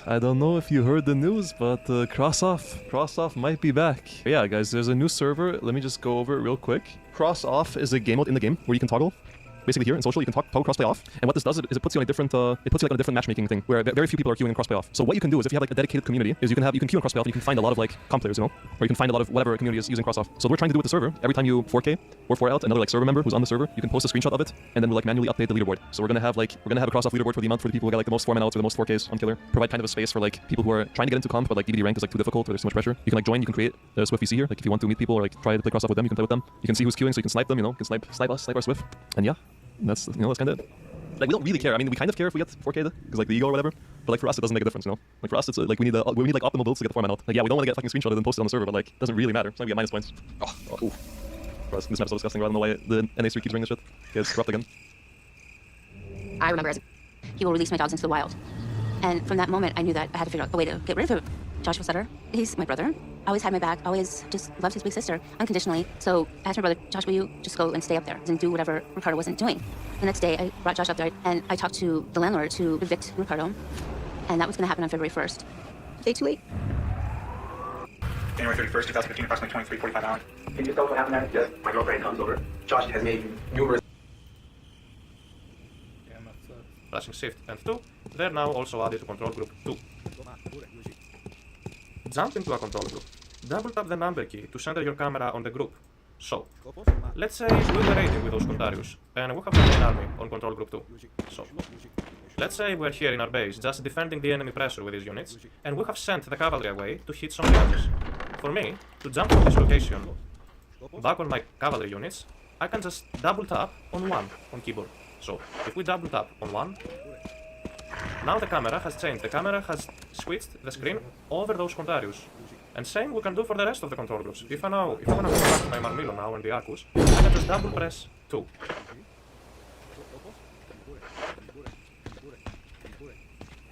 Same thing works for buildings. If you wish to add buildings to a control group, you can easily just select them. Let's say I want to select this town center. I'm going to assign it on control group 4. There it is. So every time I press 4 on my keyboard, it selects my town center. Same goes for the rest of the buildings.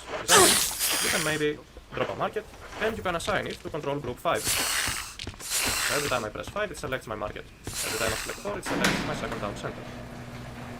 Best uses for control groups. Here are some recommended setups. Use 1 to 3 for military units. Use 1 for your melee units, such as cavalry or infantry. Use 2 for your ranged units, such as archers, and in general all type of ranged units. And use 3 for mid units or 6 units in general. Every time we press 1, we select the melee units. Every time we press 2, we select the ranged units. Every time we press 3, we select the melee and buildings. And military production buildings as well. Up to you. You can set up your own hotkeys, your own control groups, your way. Using control groups properly means you can attack, defend, and manage your economy without wasting time selecting everything manually. So, here are some practical exercises. Build a small base using only hotkeys. Try setting up a functioning economy without clicking UI buttons. Assign control groups to your army, create 3 different groups, and practice switching between them during a battle. Speed challenge. Train villagers and military units as fast as possible using only hotkeys. Hotkeys, may the gods bless you. Hello and welcome. In this video, we're going to take a different approach on controlling hotkeys. So, if you feel like you are too busy, if you feel like you are too slow on setting up certain hotkeys and control groups, there is a solution actually, there is an easier solution for us. You can go over to settings, then select hotkeys, click on find and select unit hotkeys, scroll down all the way, and you will come across these 3 things over here. Select all infantry, select all cavalry, select all ranged units. So you don't really have to use control groups on Age of Mythology Ritual unless you are a high level player. For the beginners, I have this, I can suggest this, I can highly recommend this solution here. If you don't use numbers at your keyboard to play with, then you can select all infantry by pressing one of your numbers. So click on select all infantry, then click on change, and put it on 1.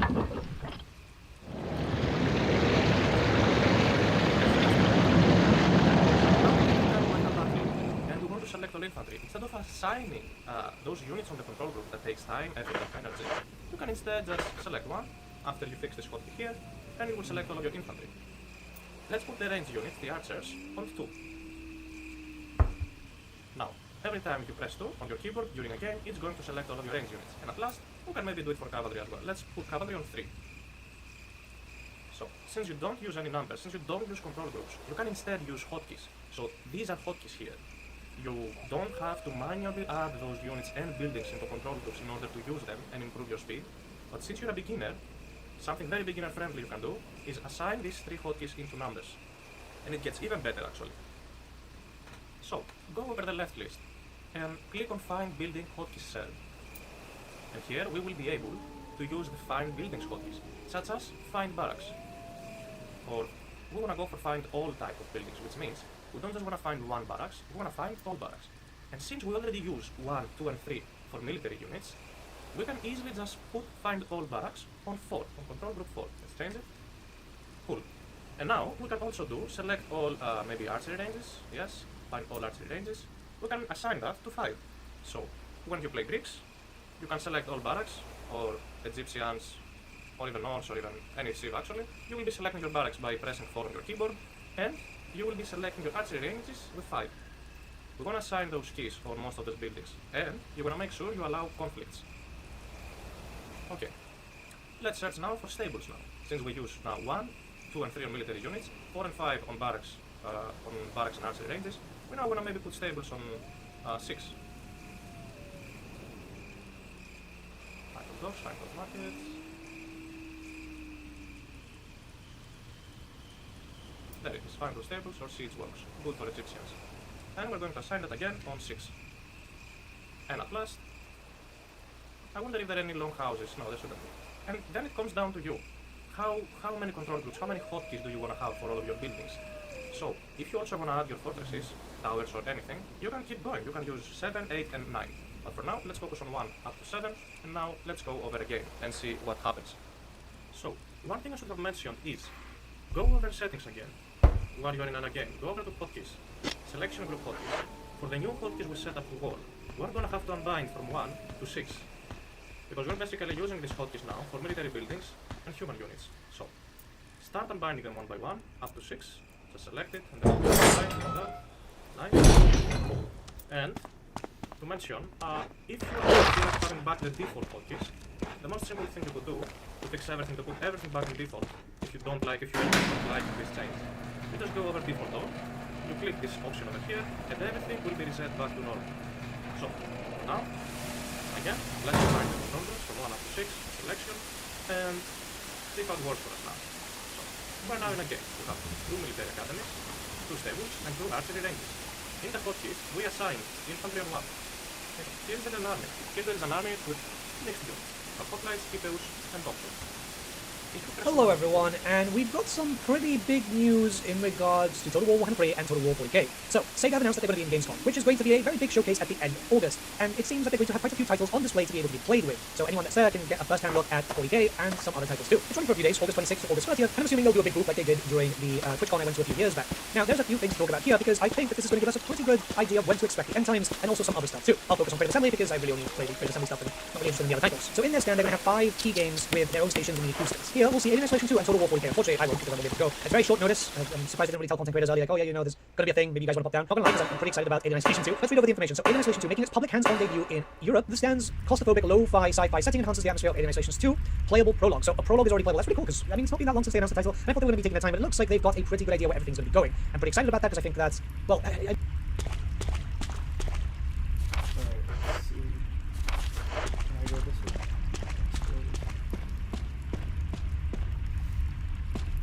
Oh, there is a see, my dumbass, I totally missed the fucking typewriter. I wasted 10 minutes. See, that's what I get from my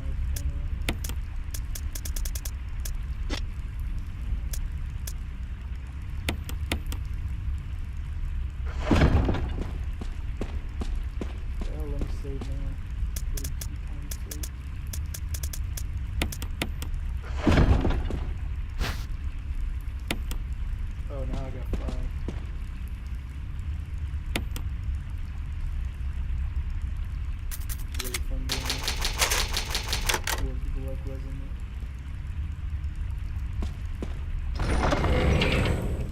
going to select all hoplites. And you can now micro them. You can attack enemy cavalry, for example. If you press 2 on keyboard, it selects all ranged soldiers, which are the top shots here. And if you press 3, it selects all cavalry. So try to get a little bit used to this. Go over again yourself in single player or in the editor, anywhere you like, and try to move around with these control groups. Use 1, 2, and 3. Move around a little bit with the hoplites, a little bit with the archers, a little bit with the keepers. Try to get comfortable with this new hotkeys we just set up. And here is the other part. Now, we also want to select the military production buildings. So, if we want to select the military barracks, we just press 4. And suddenly, the military barracks are selected. Do we want to train hoplites? Nice, we just press 4 and we start the hoplite production. Do we want to train archers? Hello and welcome. It's going to be a very short video where I'm just going to tell you in general about hotkeys. Try to force yourself in using them. For example, if you see over my UI on the left side here, where my cursor is, I have set up a couple of hotkeys for all of my buildings. Using the default hotkeys is good for Age of Mythology Retold. The developers did a good job putting 2 default hotkeys for this game. So, I put house on E, but it's probably Q for you. So, if you're in a game and you want to build a couple of houses so you have extra population, don't just select the person on top of the house, for example, and then left click again to build it. I really prefer, I highly recommend if you instead press Q to build your house. Q should be the default one for the house. I'm pressing E because I changed it myself. And again, same for granaries. If you have your granary, just use that hotkey. The letters are on top of every building as you can see. Every letter you can set up your hotkeys to. For example, I have it on T. Don't left click on the UI and then left click to build a temple. Instead, press T and then left click on the location you want to build your temple. Same goes for units. Probably have Q on the Pegasus and W on the Minotaur if you are using the default hotkeys. Don't left click on the UI to train these units. It is way better, it's more efficient if you use those hotkeys. So try to force yourself to use these hotkeys and you will see yourself playing faster, have higher MEM and improving a lot in general. Thank you very much, I'll see you in the next one.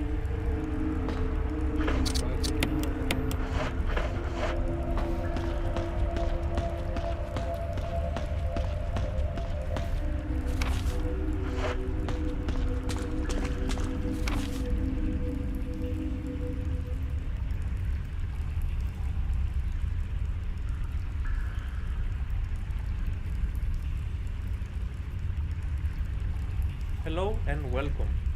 In this bit, you can see how you should build storehouses, how you can do a quick farming, and how you can save walking time for your villagers using garrison and garrison hotkeys.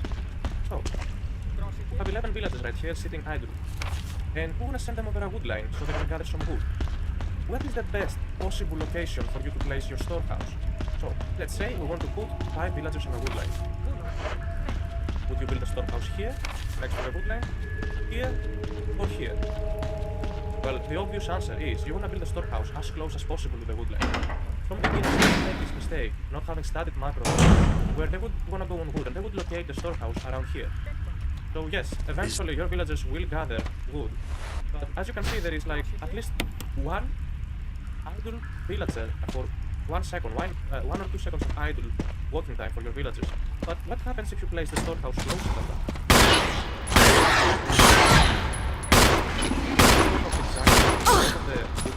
Your villagers have no walking time, nearly no walking time at all. Villagers are 7, 9, 10. Immediately drops off the resource and goes back to work. What happens to this villager and these 2 villagers too? You can see they immediately drop off the resource. Might be like half a second of idle walking time for this villager, but that's because it's kinda further away from the wood line. So, what about gold mines? What's the best possible way to place a storehouse around a gold mine?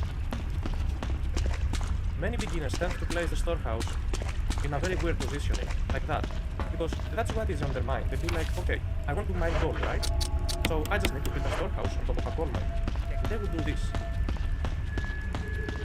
Okay, you will eventually mine gold on this storehouse, but this is a very bad located storehouse.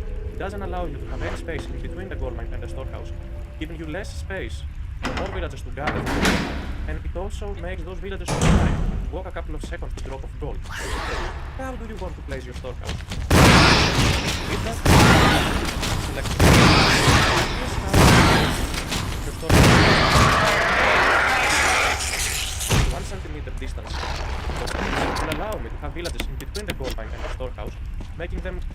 gold at maximum efficiency. There they are. So now these 4 villagers no longer have any walking time at all. There is not a single second of idle time, walking time for them to drop off gold on the storehouse. Just freely dropping off those resources there, every time they gather the gold required. Look at the animation. It's like they're not moving at all. So, this is how you want to place storehouses, mining camps, ox carts, when focusing on economy, on gold mines. About woodlands, you can just drop off, you can just locate the storehouse right on top of it. And you will be good to go. Then comes a very similar control to farming. You're going to eventually start farming at some point when you're playing a long game, right? Usually you build your farms around your town centers or around granaries.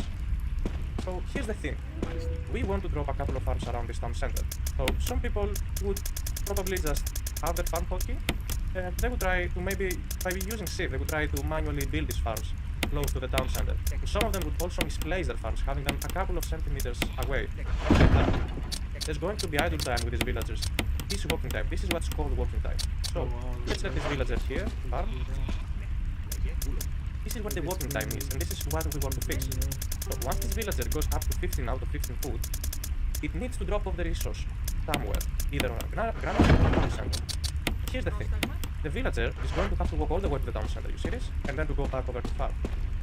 For us to fix that, we want to perfectly locate farms around town centers and granaries. And there is actually a very easy way to do that. Let's delete these farms. So what's the easiest and most efficient way to drop your farms around town centers and granaries? There it is. Best way is to use a hotkey to build a farm. You start by selecting your villagers, you do your hotkey for the farm, and then you put your cursor on top of the town center. Locate your cursor on top of the town center. And what happens next is you hold shift on your keyboard and you start spamming left click. Here it is. Let's go. And now we have a perfectly. Hello and welcome. In this video, we're going to talk about one of the most crucial skills in Age of Mythology Retold, Micro. Whether you're a beginner or an experienced player, holy. So, what is Micro and what is so important? Micro, short for micromanagement, refers to the precise control of individual unit during a battle. Oh my god. It is the opposite of macro, which focuses on economy, resource gathering, and building. I can't even get mad at the game. Micro allows you to optimize your combat efficiency, making the most out of your army by controlling movement, targeting, and special abilities in real time. Why is Micro so important? Unit preservation. By controlling your units effectively, you can minimize losses and keep your army strong for future engagements. Efficient damage output. Micro helps you target enemy units strategically, focusing fire on high priority threats and avoiding overkill. Dodging and positioning. Good Micro enables you to dodge ranged attacks, kite enemy units, and position your troops in optimal formations. Utilizing special abilities. Many myth units and heroes have powerful abilities. Proper Micro and shoot at the right moment. Winning against larger armies. Skilled Micro can allow a smaller, well-controlled force to defeat a larger, poorly managed army. E-Micro techniques? Hit and run, also known as kiting. Ranged units can move between shots to avoid melee attacks and maximize damage output.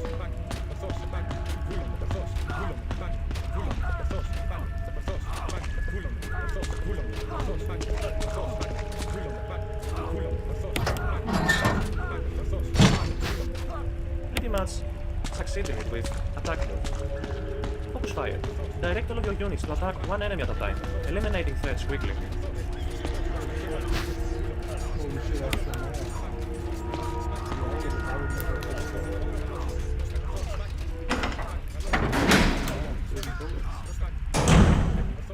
Hunting and surrounding. Positioning units to attack from multiple angles to prevent enemy escape.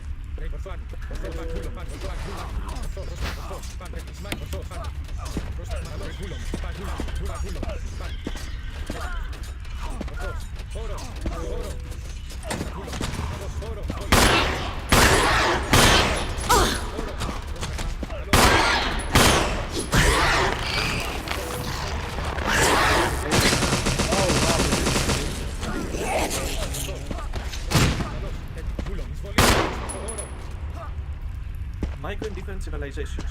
Each civilization benefits from micro in different ways. Greek, heroes and myth units rely on ability timing and positioning. Norse, infantry armies require good control for flanking. Egyptians, priest healing and ranged micro helps maximize their strong economy and defensive playstyle. Colombians, fast unit movements and strong heroes make precise micro even more impactful. Micro is an essential skill in Age of Mythology Rito that separates good players from great ones. By practicing micro techniques, you can gain an edge over opponents, maximize your army's potential, and secure victories even in tough battles. Remember, micro takes time and practice, so keep refining your skills and experiment with different strategies. Thank you, and I will see you in the next video. Very useful. Hello, and welcome. This video we're going to be showing how micro in practice works. So, I have an army composition of hoplites and toxos. And on the other side, my opponent has gliders and maxima.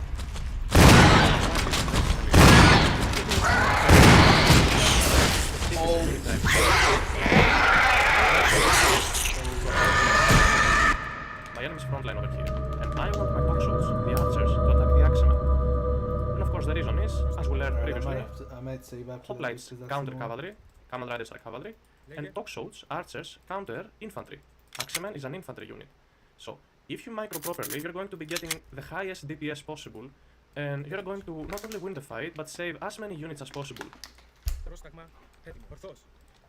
I'm going to use two control groups over here, one for my hoplites and one for my archers, and I'm going to be microing my best now to attack the correct units. That's on the cavalry, and I'm trying to target down those axemen with my archers.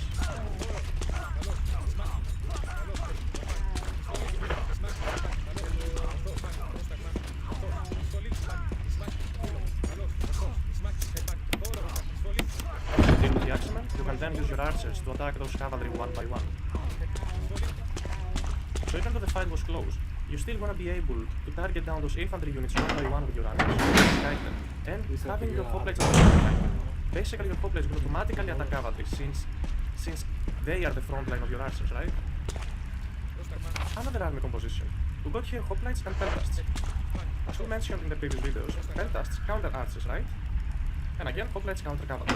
So, in this case here, I want my hoplites to attack the cavalry, and I want my peltasts to attack the chariot archers.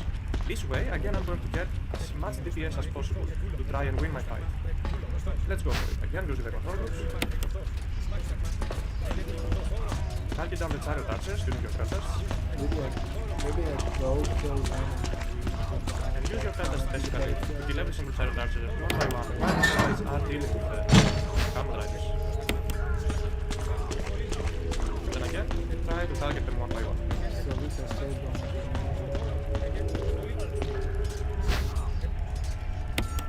just like that, we won a fight we were not supposed to win. Another army composition. Focus on variety over here. Here we have Prodromos and Hypaspists. We have Prodromos to attack the cavalry units. Because Prodromos again have a multiplier of 3.5 against cavalry. So, Prodromos counter cavalry. War elephants are considered as cavalry.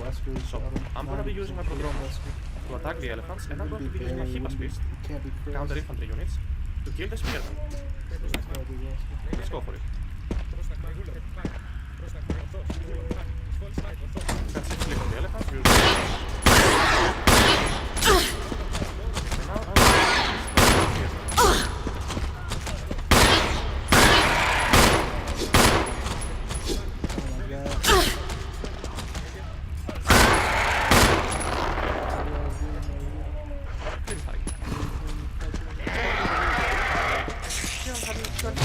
and 12 peltasts.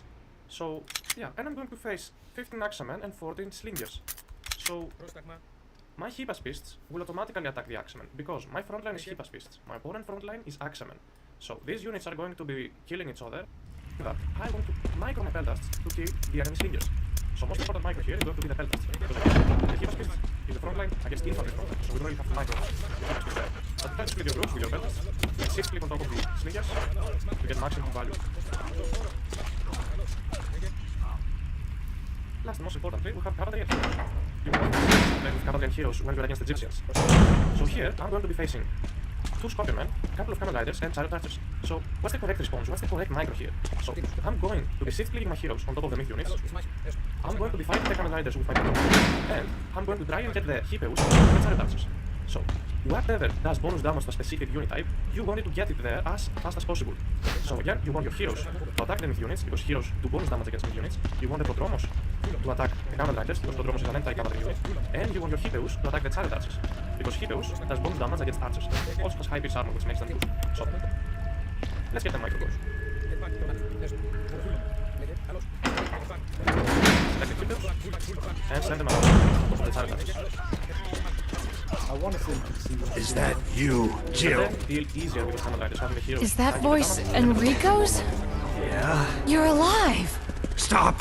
So, this was a general idea Are of you how with can micro anybody, units. Jill? Control groups and podcasts are going to be a strong ally to you. But So, why? get used to them, play around with them, micro, and try to manage your units as best as possible. Thank you, I will see you in the next video. Someone is a Hello, traitor. welcome. In this video, we're showing Umbrella how the Egyptian micro generally works. up.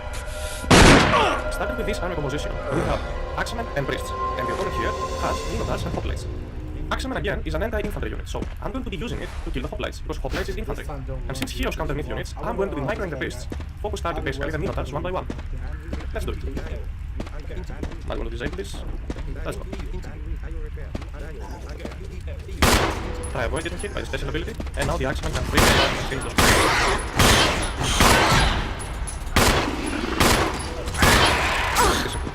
Next, Spearman and Slinger. The enemy army is Hipeus and Toxos. We have the Spearman to take care of the Hipeus, and the Slingers to attack the Toxos. Because again, Spearman is infantry, which means it counters cavalry.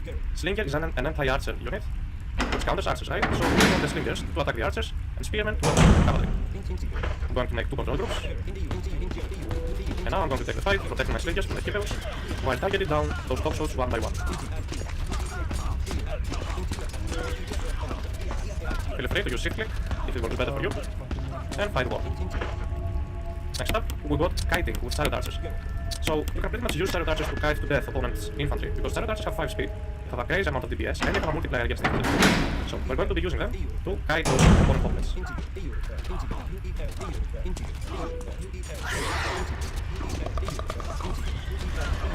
Kiting is a form of micro as well. So if you ever see yourself having fast range units such as chariot archers or Therma, and even slow infantry units, feel free to apply this technique. Next, we've got chariot archers and camel riders. You will often see yourself playing this army composition against Greek, because your units have high mobility, and you will see yourself most of the time dealing with hoplites, toxotes and pellasts. A very common Greek army composition. So in this situation here, get on top of the archers. So even the camel riders do not only they still have high pierce armor and some very good DPS, which means even though they counter cavalry, they still do great against ranged units. So we're going to use them here to kill the toxotes. Let's start. Might not want to commit yet to the fight, we can snipe just a couple of hoplites completely. Now we can commit. Let's try to get a couple of camel riders on top of the toxotes.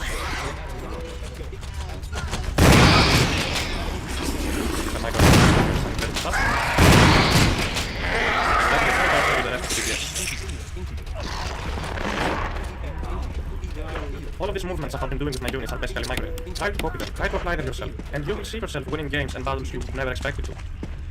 Next up, we've got a more complicated situation. Here we have Axemen, Priests, and chariot archers. So this is a more realistic battle over here, where we have 3 different types of units. We have anti-infantry units, which we will need to attack the hoplites. We have anti-infantry long-range archers, who are going to do great against hoplites, and are going to do great against the toxotes. And we have Priests, who are heroes, that we need to use them to kill the manticores. How's it going to work? So remember, we said in one of these videos that spread formation is very important against area of effect damage units. Splash damage units basically. And Manticore is a splash damage unit. Its special attack does a huge splash damage. And if your opponent has more than 2, up to 3 and more, you will realize it's pretty crucial to be careful and use your spread formation in a battle. So here's what I'm going to do. I'm going to select my army. You can try that yourself. And I'm either going to use a spread formation. For me it's Alt and A. Or, simply as that, if you don't have a hotkey for it, you can just click over here in the UI.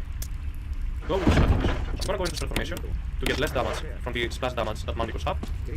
And I'm going to try and get my Priests on top of the units.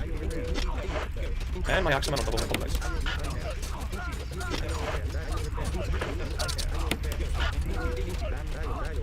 Now that the Manticores are in the battle, I can use my Priests to kill them.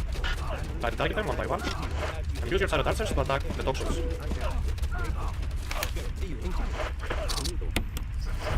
So, this was my idea about the Egyptian micro and army management. Try that yourself if Egyptian is the civilization you want to learn. Thank you very much, I will see you in the next one. In this video, we the micromanagement of Nos. So here I have an army of Huskars and throwing Axemen. Huskars counter archers, right? And they have a multiplier of 2 against archers. They have extremely high pierce armor, such as 60, that makes them extremely strong against archer units. And we got the throwing axemen that have a multiplier of 3 against infantry, so they heavily counter infantry units. And the opponent's army is hoplites and dogshots. So here's the micro we want to get. We want the throwing axemen to attack the hoplites, and we want the huskars to attack the archers. Try to get a couple of huskars on top of the archers. You can use shift click, and you will see those archers going down extremely fast. Make sure all hoplites goes down, and you can then use your throwing axemen to even kill the dogshots.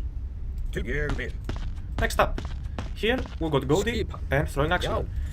Goldie are ranged units, so they counter noob units, and again throwing axemen counter infantry. So if I'm in this fight, which is infantry and minotaurs, I want my throwing axemen to attack the hippo beasts, and my Goldie to attack the minotaurs.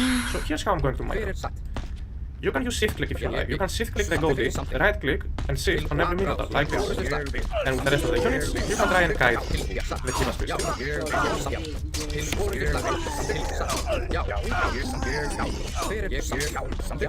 And now it's a free fight with my throwing axemen doing their full bonus damage against the hippo beasts. Moving on, we got throwing axemen and hoplites. 16 throwing axemen against 18 hoplites. We wanna be kiting against the hoplites when they're naked, when there are no archers around.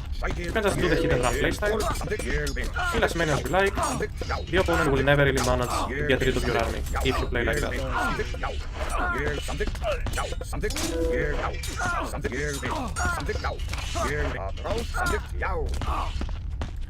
And then we got the cavalry wars. You will see yourself many times playing cavalry wars as Norse against civilizations such like Poseidon. So, as you can see here, my opponent has located his Hippeus in a choke point. And Hippeus are very strong in choke points. So, and I have two groups of army basically. I don't want to send everything here forward and fight in the choke point, because that would make Hippeus too strong for my raiding cavalry to beat. I want my raiding cavalry though to go around this wood line and fight in the back. So, this is how you flank. Norse units are about flanking.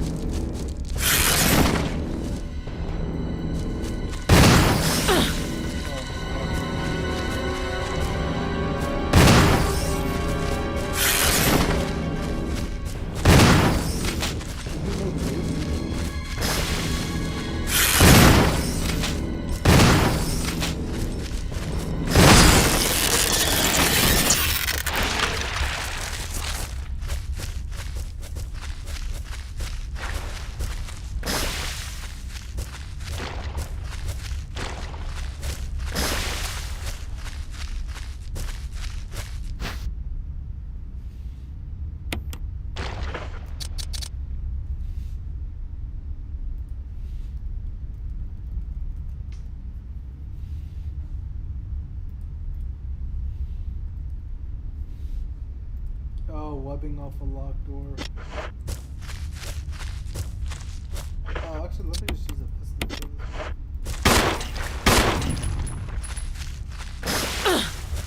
Oh, that's separate from me.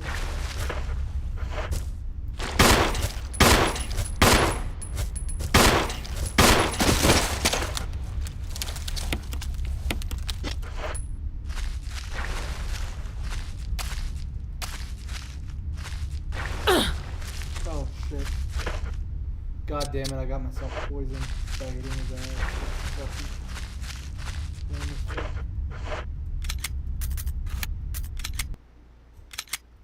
Raiding and surprise attacking. Here's how it's going to work for us. I'm gonna try to send half of the group by the other side, and then the forward group on that side. And now we're fighting. You can micro around the raiding cavalry being attacked, such as this one, you can pull them back, and send them back to fight.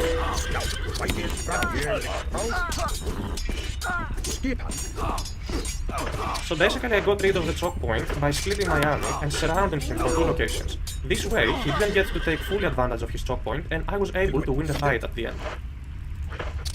Another very important thing for Norse units are hillmen. And sometimes, yeah, you will not often build yards when you play Norse. It's a unit that you usually build when playing York, as sold in a Loki. But here's the thing. I have hillmen, basically infantry units, so they counter cavalry, and I have my yards. And I'm against Hippeus and Hippas beasts. Here, I want my hillmen to attack the Hipeus because they do bonus damage against cavalry, right? A huge multiplier. And I want my Jarls to tank damage from the Hypaspists, because if the Hypaspists attack my Hitmen, I'm going to lose the fight. So here my front line is going to be the Jarls, and behind that I'm microing the Hitmen on the Hipeus. Hypaspist again is a heavy counter unit, dealing a lot of bonus damage against infantry. That means they don't do well against cavalry. That's why I need my Jarls for guiding cavalry as the complement, and now they can fight.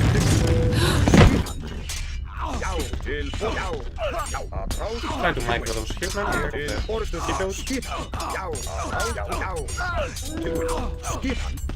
And now it's just the Jarls against Hypaspists, and the Jarls are going to beat Hypaspists.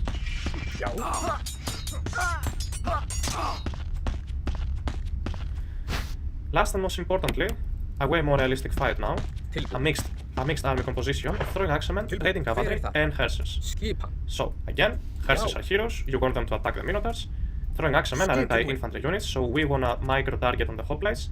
And raiding cavalry, anti-archers units, we want to get them on top of the toxotes. Let's see how we're going to do that. I'm going to build two control groups over here, one with my heroes and one with the rest of the army, and I'm going to shift click those Hersers on top of the Minotaurs. Avoid the special ability, send those raiding cavalry around, and make sure your throwing axemen are attacking those hoplites.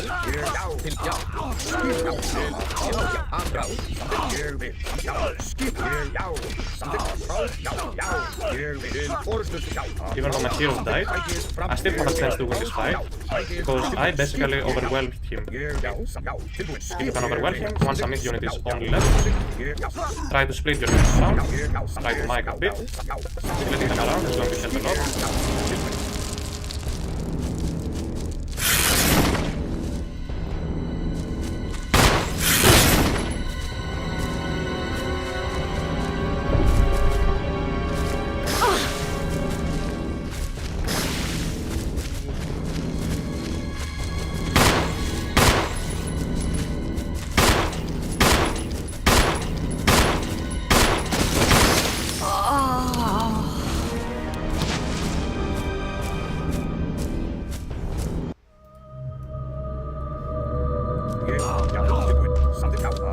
And at the end of the day, we're going to win the fight, even with all heroes dead. That's how basically micro works, and try to extend it. Try to make as much DPS as possible, and try to keep as many units as possible alive. So, this was basically, with a short idea, how Norse micro works. Thank you for watching, I will see you in the next one. Hello, and welcome to the Atlantean Micro in Practice video. Here I have an army of Arcus and Marmilo. So, I'm going to be using those Arcus to attack, basically, the hoplites, right? Because Arcus is an archer unit. And archers, again, deal bonus damage against infantry. And I'm going to use Marmilo as the front line to protect my Arcus from the Hipeus, because Hipeus counters archers. Cavalry basically counters archers. So this is the micro we're going to be doing. Let's try to target down those hoplites one by one using the Arcus.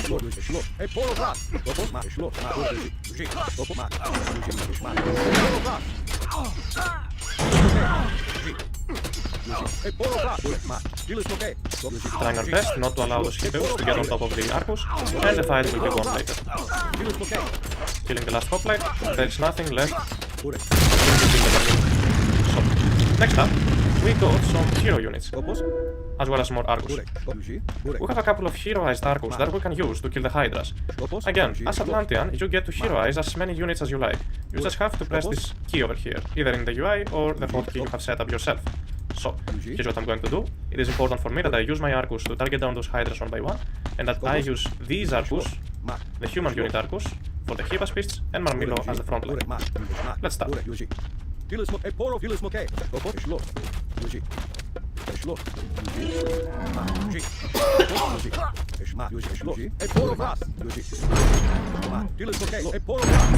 the human unit Arcus to attack the Hypaspists.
and the hero Arcus to kill the mid units. Once you have dealt with the mid units, you can literally attack anything using your heroes. We also get to have this. We have Pontarius and Arcus. A very standard army composition for the Atlantean army at the heroic age. And we're facing off Hoplites and Peltasts. So with good micro, with perfect micro, Hoplites and Peltasts are going to beat Pontarius and Arcus. But since we're playing against an AI, those Peltasts are not going to be attacking the Arcus for now. So here's what the micro we need. We need the Arcus, the archers to attack the infantry, and in the meantime, the cavalry to attack the range units. Let's try and make that happen.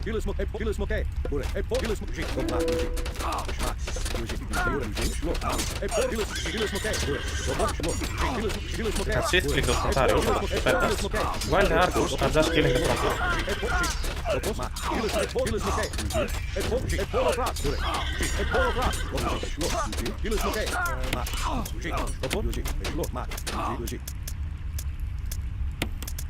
Moving on, we got the Hero Ballista and the Thermo Micro. Again, Hero Ballista is the Atlantean counter infantry unit. Very expensive, very slow, dies really fast.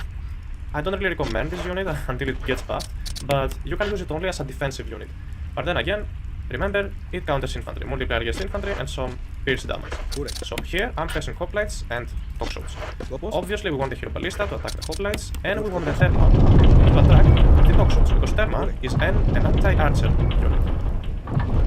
So we have anti-infantry and anti-archer units, and we're against infantry and archers. Let's make the proper micro going.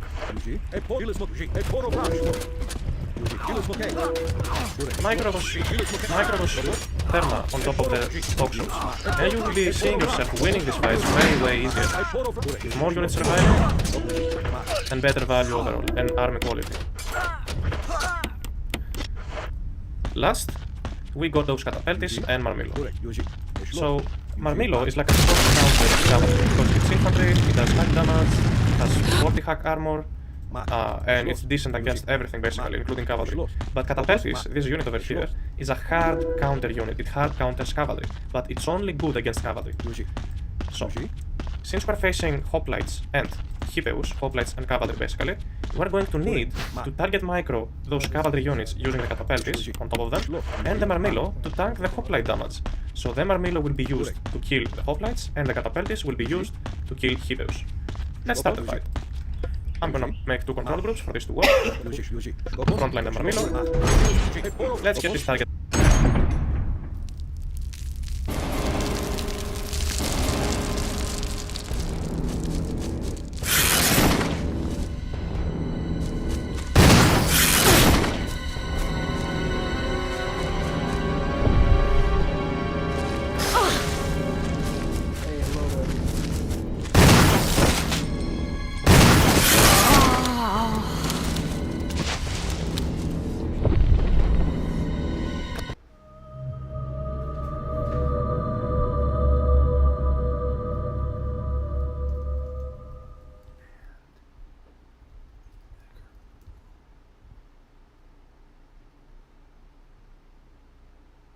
Reply to you in the chat. Yeah, right.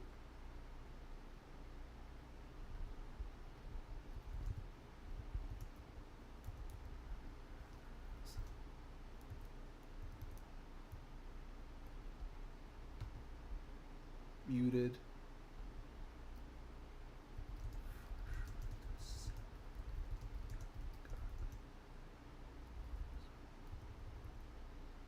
Holy shit, is it a bot, dude? Alright, just not gonna engage with this bot. Retarded ass drone. Retarded ass e-beggar. My headphones just broke. Yeah, sure, bro.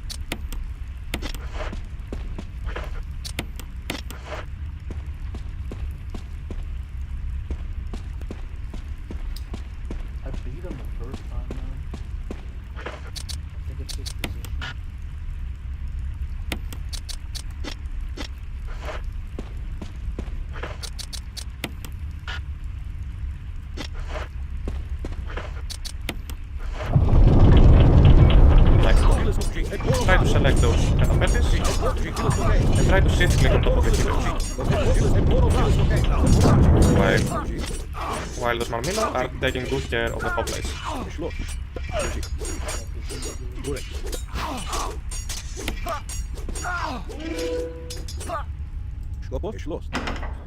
So, this was a first good idea of how Atlantean Micro works in practice. Thank you for watching, I will see you in the next one. Hello, and welcome to this Chinese micro video. Gathering army compositions, the most usual one, the most used for the Chinese civilization, and pretty much showing how it's usually done. First, we have 10 halberdier and 10 fire archers. You would see yourself building this army composition against an army of cavalry and infantry. You would want basically your halberdiers to attack the cavalry, while the fire archers are attacking the infantry. That's how it's going to look like. An attack move against the cavalry, and now...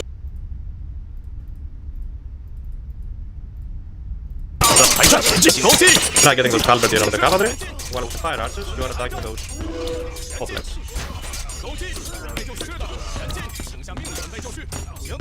And at last, once you have killed all the hoplites, you can then use the fire archers to do damage to the cavalry. Next up, we have an army of fire archers and Dao swordsmen. You're most likely to train this army composition against infantry mainly, and sometimes archers, infantry mixed with archers, but ideally you have this army composition against an army of mass infantry units. So, the Dao swordsmen can take the front line against the hoplites, they can hold the hoplite line, but they're going to lose to the Hippa's fist. So, in this type of army composition, your micro priority is to get the fire archers to eliminate the Hippa's fist first. So we're going to move like this. To attack the Hippa's fist first, the guys with the capes.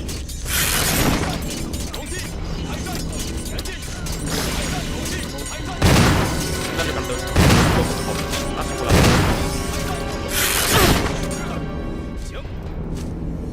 Next up, we have an army of Gear Halberdier and White Horse Cavalry. You're most likely to train this army composition against an army of cavalry and archers. In this type of situation, you want the Gear Halberdier to be attacking the cavalry and getting just a White Horse Cavalry on top of the enemy army. You want to get every single one of them, because in large population fights, half the cavalry is up, and instead of using the entire DPS, trying to get the cavalry on the archers, it's better sometimes to attack it. So instead you can micro half or a few of the White Horse Cavalry. I'm gonna do it like this. I'm just gonna get 5 of them, I'm going to attack move, and now let's go on top of the archers. You can maybe switch 3 more reinforcements to get on top of the archers, and micro the White Horse Cavalry on the archers, while the halberdier are killing the front line of cavalry. Then, we have an army of Canoe and Wuzu Javelins. You're most likely to train this. You don't often go for this army composition, it is very rare to end up building this, but I'm going to show you what the Wuzu Javelineers usually do. So you're gonna be using the Tsukanu to be attacking infantry, since they do extremely high DPS, pierce damage specifically, and the Wuzu Javelineers apply bonus damage to archers, so we want them to be attacking the archers. So let's go for it. You can shift right click on the archers like this. So look at these javelin throwers, killing the archers one by one, nice and early. While the rest of the Tsukanu deal damage to anything else they can attack. Then, we have an army composition of Tiger Cavalry and Tsukanu. This could usually be mixed. It could either be Fire Archers and Tiger Cavalry, or Tsukanu and Tiger Cavalry. So Tiger Cavalry apply bonus damage against Cavalry and Archers. So against a front line of Cavalry, we might not be micro them too much, mainly attack move, but we might wanna get just a few of these Tiger Cavalry to attack the Archers, because they apply bonus damage to them. So here's how we're gonna do that. I'm just gonna get like 4 of them, to go around, going to attack move, and now I'm going on top of the Archers with only a few amount of the Cavalry. The rest is attacking the front line. Micro the Tsukanu on the infantry at the same time. Killing the hoplites with the Tsukanu is also pretty important, and at last you can get the rest of the cavalry to clean up the remaining of the archers.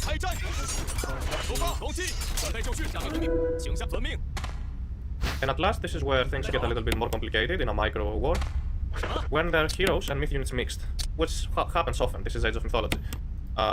So how you would start this fight where myth units and heroes are mixed? You would want to select your pioneers. Let me disable this, alright?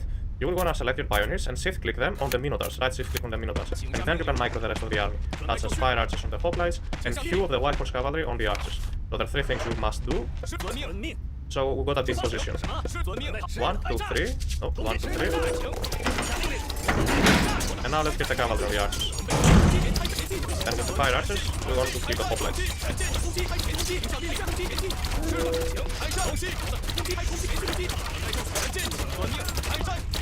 As you can see, the micro was intense. misclicks can be applied.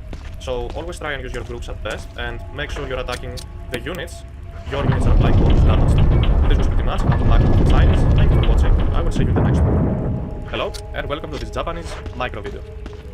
One of the most common compositions for the Japanese is the samurai plus shinobi. Microing these units, you know that your samurai apply bonus damage against infantry, and your shinobis apply bonus damage against archers. So, by taking this fight, we're gonna be attack moving the samurai, and then we're gonna be getting those shinobis on top of the archers. Try separating them in a way that they're gonna be attacking those archers, and then turn around to finish the rest of the army. Nice and clean, almost losing no units. Another very common army composition for the Japanese civilization is samurai plus Yumi archers. Yumi archers are used to kill enemy infantry, specifically anti-infantry units such as the Hypaspists. Because the Hypaspists apply bonus damage against samurai. Samurai also apply bonus damage against Hypaspists since they are considered infantry. You mainly want to be using the Yumi archers to be killing the Hypaspists, while the samurai are cleaning up the hoplites. It's going to look like this, basically. Target those units in the capes. Clean up all the Hypaspists, so there's nothing left for the samurai to be eliminated from. Next up, we have another pretty popular army composition, usually in the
classical age, Yumi archers plus Naginata riders, who will be using just a small group of Naginata riders to get on top of the toxotes while the main army is fighting the front, and few cavalry in front of the archers, or a mid-shield, because the archers are vulnerable if they get attacked, if they get reached.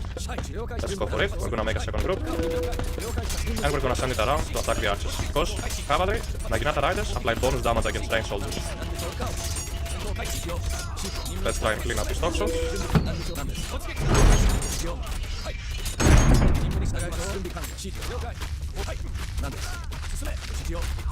And at that point, we're most likely to win the fight, we have the archer numbers, and nothing really we should worry about. Next, we have another classical age army composition, which is Yumi archers plus Yari spearmen. The Yari spearmen apply bonus damage against cavalry, and the Yumi archers bonus damage against infantry. So, in an army composition like this, you're gonna want your Yari spearmen to attack the cavalry, and your Yumi archers the infantry. Let's go for this, focus fire the hoplites, while also focusing the Hibeus with the Yari spearmen.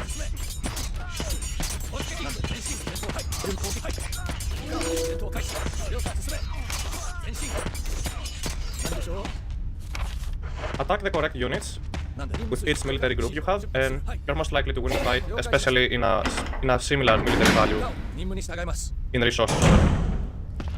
Next, we have a bit of a more complicated fight, facing always myth units in a mix. That's a more realistic scenario, and you might want to be selecting your Bushi heroes, whether that's the archers or the daimyo, horse heroes, or the unamusas. You can use a group for them, I recommend it, or you can manually select them. Double left click on them to select, and here's how you're going to take the fight. You're going to shift click your heroes on the myth units, while the samurai are attacking the hoplites, and using their shinobis to kill the toxos. This is a bit more complicated, but it's doable. Let's go for it. Let's select the shinobis, and let's attack these toxos in the backline. Use the samurai to clean up the hoplites, and always remember to use your heroes to shift right click on the enemy units to clean them up. And at last, we have a special unit called the Yumi Horse Archer. Yumi Horse Archer do not apply bonus damage against any type of unit, but they're good at kiting. So whenever you're facing infantry units with your Yumi Horse Archers, you're gonna do the hit and run gameplay. So I'm gonna do this. Right click, then run back. Right click, then run back. Do that continuously, and your opponent will have a very tough time trying to catch up your army.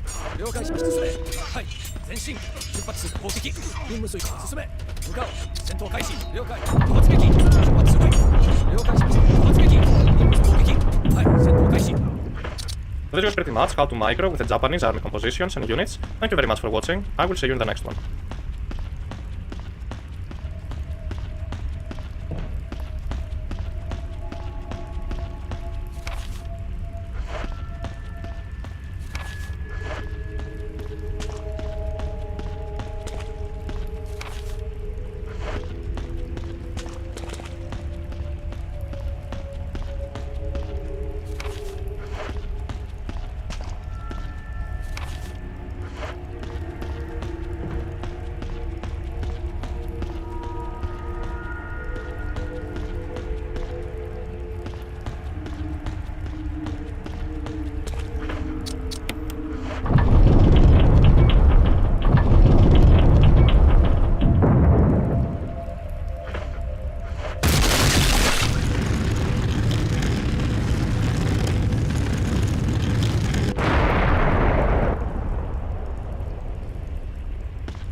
and welcome to Scouting in Practice.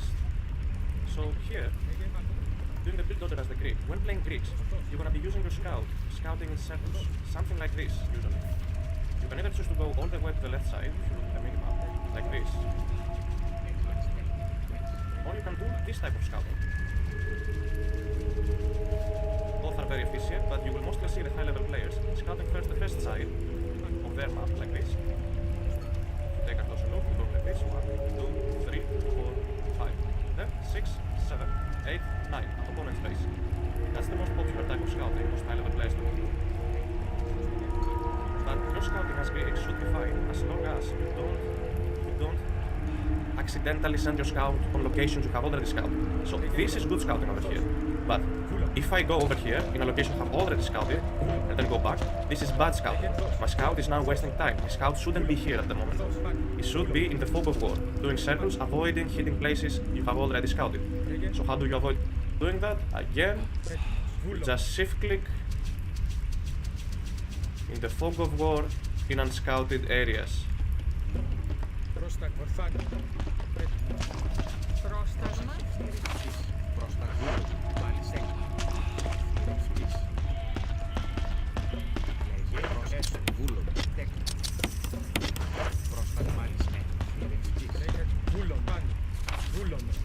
For now, you are mostly looking for settlements. I have already found my back settlement. I just now discovered my second settlement. You're looking for settlements to see if it's possible to play for 2 town centers.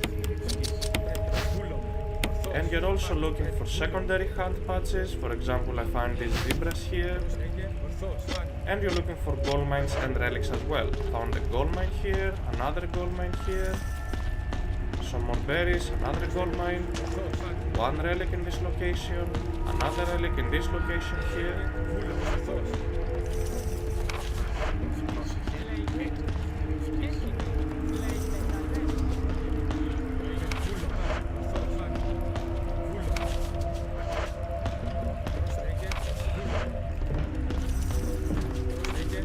And at the end, once you have already scouted your sites, you're looking to scout your opponent's base.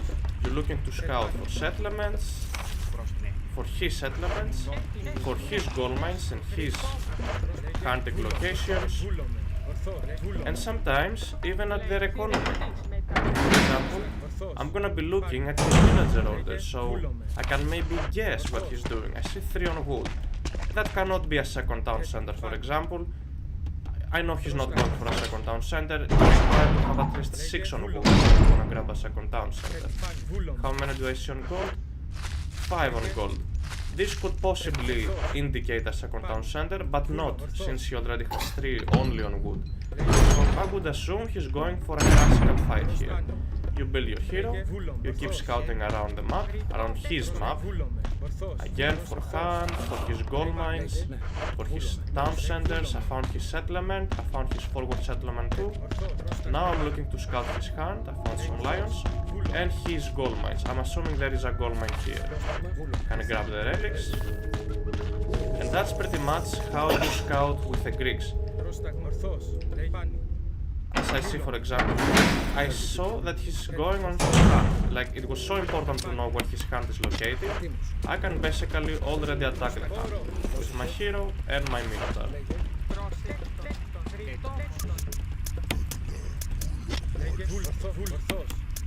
That's why scouting is so important. So, this was the video about how Greek scouts. Thank you very much for watching. I'll see you in the next one.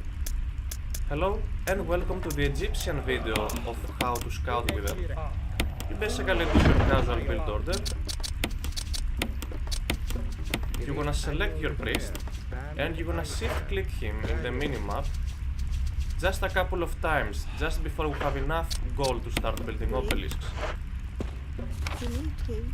The build order is very standard. We start with 4 on food, something we have already shown, and now we're adding villagers on gold for the obelisks.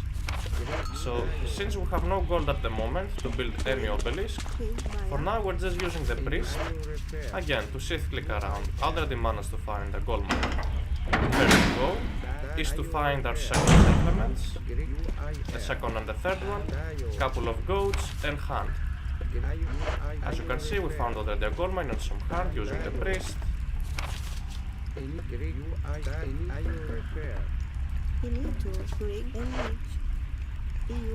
You can try and force drop villagers if you wanna build an obelisk, and now we start building obelisks.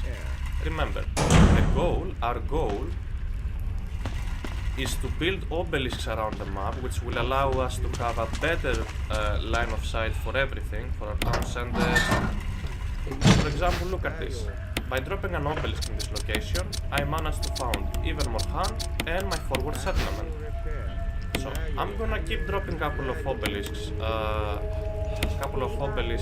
around pretty much the map. Because I'm still looking to find even more resources.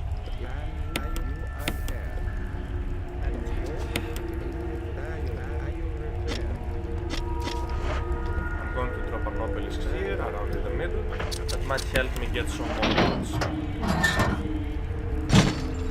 Found also a relic. That's why scouting is so important.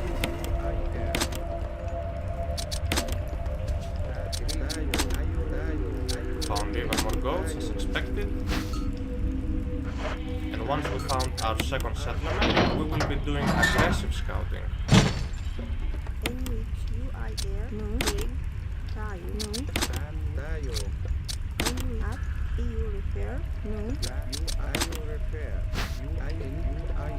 Keep doing this type of circuit scouting, you see. And we're making sure that our obelisks are not overlapping with one another. You don't want to build them too close to each other. This is perfect distance over here, maximizing your scouting efficiency.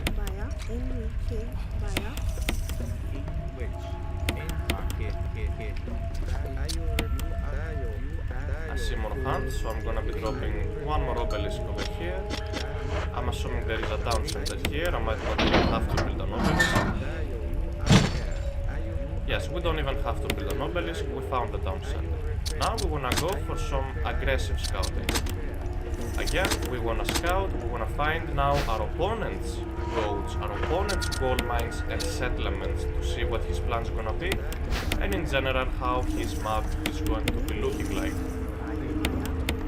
We age up also at the same time.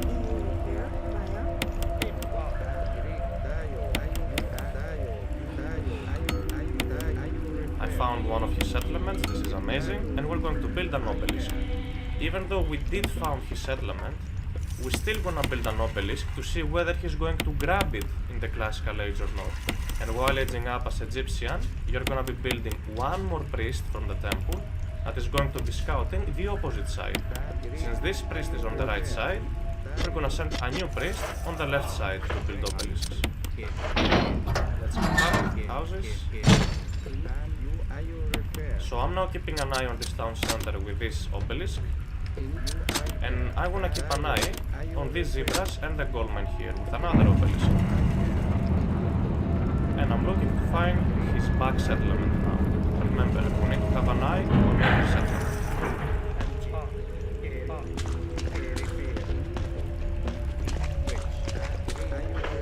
Found another gold mine, that's very nice. And as you get closer to his base, you can now start building obelisks that overlap with each other, because vision is getting more and more limited at the moment. You can then use your myth unit to scout as well. And I'm assuming there might be a settlement over here. Since we see no settlement on this side, his other settlement must be here.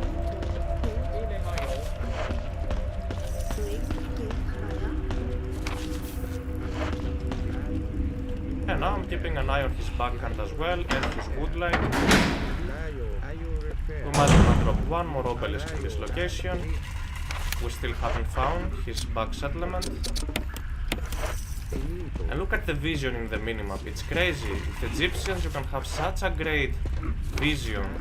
You can literally see almost everything. We found the temple, one more obelisk to drop, and there we go. Successful full scouting over here.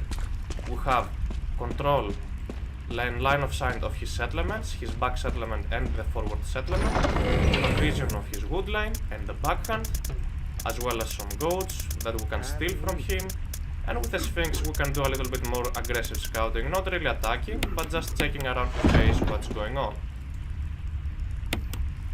So this was overall how to scout with Egyptians. Thank you for watching, and I'll see you in the next one. Hello and welcome. In this video we're showing how Norse is supposed to scout and how basically you're gonna execute it properly. So you're gonna select your berserk pretty much and do the very similar thing to Greek, but there's only one aspect that is different here. Again, we wanna do this type of circle around, not hitting the same locations we scout already. We're looking for settlements, hunt and gold miners as well, but with the one difference. Now we do it in a loop, in a type of loop that sends us back into our base. And the reason we do that, the reason we're doing that is because we wanna build house and temple in our main base. With Greek you don't have to do that with your scout because your villagers build buildings. But when playing Norse, your berserk is the unit that will drop your house and your temple. So as you can see, we started scouting from here all the way to this location, like a little loop around that will at the end of the day bring us back into our bases to pretty much just build a house and then Barry? Thank so God you're was a Greek safe. scout, You too, I would have Jill. sent it from here all the The way noise like I this heard and brought then me this down to the here. opponent base. But since Expect you're to playing find a Norse at place the like moment, this. what we instead do is Have any this, idea as the to what minimum might be at like the bottom? this. So There's only one 2, way to 3, find 4, out. 5, 6, 7, 8, 9, 10 back to our base. Let's also keep up with the order.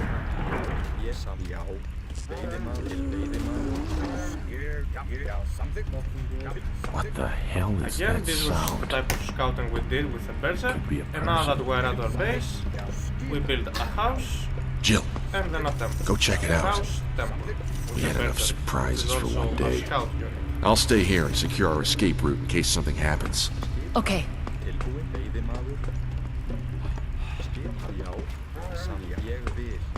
I'll stay and secure our escape.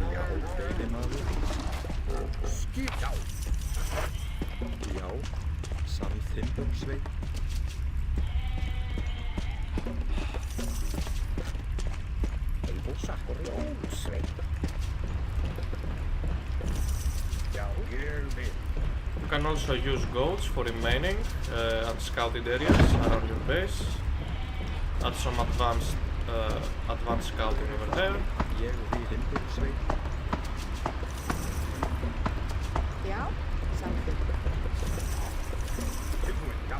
You will drop another house. And then we do the age up. If you're playing Odin, you will get 2 ravens that you can use around the minimap in the Foggleboard to scout with. If you're playing Loki, you get to use your spy or power with villagers in Lior. If you're playing Freyr or Thor, you will be using your berserk to scout after setting up your buildings, the armory and everything like that. And if you're playing Odin, of course, as I said, the ravens, and you can use the berserk probably too if you like. And with the Hersers you can start building your military buildings. So again, since we have scouted our settlements and our gold mines and found a couple of goats, we now wanna find out about the opponent's locations. I found my opponent's settlement right now, one of the ravens. I found his giraffes. I found his temple, that's very nice. Let's get a house. Now looking for his other settlement, we found his second settlement, that's amazing, 1 and 2. And now we're looking for his gold mines too. And at last, we're looking to just have a little look around his main base to see what buildings he's gonna be building, so we counter accordingly. So, this was pretty much how to scout with Norse. Thank you very much for watching. I will see you in the next one. Hello, and welcome to the Atlantean scouting video. We're gonna start by basically doing the one build order, we know. And you select the first oracle out of the town center, you you send it on the right side of the map, kinda like this, close around to your base. Grab the second one, you send it on the left, pretty close to your base. Grab the third one, and you send it in the middle.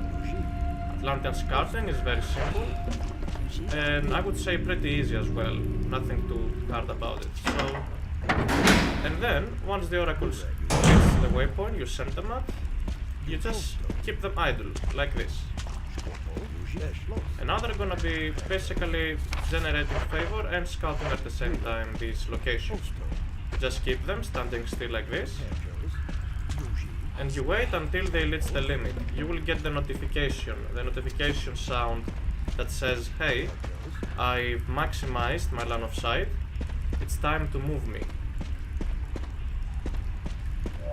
We got it here, so once you reach the limit, you select the oracle, and you move over the next location to keep it idle. Same for the left side oracle, also same for the one oracle in the middle. You send them pretty much in new locations to scout and do the exact same thing you're just doing. Let's build a house over here. Let's keep building citizens on food. I'm gonna keep it right there, standing still, to generate line of sight, as well as this one, and maybe this one more, yeah. Try to avoid going over the edge, because you're wasting scouting timing if you do that. You wanna have it in locations like this, where it generates line of sight in a big cycle, or circle I should say, like this, not wasting a single pixel of scouting, basically. There it is, it finished. We move it over the next side. We move this two over the next side, and this one too. Just a bit there, so we get more scouting of the entire location over here. At the same time, you can scout your sides with your pigs, just select one of your pigs, and right shift click them in the minimum, in dark spots basically. Okay, we scouted that. Once you have scouted the entire map, as you can see, I found pretty much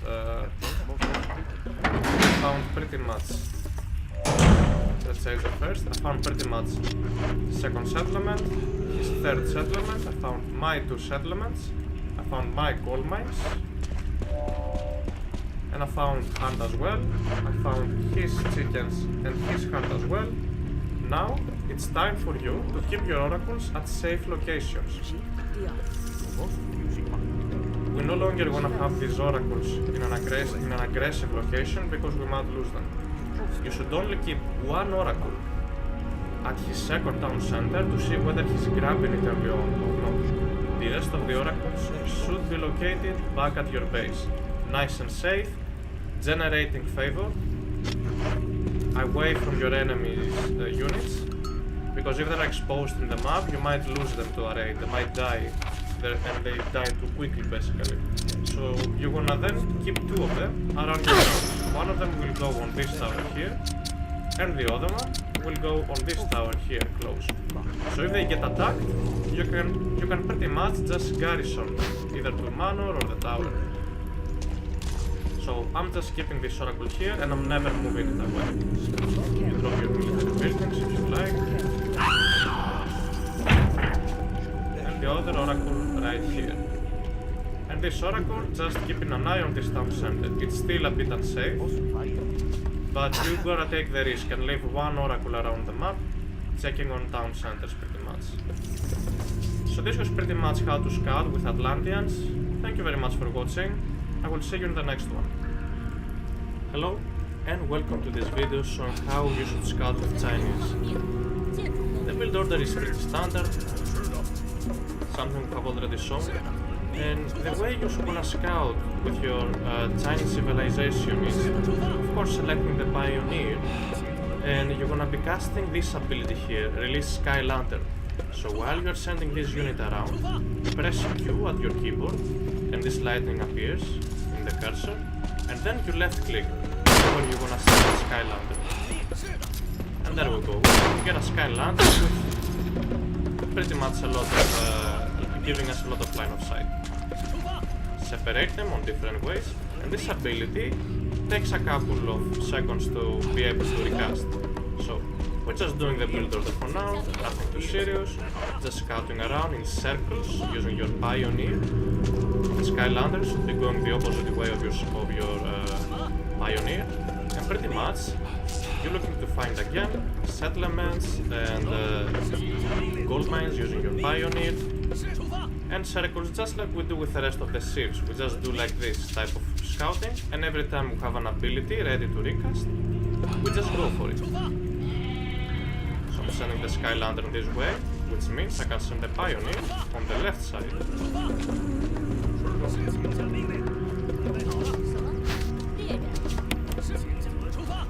Nice, I found some hunt, I found the settlement I'm looking for.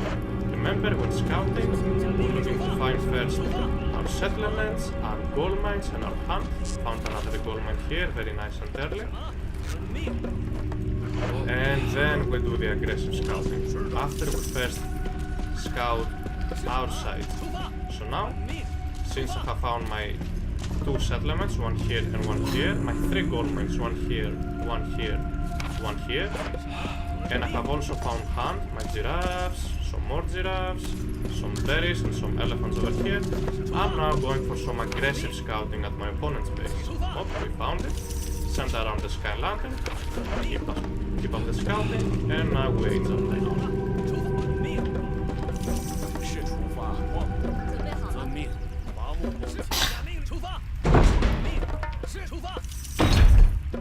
So I found my opponent's second settlement.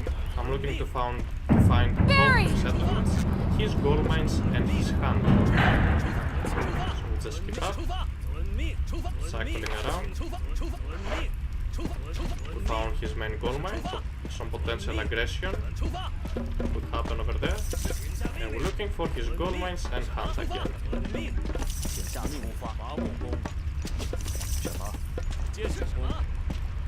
We can already recast the ability, so let's go for it. We found our opponent's giraffes, our opponent's gold mine, second gold mine, and now we're looking to find his second settlement. There it is.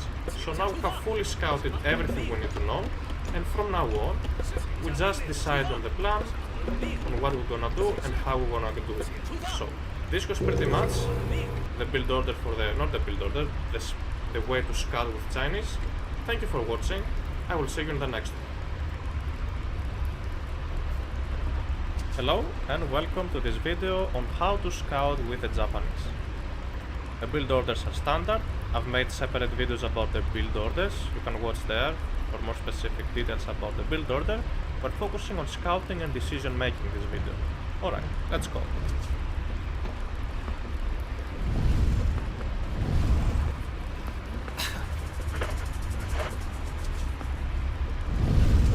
We're going to start by scouting with the Kitsune, obviously.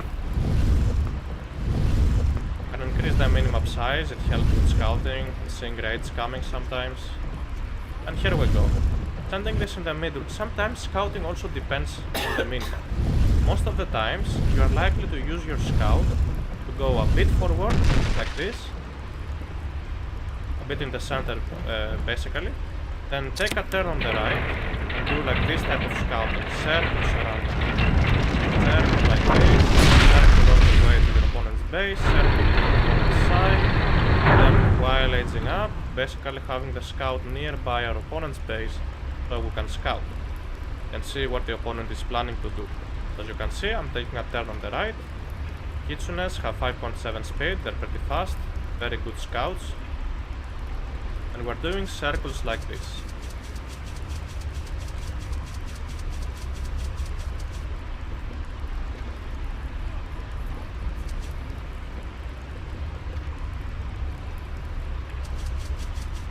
So that's basically how you're looking to scout with units like Kitsune. With Greek, for example, you would use the same way Kataskopos.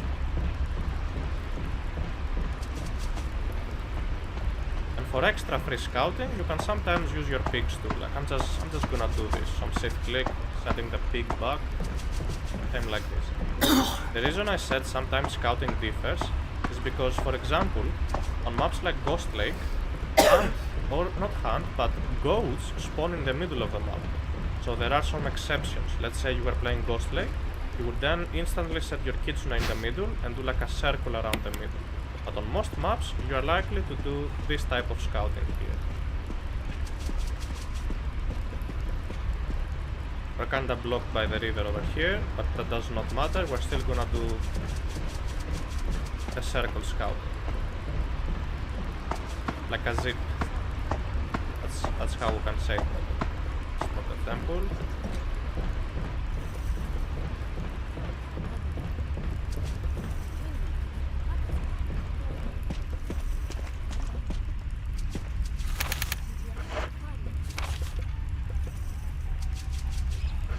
You see, our goal is to find also our settlements at that point.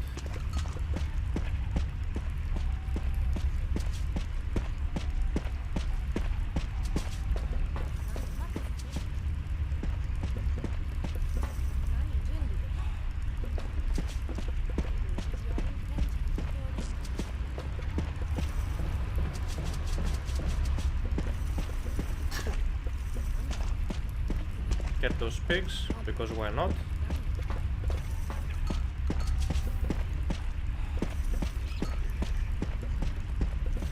Already age up, pretty standard.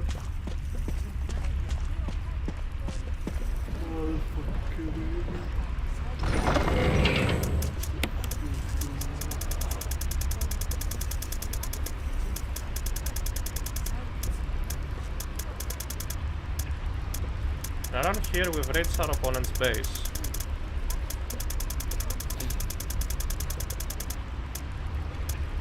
We can do like this behind our opponent's base. If you take a look at the minimap, another circle but by the opposite way, so we can get back. And by doing this type of scouting, we also get to see what the opponent is up to. So I can see sentinels, which means my opponent doesn't look like my opponent wants to play too aggressively. I see some villages on the wood that could indicate a second town center. Let's also take a look on the gold mine to see how many villages are there. Check on the gold mines. You see no villagers, that means your opponent is not going for a fast second town center and is likely to classical fight, adding slowly those villagers there. And then you play accordingly. Let's get that upgrade for us. So for example, you can open with units right here if you want to. If this is on one town center against one town center, then you can open pretty much with units and play the raid game, or go for samurai depending on the Japanese god you play. Right now I am playing Tsukuyomi, so I'm gonna be focusing on cavalry. If you were playing Amaterasu, you would be focusing more on samurais. And if you were playing against the third Japanese god, you should be focusing more on myth units. So pretty much we've done successful scouting, so I'm gonna be doing that one more time so you can see in the minimap how scouting usually works and how to scout in circles. We do like this.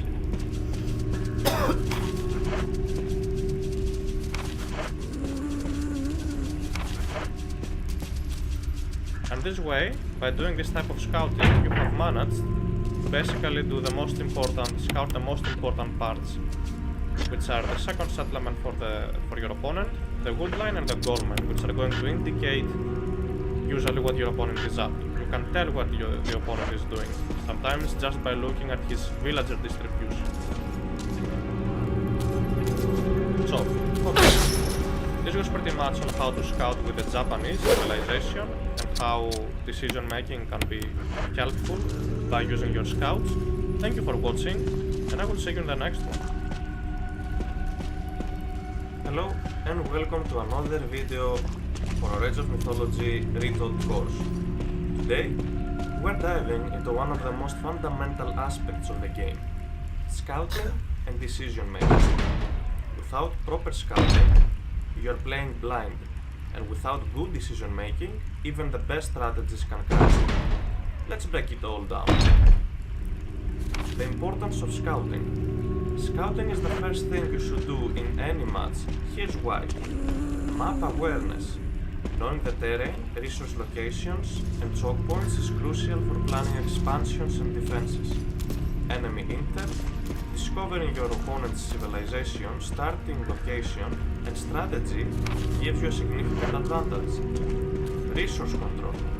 Spotting huntable animals, gold mines, and relics allows you to make informed decisions about economy and map control. Defensive and offensive planning. Knowing where your opponent is weak lets you launch effective attacks while spotting their aggression early, lets you prepare defense. How to scout efficiently? Use your starting scout or units to explore key areas. Keep an eye out for enemy buildings and villagers. Send units in different directions to maximize visibility. Continue scouting throughout the game, not just in the early stages. Decision making based on scouting. Gathering information is one thing, using it wisely is another. Here's how to make smart decisions. Adapting your strategy. If your opponent is booming, focusing on economy, consider early aggression. If they're rushing, prepare defenses or counterattack their vulnerable economy. Choosing the right units.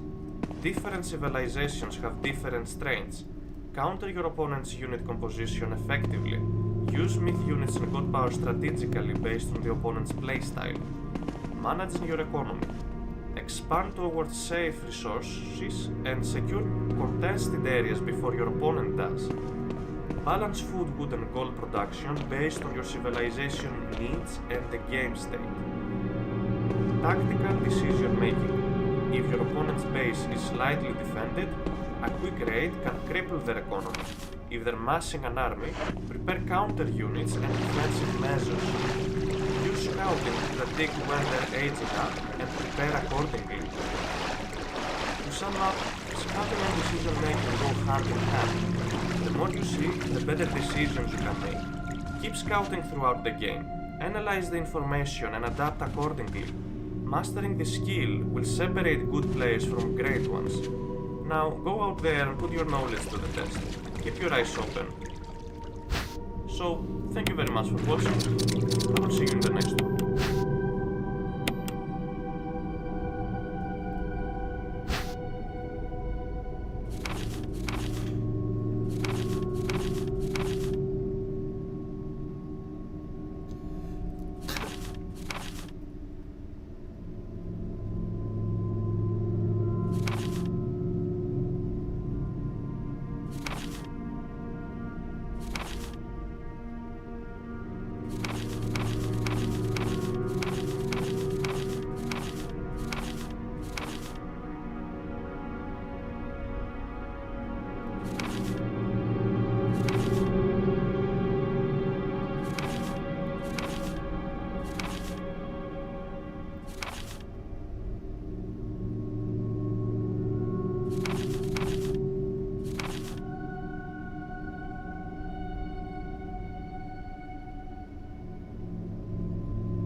Shit, it's our house.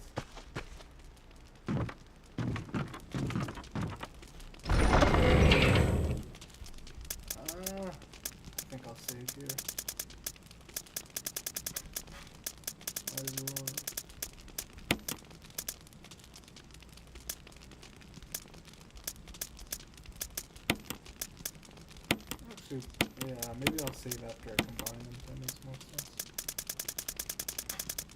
After I get over there.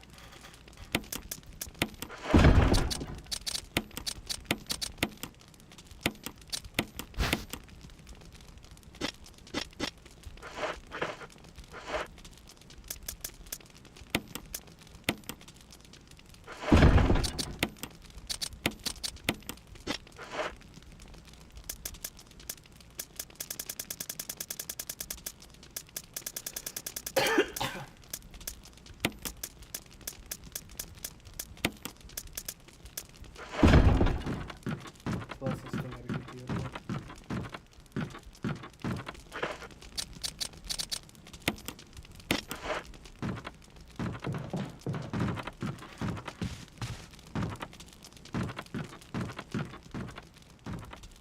Dude, I took forever to beat this game.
Dream. Sueña. Fragile, fragile, anti-T-T-T, fragile. Anti-T-T-T, fragile, fragile, anti-fragile, anti-fragile. A journey to hell will be right then. You make me boost up. Singing your lies like a symphony. Give it to me louder. Hide me, I'm here in a chit chat. Yeah, everywhere I go rivals. They brain for me to crumble. Baby, ready to rumble. I'm coming through. Case you forgot I'm like a lion. My eyes are shining with desire. Put some gasoline on fire. You know from the ashes I'll be rising. Don't you forget about my all-point shoes. I've been making that sacrifice. I do not underestimate my past. I got right to die. Top of the world, that wave. Hands up in the air, no one behave. Dream. Sueña. Dream. Dream Academy. Anti-T-T-T, fragile. Anti-T-T-T, fragile, fragile, anti-fragile, anti-fragile. A journey to hell will be right then. You make me boost up. Singing your lies like a symphony. Give it to me louder. Hide me, I'm here in a chit chat. Yeah, everywhere I go rivals. They brain for me to crumble. Baby, ready to rumble. I'm coming through. Case you forgot I'm like a lion. My eyes are shining with desire. Put some gasoline on fire. You know from the ashes I'll be rising. Don't you forget about my all-point shoes. I've been making that sacrifice. I do not underestimate my past. I go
Bury that motherfucker. Jill, you're alive. I was worried, because I thought you were... Start talking. Calm down. I didn't want to do it. Believe me, I can explain.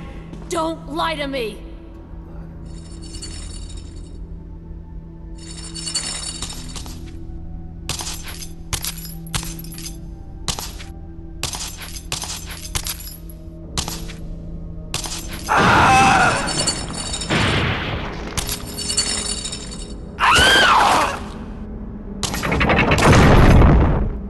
time to talk. Jill, hand me my gun!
Thanks, Jill.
I don't believe that thing's really dead.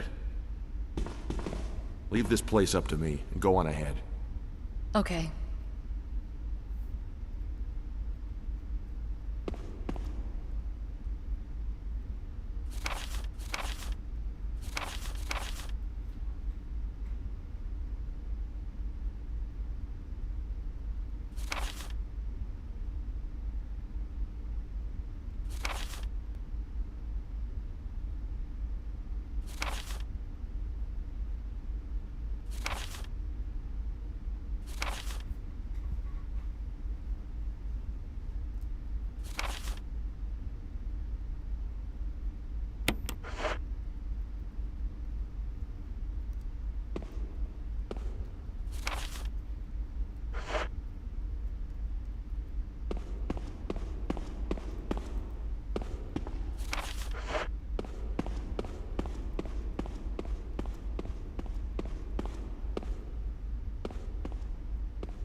acid rounds.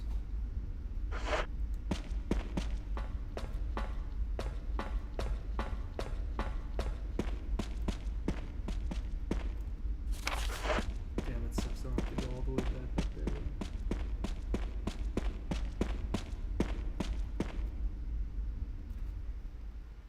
At least I crucified.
Dude, I think. how does Indian Bastard have more people watching than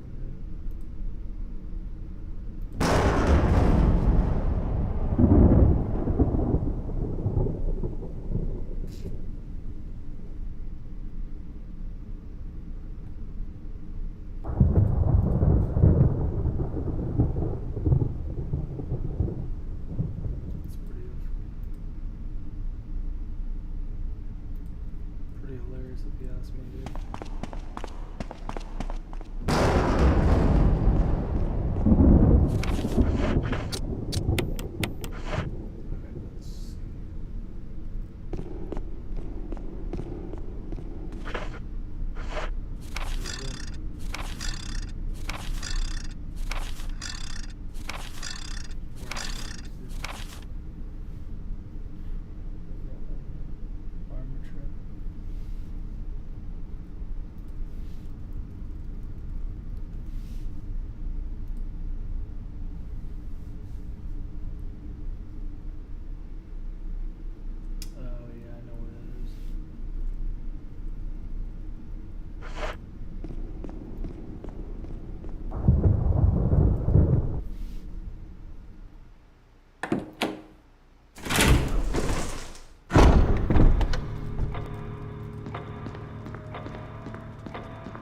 I guess I'm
old.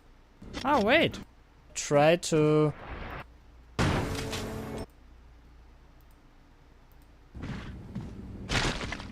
Right. I don't trust him. Okay. Where am I? Yep. That way. That fuckers! I should have taken care of them a long time ago. Now I finally had to. Ah! I'm here. Okay. There was a door left in here? Can't really remember that.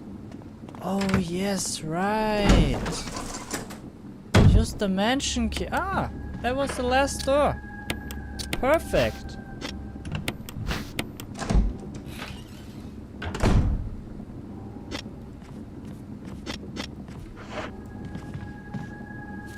Herbs, okay.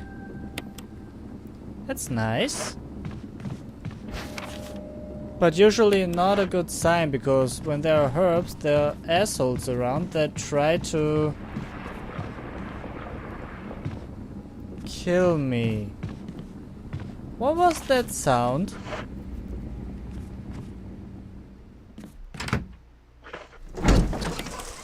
Where am I? Whoa! Oh fuck! That fucking snake! I should have killed it before. Oh shit, oh shit, oh shit. Whoa! Ow! Are you for real though?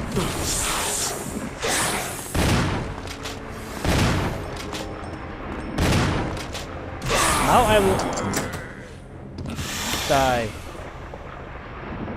Okay.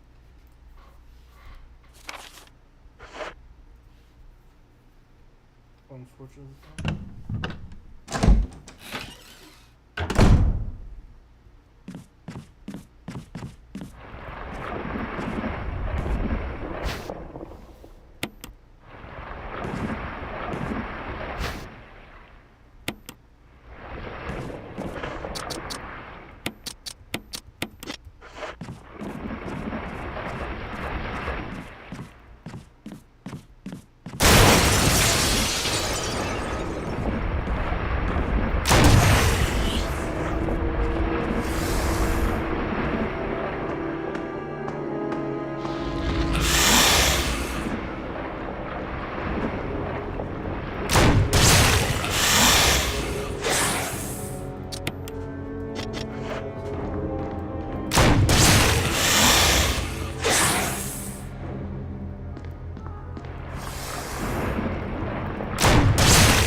guys, if I had a save, just a save file.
Now I'm going to respond to this guy, Max Fisher. The real reason dating is broken. Now, Max, dating isn't broken. Women are just admitting they don't want to be with men they never did. And now we feel safe saying so. And he's going to prove what I have to say 100% correct. Here we are. Let's look at this graph he has here. That survey tracking high school seniors from 1976 to today. It also now, asks whether... respond to this guy, Max Fisher. The real reason dating is broken. Now, Max, dating isn't broken. Women are just admitting they don't want to be with men they never did. And now we feel safe saying so. And he's going to prove what I have to say 100% correct. Here we are. Let's look at this graph he has here. That survey tracking high school seniors from 1976 to today. It also asks whether they expect to get married one day. Boys have shown a modest decline in the last 20 years. But look at the girls. Huge drop. Right. Huge drop. The women don't want to be with us, Max. They never did. The only reason the boys is dropping at all is because of the hostility they have to deal with when dealing with the opposite sex. Well below the boys. Not since 2010. Now let's look at high school seniors believe that they will have kids one day. Just since 2010, but that's 16 years. So that's practically a whole generation, though. Boys, again, slight decline. Girls, big drop. And if you're thinking, well, maybe the girls want to partner up, but they're just pessimistic, or they think marriage is outdated, the survey also asks whether they think they will even want a lifelong mate, married or not. And yeah, boys, again, slight dip. Girls, dropping hard and fast. No. Exactly. They're showing their true colors. Max, they're showing their true colors. This is what they always wanted. So dating isn't broken. We're just seeing what's actually there. Kind of slowing. One last data point. This is from a 2023 survey on attitudes on, yes, dating. Attitudes, like these surveys are crap because the women are always going to lie about their situation. They're never just going to come out and say they never liked guys. That would make them look bad. But let's hear the horseshit. One of the things it asked about was young people's interest in dating at all. 52% of men said yes, about half. Compare that to only 36% of women, just 1 in 3. And now this is honesty, but they'll be dishonest about the reasons. Gap seems really important. Shows up all over the place. So what explains it? And the survey actually asked a bunch of those women to elaborate. Most cited difficulty finding someone who meets their expectations. Ah, their expectations. Of course, they're going to lie about their expectations. In other words, Max, guys don't have the do-re-mi to bribe them. Women never loved men. Men had to bribe them into their lives. Right. But what's especially interesting... And look, see, this is the lie. Dating apps refer to less to a laundry list of must-have qualities and more about basic standards of how they wish to be treated. So this generation of guys just don't know how to treat girls, even though they desperately want to be with them. Doesn't that sound like horseshit to you, Max? Interesting is how they define that. Listed as a laundry list of must-have qualities, then basic standards for how they want to be treated. One of them said, I don't want to be in a relationship where somebody's not open-minded about the things that I want to do. Notice he stops it there. Look what continues, guys. Like if they have their point of view on something, and I have a different point of view, I would like to have a conversation about it. She didn't say, they aren't saying, oh, well, he should just respect my different opinions. She's saying, I want him to change his point of view to mine. That's what conversation is, translation, right? So of course Max leaves that part out purposely. These women are saying these guys like they have to get in line. Here's another. Biggest thing is respect. Another. Men are still looking for a type of women that doesn't really exist anymore. Respect. Respect means reverence. In other words, the guy has to 100% submit. But first, he has to have the do-re-mi, and these losers, these neeks, don't have it. The 1950s housewife type. Girls want to go to college, they want to have a career, they want to make a name for themselves. This is the... Yeah, okay. See, this is what I'm talking about. They're lying. When a guy says he wants a housewife, what he means is a woman who's willing to be with him. Right? That's what he means. First, really big piece of the puzzle. A lot of women, straight women... There's no puzzle here, dude. There's one simple fact. Women have never wanted to be with you. Any more than me. There's nothing complex here. There's no puzzle to solve. Giving up on dating. Not because they don't want to date, or they don't want romance, or even because they're dissatisfied with the dates themselves, but because they... You're lying, dude. Of course women are dissatisfied with the dates. They don't like you for who you are. They want men to have a big bride. And they don't have it. So you're lying. They're dissatisfied with how they're being treated in modern relationships. So what changed? There's this Stanford economist named Alice Evans, who's written about what she calls female empowerment and the crisis of masculinity. And in short, she... Notice the attack on men is always called a crisis. Hey, Max, it was just like there was a crisis of lynchings in the 1960s, right? Good thing the civil rights movement handled that crisis. Right? And masculinity is a slave collar. The pro-male collective, we reject it. Looked at marriage rates around the world and found that wherever women's paychecks caught up with men's, or wherever staying single into adulthood lost its social stigma, women raised their standards. Well, there you go. So women raised their standard. And you mentioned what? Paychecks. So this isn't about being treated. This is about the man not having enough money. So there's no decent puzzle. That's you answered this by 6:40. Let's start. That's not useless. It's interesting. I'm supposed to talk about romantic partnerships as a kind of bargain. That's how they like to think of it, where each contributes... Well, it's not romantic then, dude. Women aren't romantic. Men are romantic. Women aren't. And each gets something in return. That's why economics are involved. Sort of a big trade-off, which I know that's not the most romantic way to talk about like love and family, but bear with me, it's helpful. If you're actually in love, there's nothing to trade off. Well, for a long time, the exchange was this. Both provide each other with love. Okay, that's bullshit. Because children don't need to pay their parents to love them. So once money's involved, you know love doesn't exist between the two. Big one. Women, for a long time, also counted on marriage to provide financial security, since they were... Well, there you go, financial security. But it's not just security, it's a bride. Remember, women have their own security already. If it was just financial security, well, it wouldn't even be on the table now. You admitted women are making better paychecks than men. So it's never been about security, dude. Were mostly barred from getting it themselves through employment. Marriage also provided social acceptance. Women were never barred from financial security, ever. They could always get a job. They were female blacksmiths in the past. So that lie, debunked.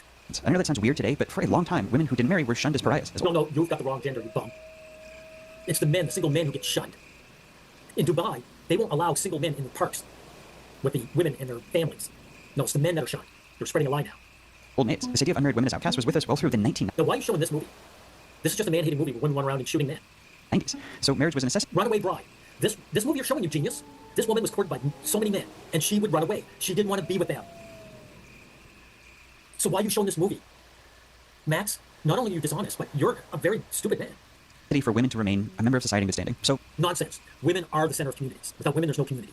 Lie debunked. What did men get out of this? First, love. Yeah, like we mentioned. No, men don't get love. If you're paying for someone, they don't love you.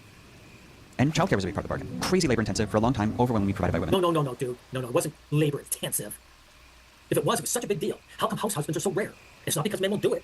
Because women gatekeep that easy position. Women gatekeep that. And then housework. So housework is easy, Max. I do the housework here at home. It's simple, it's easy.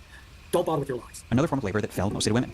And no, nothing fell to women. Women demanded. I have a video where a woman ended up kicking her man out when he became the house husband. She became resentful. He had the easier gig.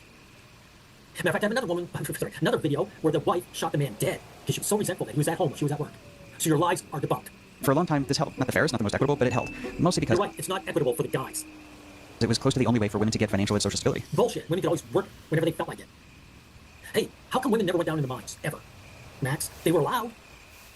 How come they didn't become sailors or join the military? Men must have gatekept those special jobs where they put their lives at risk. But in the last few years, this old bargain has started to fall apart. Hey everyone, so with everything about modern life that feels transient or uncertain right now, I wanted to tell you about something dependable and solid. Is this going to be some kind of bull crap? It's not an app or digital device, and it's courtesy of today's sponsor, well, I don't care Fair about Watches. I don't care about your sponsor. Get past the sponsor. Simple. Young women are also catching up to men in... Okay, here, back up. Stupid thing. Come on. Marriage just does not provide it anymore. At the same time, women, as summed up in this Financial Times article, are starting to surpass men financially. Really? So why would that matter, Max? Why would that matter? Women are more likely than men to go to college in a lot of countries now. Look at the gap in the UK, for example. Well, they're also keeping men out. Universities have been made hostile by women. To men. And there's quotas for women. So men who deserve to go to those universities are being kicked out. Put women there. Young women are also catching up to men in employment rates, and in some places surpassing them. Catching up to them. Men have to work, Max, or they get tossed aside. So when these women take these jobs, they're actually doing harm to the male population. Again, there's quotas for women. They're stealing jobs from men. Women are hostile to men. It's not enough that they say, hey, I just don't want to date you or in my life. They would harm men's ability to take care of themselves. In the UK, women's average incomes are now higher than men's for the first time ever. Wow, and in every case, dating has disappeared. Who can figure this out? It's almost like it's all money. So if we go back to that marriage bargain, it doesn't provide financial security to women either, especially for younger women who are What are really you talking about? The women have more employment than men. They're already financially secure. Right? So Max, why are you telling these lies? likely to earn as much as men these days. So what about women's end of this bargain? Child care and housework. Have women's obligations changed to reflect that they're getting less in return? This is a recent economics paper titled, and I love this, Winning the Bread and Baking the Two. Why do you love this? It's pathetic. One of the things the authors found is that single women spend, on average, slightly more hours per week on housework than single men. But when they get married, women's time on housework grows to about double that of men's. Yeah, you know why? Because the men are working. Part of the bride price is that the man goes to work and the woman doesn't have to. Again, Max, I do the housework at home. It's easy. So what you're leaving out is the men are working more hours. This makes you a dishonest person. If they have kids, it becomes triple or quadruple. What can I say? Kids are labor. Again, there was this woman who had a house husband, and she divorced him over it. And if you think, well, maybe that's because men are busy out making money, I've got some news for you. No, don't even bother with your lies, dude. They wouldn't get married to a guy if he wasn't working. The study looked at how housework breaks down in opposite-sex marriages where both partners work. In homes where the female-to-male wage ratio is between 0.25 and 0.5, and that is to say women make between 1/4 and 1/2 of what their husbands make, women spend just over twice as many hours per week on housework as their husband. And that's not so surprising, right? The husband earns more at work, the wife works more at home. But let's see how that changes when we look at couples where the wage ratio is between 0.5 and 1. In other words, where the wife earns anywhere from half her husband's salary to the same amount as him. These are their hours spent on housework. It's exactly the same as that other bar chart. She's making nearly the same salary as him, but still 0.5 isn't the same salary, dude. Sorry, this is bullshit. Putting in twice as many hours at home. So, okay, let's look at what happens when that wage ratio pops up to between 1 and 2. Household where the wife makes more than her husband, like up to twice as much. Surely they're doing equal housework. Nope, it's the same again. Nothing changes. Something's wrong with this chart, dude. Where'd you get these numbers? Now, wage ratio. Okay. Wage is how much they earn, but that's not talking about the hours they're working. Do you see an issue with this? I do. So if a guy who makes less money than her, is he working more hours than her? Just because his rate of pay is lower, that doesn't mean he doesn't put the time in. So I know this is the dishonesty about you and your grad. It doesn't mention hours. It only mentions wage. So I'm going to get past this lie right here. Let's get to this man-hater. Perform all the duties of a 1950s housewife while now also holding down a career as... The housewife duties of 1950s is nothing. I get all my housework done in an hour. And I'm looking after another person. demanding as their husbands. Getting married means their workload... Oh. Also, what does this got to do with dating, though? You're talking about marriage. Those people are already together. And their husband's getting cut in half because now someone's bringing the second salary and taking care of all the homework. Point is, okay, so you're just a liar, period, dude. I'm gonna get beyond this. I don't know how much further I can go with these lies. We're not even halfway point with this guy. why bother with dating at all? The end result is so unappealing. It's summed up by one of my favorite headlines on this. This economist crunched the numbers and stopped dating men. To me, the person who best summed this up is a writer and actually former colleague of mine, Coast Podcast. Oh, so, okay, so you're a male feminist then, and you're spreading these lies. Right. At the very beginning, you showed what they honestly wanted. They said the man's not making enough money. So everything else you're talking about is excuse-making. For a while, named Erin Ryan. She wrote, compared to being single, men see being married with children as beneficial. Women see being married with children as detrimental. There you go. The women see children as labor. They don't see them as people that they love, they want to take care of. They see them as detrimental. Thank you. Men want their father's lives, and women don't want their mothers. What they're saying is their mothers have to deal with the man. They don't want to deal with you. Max, maybe you're making enough money that you bribed fake love from a woman. I don't know. You're married. You're gay. But even if you have a wife in your life, you bribed her. This is a good moment to transition to men. Think back to that chart we showed earlier. The young men are way more interested in dating. Well, you've been lying and bashing about men long enough. They're doing the next half, doing the same thing. Women are. Men still want to date and marry, but straight women increasingly choosing to stay single means that straight men are finding it harder and harder to find a mate. And really so? Why is it only the straight women? Because the gay women actually like women. Women actually like women. So the lesbians, they can find a woman to be with them. They don't have to pay each other. As this Fox article sums up, single men are, as a result, increasingly unhappy. They're less satisfied with their lives than single women are. Research from Germany found men are now less likely to initiate breakups too. They know how hard it is out there. Look, our culture tends to tell men one of two stories about why they're becoming lonelier and less able to find love. Story number one is to tell men that they're lonely because they're bad. Well, there you go. There's something doing as well, dude. A shame. Story number two, and maybe you can say why this one's found more purchased with men, is to tell them they're lonely because they're victims of some enemy who was out to get them. And yeah, these are bull straps. They're not going to shut the window. Continue with your excuse making. Usually that enemy is said to be women. I gotta tell you, I think they are women, dude. They're the ones. Also, story number two. So what? Story number one. It's this generation of men too, right? Neither is. It's this. The world changed when the old bargain broke. Think back to those testimonials we heard from women who were... The bargain broke. How's it bargain? If you love somebody and they love you, there's nothing bargain. You just like want to be together. Dude, you showed women saying they don't like men and blame men for not working enough. And they don't have enough money. They are to blame, and I'm blaming them. Giving up on dating. Men are still looking for a type of woman that does not really exist anymore. That 1950s house... Well, she never existed. The 1950 housewife leech. She didn't like her husbands either. She just thought it was the best deal than working on her own. Housewife type woman. This is easy enough to see when you take the 50,000 feet up, big picture, data-driven view, but that is not how most of us see the world, right? We see our individual experience and we extrapolate from that. And yeah, women are often able to see that this is about rejecting the old romantic bargain that doesn't work anymore because they're the one rejecting it. Right, so they were never real romantic, dude. If you're married, your wife does not love you. There is no romance. There was never any romance between men and women, never. But men who are still trying to date within that bargain, they don't know that it's outdated. Really? So what's the new bargain? Let's hear it. All I heard was the old bargain for women. Can misread this as being a rejected person, which makes them feel hopeless, or is losing their rightful place in society, which makes them feel aggrieved? Remember how... Well, men are being rejected. If they were on a date, man, what else would you call it? Now, your patriarchy doesn't exist. It never existed anywhere. That economist we heard from Alice Evans summed it If they're ghosting the patriarchy, how come they're demanding money? up. Female empowerment and the crisis of masculinity, which certain online voices... There you go, guys. There we go. Andrew Tate is a dead horse. These liars that you Max bring out all the time. This guy doesn't have anything to do with anything. are taking advantage of to tell men that it's all proof of a feminist plot against them. There's no... You're a liar. You are a liar. You lied. Feminism is a hate movement, and it works to harm men on a regular basis. 130 feminist organizations backed Amber Heard over Johnny Depp, even though the court case was exposing Heard as the abuser. That's 130 organizations, all feminist. Why would they support a guilty woman? You're a liar, Max. Max, you are a liar. I haven't watched this guy, so I don't know if I can bear, but he's not even past the halfway point. He's such a disgusting man. No plot against men, masculinity, or... No, it's a plot against men, dude. It's a plot against men. Feminists block equal parenting, shared parenting. They're against equality. Against the family, I promise. But straight men who feel... Well, your promise is bullshit to me, because you're a liar. Confused or frustrated by that old bargain failing them are internalizing those narratives that, ironically... Max, either come up with a new one, or shut up. I think probably make them even less attractive to potential romantic partners. This is a survey of how many men by age group agree with the statement, women seek to gain power by getting control over men. It's way more commonly held among younger men. Of course. So, they are having their eyes opened. I'm glad to see that. Men trying to date now. Or check out the survey asking teenage boys whether women should even have the same opportunities as men. The share who agree completely has dropped from 2/3 a decade ago to less than half today. And the share who agree at all is down a lot too. All of which... Well, know something? Because men have to look after themselves. Society looks after women.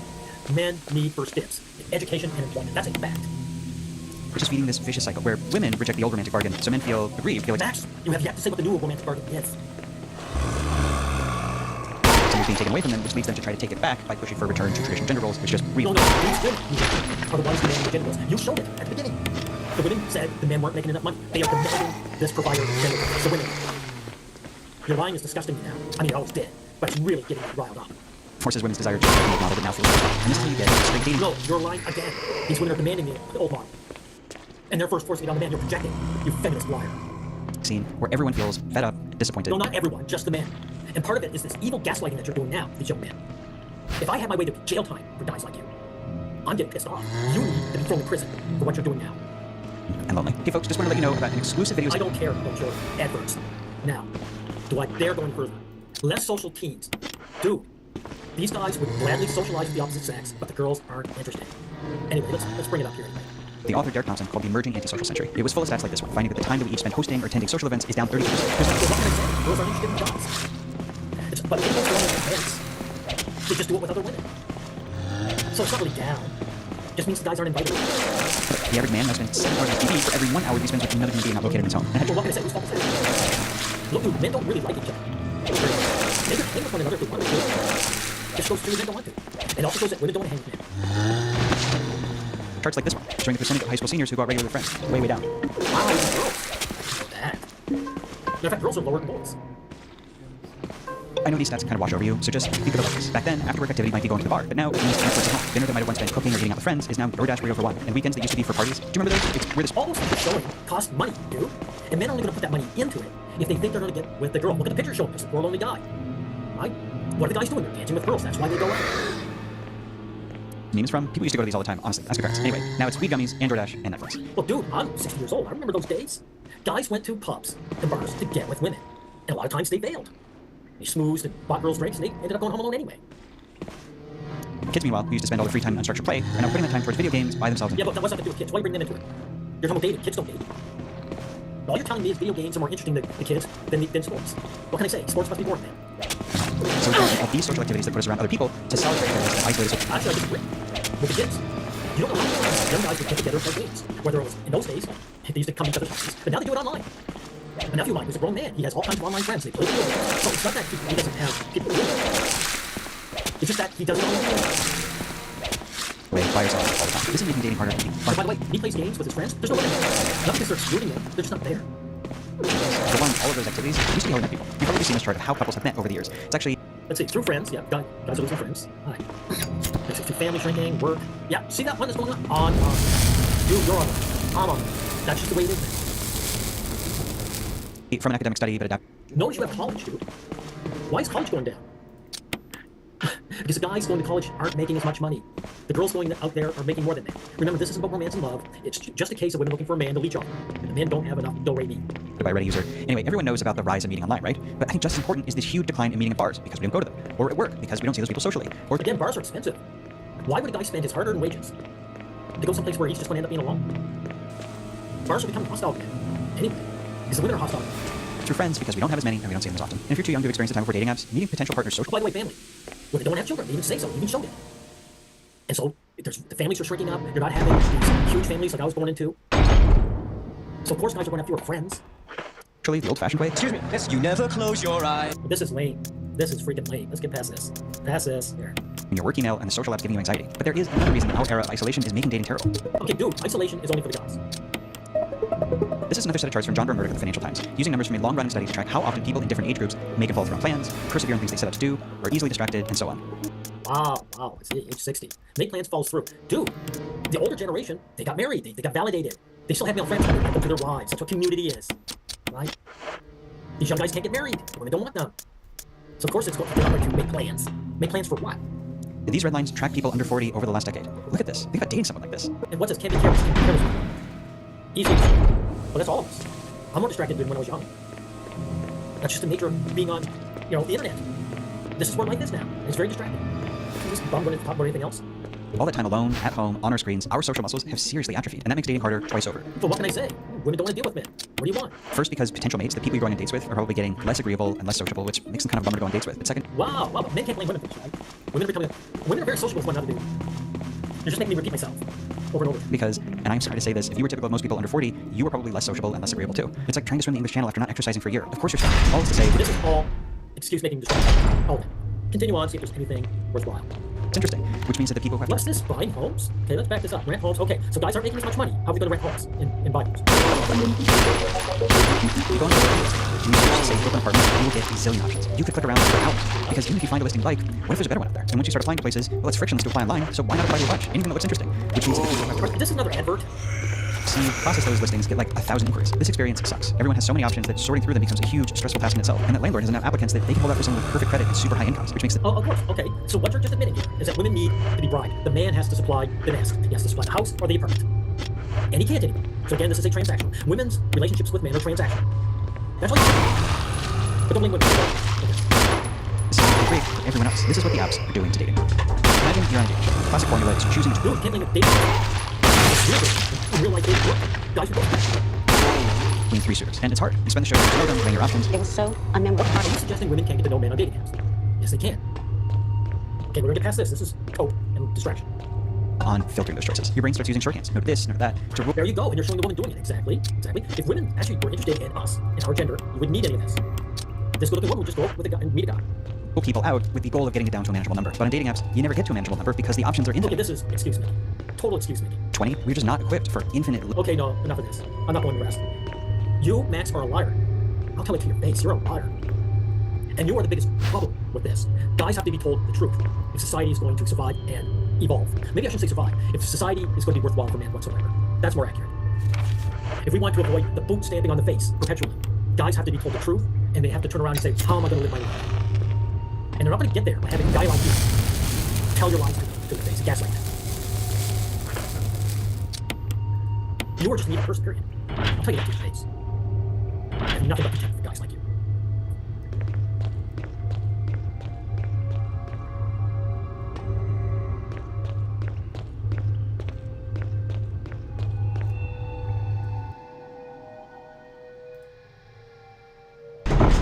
Teacher is serving prison time after having a sexual relationship with one of her students. Right now we're just going through the formalities of the investigation to get your side of it and try and find out what's been going on and why accusations like this will be brought forward, okay? But she wasn't the only arrest. The student's dad faced charges too. Unfortunately, this time there's a bunch of evidence that goes against everything and that shows that you knew about the relationship. This is Inside the Crime, presented by Law and Crime. I'm Elizabeth Miller. During the investigation, detectives discovered text messages and sexually graphic videos. Then witnesses came forward alleging students were used as lookouts. Then when they tried to arrest the teacher, that's when detectives learned she left the state. It's December 7th, 2023. We're in Pulaski County, Missouri. This time there's a bunch of evidence that goes against everything and that shows that you knew about the relationship. This is Inside the Crime. Been going on and why accusations like this will be brought forward, okay? But she wasn't the only arrest. The student's dad faced charges too. Unfortunately, this time there's a bunch of evidence that goes against everything and that shows that you knew about the relationship. This is Inside the Crime, presented by Law and Crime. I'm Elizabeth Miller. During the investigation, detectives discovered text messages and sexually graphic videos. Then witnesses came forward alleging students were used as lookouts. Then when they tried to arrest the teacher, that's when detectives learned she left the state. It's December 7th, 2023. We're in Pulaski County, Missouri. Just after 2:30 that afternoon, a deputy with the Pulaski County Sheriff's Office arrives to a local home to talk to a high school student's dad. Hey, Second Sergeant Gibbs. So, regarding your son, there's been allegations brought forward to Lakeway School about he has been in a relationship with a teacher. He's not in any trouble or anything, but I did end up seizing his cell phone because apparently there's been communications on there between the teacher and him. So just want to stop by and advise you that, because we do have his cell phone. He's kind of freaking out, but the school hasn't been able to tell him what's going on. Yeah, go ahead. Now, although this man's name is in court documents, we're choosing not to name him for a reason, and that's to protect the identity of his son. His son is a 16-year-old high school student, and a witness came forward alleging the boy had a sexual relationship with his teacher. Apparently this has taken place sometime between a week time frame, either before or after his birthday in November, is when all this took place. Yeah. Well, they just got it reported to them by another student, and they called us. And in order to keep any evidence from getting deleted from the phone, we went ahead and seized it. We can either do the phone download by your consent, if you come down to the sheriff's department, fill out the paperwork and do it by consent, or I can apply for a search warrant to search it, because we believe there's going to be some evidence on there of the relationship. And again, he's not in any trouble for it because he's a minor, and the teacher, if this is true, should know better. But we can't talk to him at the school because they did do a hotline. So Children's Division OHI would be the people that want to come out and talk to him, and they're wanting to know since they can't interview him at the school because the incident happened there, if we can come down here tomorrow about 9 a.m. and interview him here at your residence. Okay. Okay. Will there be anybody else here that you would consent to us talking to him on, or do you want us not to talk to him, or? I'd rather talk to him first. Okay. And when am I getting the phone back? All I got to do is either, like I said, we can do it by consent and download it real quick, and if there's nothing on there, it gets returned. But if we do download it, find stuff on there, then it's his evidence, so we have to wait till the trial or whatever would come through, or until the prosecutors decide to release it from evidence. Because I know he was in a little bit of a panic mode, and that's probably why he called you, because he doesn't know what's going on or anything yet. And I'm not going to interview him, and we're going to leave that for a Children's Division and a CAC, which is a Child Advocacy Center, to do it, because my questions are more guilt-seeking and direct than what theirs are when they talk to juveniles. So I guess what I need from you right now is to figure out when is a good day and time that we can come and interview him in regards to the situation. Like I said, I'll talk to him this afternoon, see what's going on, see if he's willing to tell me anything. That's where it's at right now. I'm going to go back to the office real quick, get something typed up to go seize her phone before she can delete anything as well for the teacher, and then we'll kind of go from there. The feeling that I guess is going around is that he might have feelings for this teacher, so he may not even tell us jack squat. But again, he's not a suspect in any of this. He's a victim. So I don't want him to think he's a suspect, he's in trouble or anything like that. That's not the case. So, but, all right, sir, I'll get out of here, and we'll see you tomorrow around 2, she said, right? That's what I got out of it. All right, thank you, sir. Sorry if I'm going to give this message this way, but we got to preserve the evidence as we can. All right. How they would have time. Well, and we just got to take it seriously and investigate it where we can, and that's hopefully some of the information that maybe he'll give us tomorrow type situation, or kind of explain to us why somebody would make these allegations. But again, I just want him to know that he's not in trouble, and we're not looking to get him in any trouble. We just need him to be honest with us if there is something going on so that we can get it handled. The teacher at the center of the allegation is identified in court documents as 26-year-old Haley Clifton Carmel. Around the time the allegations came to light, she was a high school math teacher for the LaQuay School District. So let's jump to the next day, December 8th, 2023, when deputies pay Haley a little visit at her job. First off, you have your cell phone on you. Okay, can I see that, please? I do have a warrant for taking it into evidence, which I will get to you, okay? Right now, the reason I'm here is allegations have been brought forth about inappropriate relationship with a student. So I'm here to investigate that matter. And while I investigate that matter, there's situations that they have to handle with you on that part, so let them go ahead and get that part out of the way. So. Yeah, it's going to take a couple things. I'm going to step out, and you guys just get the rest of it. But at this point, okay, I'm going to switch on taking that straight to the situation resolved. Okay, they can against you, anything like that. You'll investigate completed, and then we'll go from there. Okay. One thing I will need is I have to send you a certified letter. That you have an address. I don't know what your address is. Can I get that from you? Can we get that for you? I'm just going to take your phone here and put it into airplane mode, okay?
Regulation say, you just paramedics are basically shot everybody. He has a hand on shooting everybody. That gunfire. I'm just so scared. I'm scared he's gonna come try to find me. Please. Information about a deadly rampage in a St. Johns County neighborhood. Investigators say James Colley shot and killed his wife and her best friend.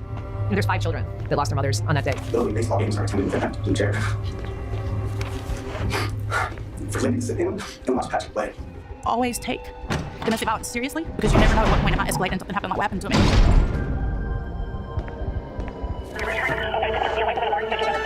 This is what he's going to tell you. How to get out of that situation. And I grabbed the gun. Trying to find the first place to put a body. No, sir. The only thing they could do was kill him. You won't just say anything. Read the jury and find the defendant.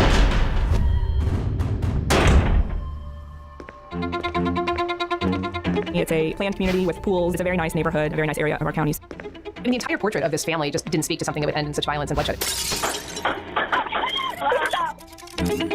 Amanda and J.R. Colley had been married for 8 years. She was the life of the party. She was outgoing, gregarious. Everybody wanted to be friends with her. Amanda, she lit up a room, and she was gorgeous and confident. I mean, she was the perfect package. She was everything you would want in a friend. James is a very personable man. He could easily become a friend with somebody. He worked in the banking industry. He was working in the mortgage department. Kids, he was great. I mean, he spent all the time he could with the kids. He coached their teams. He took them on vacations. But friends began to hear not everything was wonderful at the Colley home. He was jealous of her spending time with friends. You would have to be a strong person and be very self-confident to be with Amanda because she was so friendly. I think he probably drank too much. You know, if he started drinking, sometimes it was hard to stop. We all have some demons, but I think his probably ran a little deeper, and he did abuse things on occasion. She tried to make it work as long as she could. And when it came to the point where the scales tipped to where his behavior was affecting the family, then I think that's when she decided that this needs to be, we just need to separate, this needs to be over. The separation papers were filed in the middle of July, but JR would still come to visit. It would go from, 3 days of being a family to 3 days of don't talk to me, to 3 days of being a family to 3 days stay away from me. It came out in court that they had sex together. And she said, well, I felt like I had to in order to keep him happy so I wouldn't get hurt. She had a new beau, even though that was something that she kind of kept to herself from her husband. He had a girlfriend. I mean, he had already moved on, but he still didn't want to let go of Amanda. On a weekend that Amanda was away, JR sneaked into the house. Mad that, thinking whatever he was thinking about where she was and what she was doing. He gathered her clothes out of the closet and burned them in the backyard. That's not normal behavior. Amanda filed for divorce and a temporary injunction to keep JR away from the home, writing in the court papers, JR would cut me up or kill me if he ever found out I was cheating. And part of the reason why I think it took Amanda so long to take action was because he did try to be a good father to the kids, and she did not want to, nobody goes into it wanting to have a divorce, nobody wants to tear apart their family, to be torn apart. JR had asked neighbors in the cul-de-sac to keep an eye on Amanda and the house, to report if anyone was visiting her. He received this picture from a neighbor of a bare-chested man mowing the lawn at Amanda's house.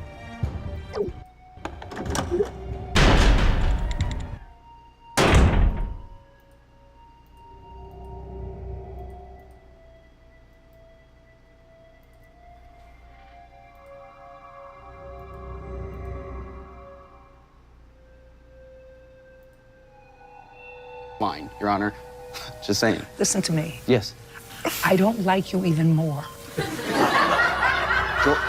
Your Honor. So that what I'm telling you is, and I see a lot of unlikable people every day. Okay. For 50 years. Okay. I don't think I've said that more than 2 or 3 times. Wow. That I really don't like you, and I suggest that that's important to you, sir. Yeah. Because if you want to be a motivational speaker, which I am, the first thing that you have to do is have people like you.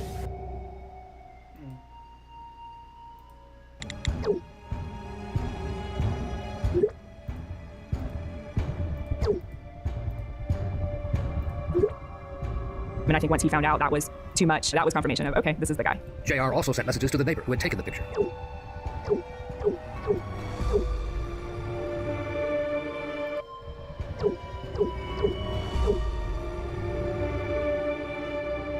Over the next 6 hours, Colley would become increasingly enraged. The neighborhood surveillance camera saw J.R. Colley's car heading to Amanda's home.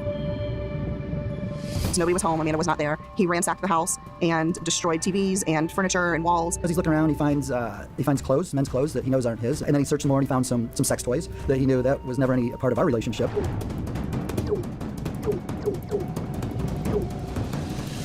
And I think that this infuriated him, and he began calling Amanda to tell her that he was at the house and he found these things and he was angry. Your call has been forwarded to an automatic voice message system. Really funny you don't want to talk yet, huh? You know what, we don't need to talk. Don't do nothing to me, I won't do nothing to you. I won't bring us up in court about what you really are. And we both know what you really are. You're lucky I don't tell our children about this, Amanda. You're disgusting. That's what you are. Make sure you raise your right hand. You swear to tell the truth, the whole truth, nothing but the truth, help you God. Colley had been in court that very morning. He was coming to court for a violation of that injunction, for having contact with her. The night before, he had been drinking. He can't sleep. He takes some Ambien because he'd been prescribed that. Put your hand down. Please tell me your full name. James Colley, Jr. Mr. Colley, how old are you, sir? 35. Have you ever been treated for any mental illness? No. Are you now under the influence of any intoxicants? judge was unaware of Colley's rampage just a few hours earlier at Amanda's home and agreed to let Colley attend anger management classes instead of being sent to jail. This is going to be unsupervised probation. And Mr. Colley, you wish to enter a plea to charge. No contest. The plea is accepted, adjudication will be withheld, which means this is not a criminal conviction on your record. You'll be placed on 12 months of unsupervised probation with early termination if you complete everything early. So he ended up getting a better deal than he had originally anticipated. All right, so in addition to that, you have no violent contact with Amanda Colanger or... All right, Mr. Bedford, yet? That's all right. Good to see you. Thank you. Thank you. You're welcome, sir. Next case. Next case, Judge. He had his employee badge on and he was dressed in like slacks, collared shirt, like he'd be going to work. And when he left court, he tried to call Amanda. Please talk to me, please. Amanda, I'm out of court. Please talk to me. Please, this is the last time I'm calling anything. Please. She picks up the phone and they have about a 14-minute phone call.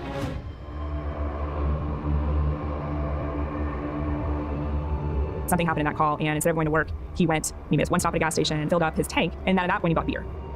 It's now 10:11 in the morning, and J.R. Colley is heading to South Bellagio Drive. In the car are two fully loaded guns. Lindy Dobbins and another friend, Rachel Hendricks. And I'm here with Rachel Hendricks. This will be a recorded interview. Rachel would later describe what happened that day at Amanda's house. Gave Amanda a hug immediately. She was crying on my shoulder. She was very upset over the way that the house was trashed and ransacked. The sheriff's office actually responded to the residents, and she declined to write a report. She didn't want to press charges on James because she did not want to have him put in jail for a year and be away from his kids for 1 year. So the sheriff's officer left the scene. James is traveling to the residence at that point. He parked behind the residence. Amanda and Rachel, Lindy, and Lamar are all in the living room kitchen area. They look out the window and see him. I looked over at Lamar. I said, "What the hell?" Lamar saw and screamed gunshots, and he ran. I never saw anything. Surveillance video from a neighbor shows Lamar running down the street away from the house. Me, Lindy, and Amanda were obviously screaming and just screaming, "Hide, hide." Amanda, Lindy, and Rachel run into the master bathroom suite and hide. Amanda was on the phone with 911. No, you're not in there. Please stop. And I heard James's voice. And he was screaming at Amanda, and he wanted to know, where is he, where the F is he? He was looking for Amanda's boyfriend. Put it down. Put it down. Hello? And Lindy was also on the phone with 911 in the closet. 911. James goes to the closet door and starts trying to get inside. Well, Rachel is holding the door from the inside, and he can't get in. And so he says, "Let me in or I'm going to shoot through this door." Well, he did. Ma'am. That's gunfire? Oh my God. God. She just said on the other line, somebody said put it down. It was the same area. And he came into the closet and he walked past me and walked up to Lindy. She screamed, "Oh my God, no." And he just shot her. He didn't say anything to her. Nothing, just shot her. Rachel's standing behind the door, so when the door swings open, she's essentially concealed, at which point Rachel circles out of the closet and runs. The whole time I was running, I was thinking, he's going to shoot me from behind, be prepared to fall. I'm going to get shot in the back. What's the answer? He was in the house shooting, and I just ran. He's just in paramedics. I think he shot everybody. He has a handgun, shooting everybody. We've got people coming. I know. I am so scared. I know. It's taking driver's time to get there. I'm so scared. Listen to me. I got grazed by a bullet. She got grazed by a bullet when he started firing, and she ran to the neighbors. But he point blank shot my friend that was right in front of me. I mean, I'm scared to death for my life. Is that Amanda? He shot Amanda, and he shot Lindy Dobbins, our other friend that was there with us. I'm hiding in a closet at a neighbor's house. I'm scared to death. Okay, what's your name? My name is Rachel Hendricks. Oh my God, this is the worst thing that's ever happened in my entire life. Yeah, just hang on, okay? What you doing? I know. I'm just so scared. I'm scared he's gonna come try to find me. Please. It was just such a tragic and appalling and just shocking incident of domestic violence. Really was off the scale. Information about a deadly rampage in a St. Johns County neighborhood. Investigators say James Colley shot and killed his wife and her best friend in the Mirabella neighborhood. This case took over the local news when it happened. We were intensive covering the aftermath. Several detectives are here. They're inside the home right now.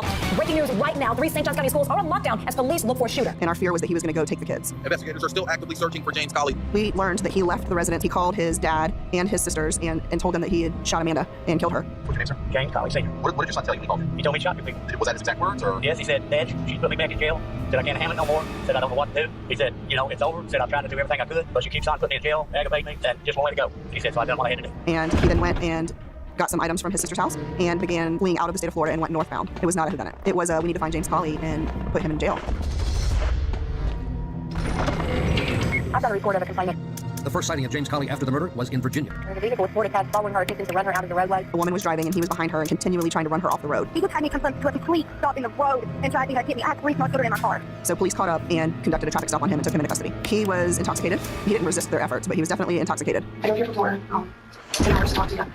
Get some answers, get your side of the story. Out there. He knew where I was from, and I read him his Miranda rights, and he immediately said that he wanted an attorney. Which I think you're going to need to take me back to Florida. So I can have an attorney before I talk to anybody. It was a very uneasy feeling being near him, and I'd been around many people who have committed similar crimes, but he had a different aura about him. Creepy.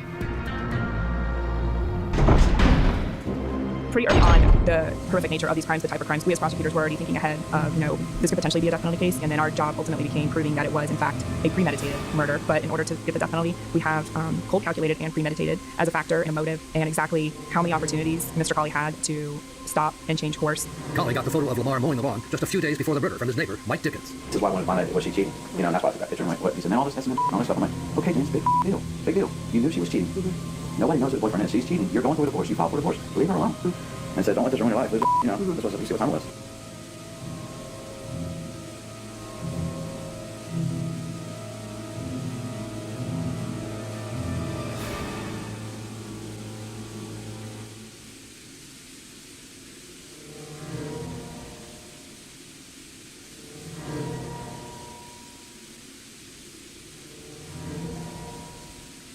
Tearful testimony from a survivor of a shooting in St. Johns County that left 2 mothers dead. Mr. Colley tried to get to the bathroom door saying, open the door, we're going to shoot. So he shot through the door where I was standing, the bullet grazed my arm. Now we're seeing the closet where 2 friends hid and the bullet hole left behind in the door. James Colley listened to it all as he's on trial for the brutal murders of his wife and her friend. Rachel Hendricks described hiding in a bathroom closet with her friend Lindy Dobbins, wedging her foot under the door, holding that door tight. She testified she could hear Amanda and James Colley arguing outside the bathroom before the shooting started. Today we also saw this photo taken inside the couple's master bedroom. Investigators say James Colley ransacked it earlier that day. When the shooting rampage was over, this bullet hole was left in a window of a home where Colley's wife and Dobbins lay dead. News 4 Jax reporter Elizabeth Campbell was in the courtroom listening to this gripping testimony. She's joining us live from St. Johns County. Elizabeth. Well, day 1 of trial just wrapped up about 30 minutes ago here in the St. Johns County Courthouse behind me. And as for Colley, for the most part, he appeared to be calm, several times putting his head in his hands, especially when pictures of the 2 women he's accused of murdering were shown. At one point, he spoke out, objecting to something the prosecution said. The judge reminded him that was his attorney's job. Colley then told the judge that he would keep his attorneys and did not want to defend himself. For the first day of his trial, James Colley wore a gray suit. In the courtroom, family and friends of the 2 survivors. Rachel Hendricks, a friend of Amanda Colley's, who was grazed by a bullet during the August 2015 shooting, and Lamar Dubberly, the man Amanda was having an intimate relationship with at the time, and who prosecutors say Colley was Lamar Dubberly, the man Amanda was having an intimate relationship with at the time, and who prosecutors say Colley was targeting. Instead, Lamar was able to escape, and Colley ended up killing his estranged wife and her best friend instead. The state opened by saying several explicit vulgar words, saying those were the last words Amanda heard from Colley before he shot and killed her. Rachel held back tears on the stand, having to relive the day she hid in a closet inside a bathroom, while 2 of her closest friends were shot and killed. Amanda and Mr. Colley were outside in the bathroom area arguing. Mr. Colley was going to know, where is he? Where is he? Amanda was, very upset, crying, saying that he's not in here. I don't know. He's not in here. The state argues the shootings were premeditated because Colley broke into Amanda's home in the middle of the night, hours before the 2 murders, and shattered TVs and ransacked the home. Lamar Dubberly also took the stand today and talked about how he was able to escape. I went out through the laundry into the garage. I slammed the garage door. The garage door.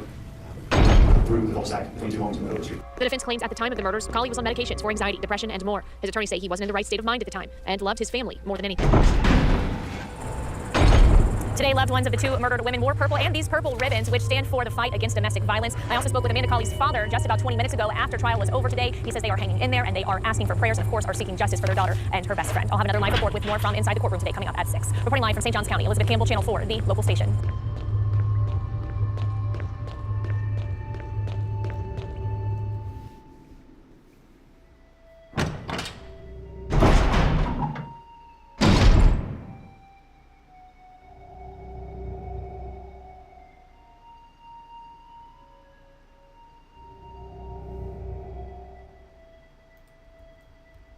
Resident Evil 3 2020 definitely has some great moments throughout, but all in all, I'd say it falls short, especially as a remake of the original Resident Evil 3 1999.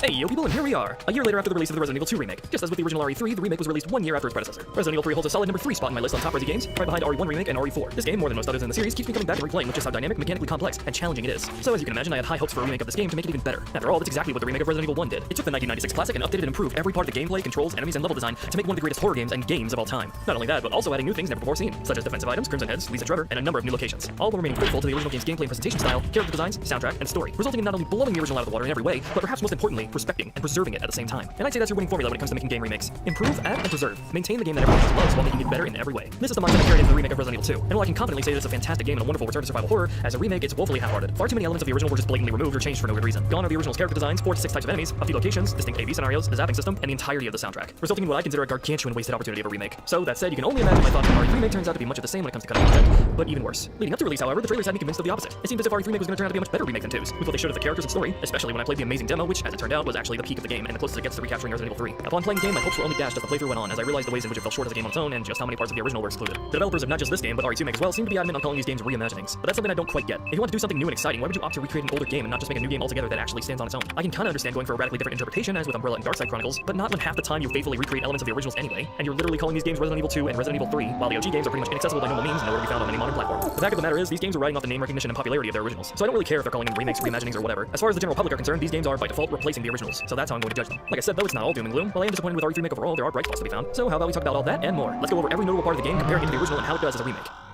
Let's start with the single biggest factor and change to the overall gameplay and presentation. OG, like the first two games, used a fixed camera style, making use of pre-rendered backgrounds, allowing for a particularly atmospheric game and how it allowed you to breathe in every environment through what was shown in frame. In particular, I think this works wonderfully for Resident Evil 3 in two distinct ways. The style really conveyed how badly Raccoon City had been ravaged by the infection with all the detail that could be shown at once. The scenes meticulously crafted for each and every frame, and also that it allowed for tense sequences in which you're being pursued by enemies, namely Nemesis, where you have full view of the monster rushing you down. To work with the constantly changing camera angles were the tank controls. It's a control scheme that was well conceived, allowing you to maintain your orientation of the player character no matter where the camera was placed. As forward always moves forward, back always moves back, and left and right always turns left and right. Resident Evil 3 also took strides to improve the controls even further with the addition of a very useful quick turn and a separate button to target stage assets or switch targets. Combat in RE3 still revolves around smart positioning and risk versus reward, as you cannot move while aiming, so choosing to fight is a commitment you must decide if it's worth taking. The enemies are then all balanced according to the style and control limitations, allowing for ways the player can consistently evade their attacks and find avenues to counter. All of this comes together to give classic Resident Evil its methodical and strategic combat style that makes it unique, which synergizes perfectly with the game's inherent focus on resource management and decision making. And RE3 in particular pushes that style to its limit with its focus on action. RE3 Remake ditches fixed camera in favor of the over-the-shoulder perspective. Like RE2 there are considerations taken to ensure the flow of combat is similar to the original, in how the reticle accuracy works, encouraging pacing shots and standing still, committing to a position and taking risks. But I will say the OTS is less effectively used here than RE2 In that game, choosing where to shoot a zombie was a key part in managing them as you traverse the levels. Shooting the head for a critical hit chance, shooting the leg to stun them and run past, or removing their legs entirely to cripple them and disallow them from opening doors. Most of that seems inconsequential in RE3 as the dismemberment system seems almost entirely absent this time around. I definitely enjoy the over-the-shoulder gameplay and love OTS Resi games, RE4 being my first and favorite Resident Evil game after all, but no matter what way we look at it, the style that the original game was built upon is just as valid with its own unique value, and it's being completely abandoned. I'm not necessarily against these remakes primarily being ODS. Ideally, fixed camera could be implemented as an optional mode. It had an alternate way to experience the game with so much replay value. That's not to say it would be easy or simple to implement. Much of the enemies and weapons would have to be adjusted or overhauled to fit with the presentation and controls, depending on how it's done. But if you're going to do OTS, I'd say it's well worth it if it means properly preserving the original game and adding more content value to the overall package. Hell, Capcom themselves floated this very idea, planning to have a fixed camera mode for RE2 before deciding to cut it along with everything else. It's just disappointing that such a key component of classic Resident Evil is being treated like it doesn't deserve to exist. These games could have been great opportunities to bring the style back into the mainstream and normalize it, along with ODS, as being just as valid a style of game, as well as letting the style reach its full potential thanks to modern technology through in-game rendered environments that would allow for so much more freedom in the presentation. Just look at the Silent Hill games to see what I mean.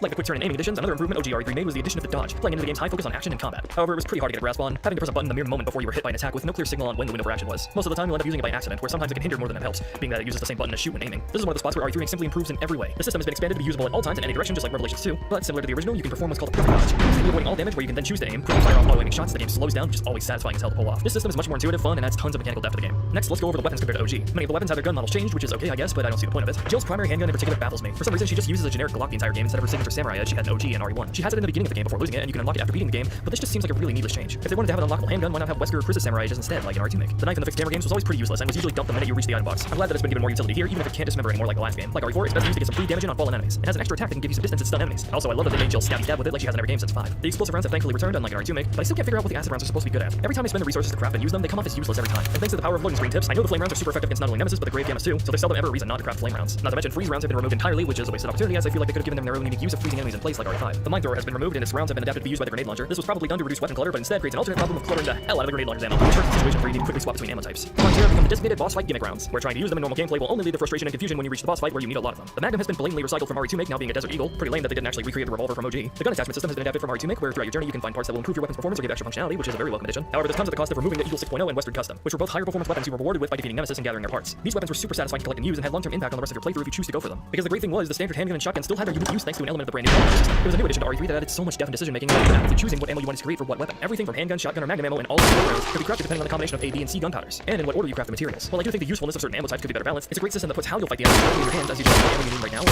But repeatedly crafting handgun or shotgun ammo types sometimes will yield the ability to craft enhanced versions. Only usable with the standard handgun and shotgun, these ammo types will higher damage and stun on enemies, so you still have a reason to use the standard variants of the weapons. Just from this system alone, the game is given so many dynamic and decision-based elements that make your gameplay more meaningful and allow for a wide variety of playstyles and repeat playthroughs. RE3 mostly maintains this system, but with a lot less choice and depth. The grenade launcher has its materials segregated entirely from handgun, shotgun, and magnum, and there's a lot less consideration on how you spend each individual gunpowder. You're no longer considering if making grenade launcher ammo is worth spending resources that could be used on handgun or shotgun ammo. And sadly, enhanced handgun and shotgun ammo have also been removed, meaning that's just another element that's been gutted, along with the Eagle 6.0 and Western Custom. Overall, there are some good additions to the weapon system, but there are far too many removals and downgrades that overall hurt RE3's decision-making and replayability. While we're talking about baffling removals, let's go over puzzles. OG RE3 was dense with them in every key location. In my onion, the game features some of the best and more difficult puzzles in the series. They were varied and interesting, offering as a nice diversion to break up the gameplay and keep you thinking. So how do the puzzles in RE3 stack up? Oh right, there are no fucking puzzles. The only two puzzles here are laughably simple, so this dimension of the game is effectively gone. Why have brain teasers when we can instead have more QTE cutscenes of Joe running from Nemesis? Now let's move on to enemies. OG RE3, like RE2, featured a roster of both returning and new enemies that kept you on your toes and varied the gameplay and how you fought them. The zombie dogs in OG were fast-moving threats with a low hitbox, so you had to find ways to deal with them that didn't just involve unloading from far away. Like RE2 makes 3's remake criminally underuses the zombie dogs, literally only appearing twice with 4 total in the game. Given how little HP they have, I have no idea why they didn't have them rush you down in large packs that actually challenge you. The drain demos and brain suckers were pretty dynamic in how they were fought, and sort of function as RE3's liquor. They can either stay low and swipe at you or stand up and rush you down, giving you a chance to counterattack. They often attack in pairs.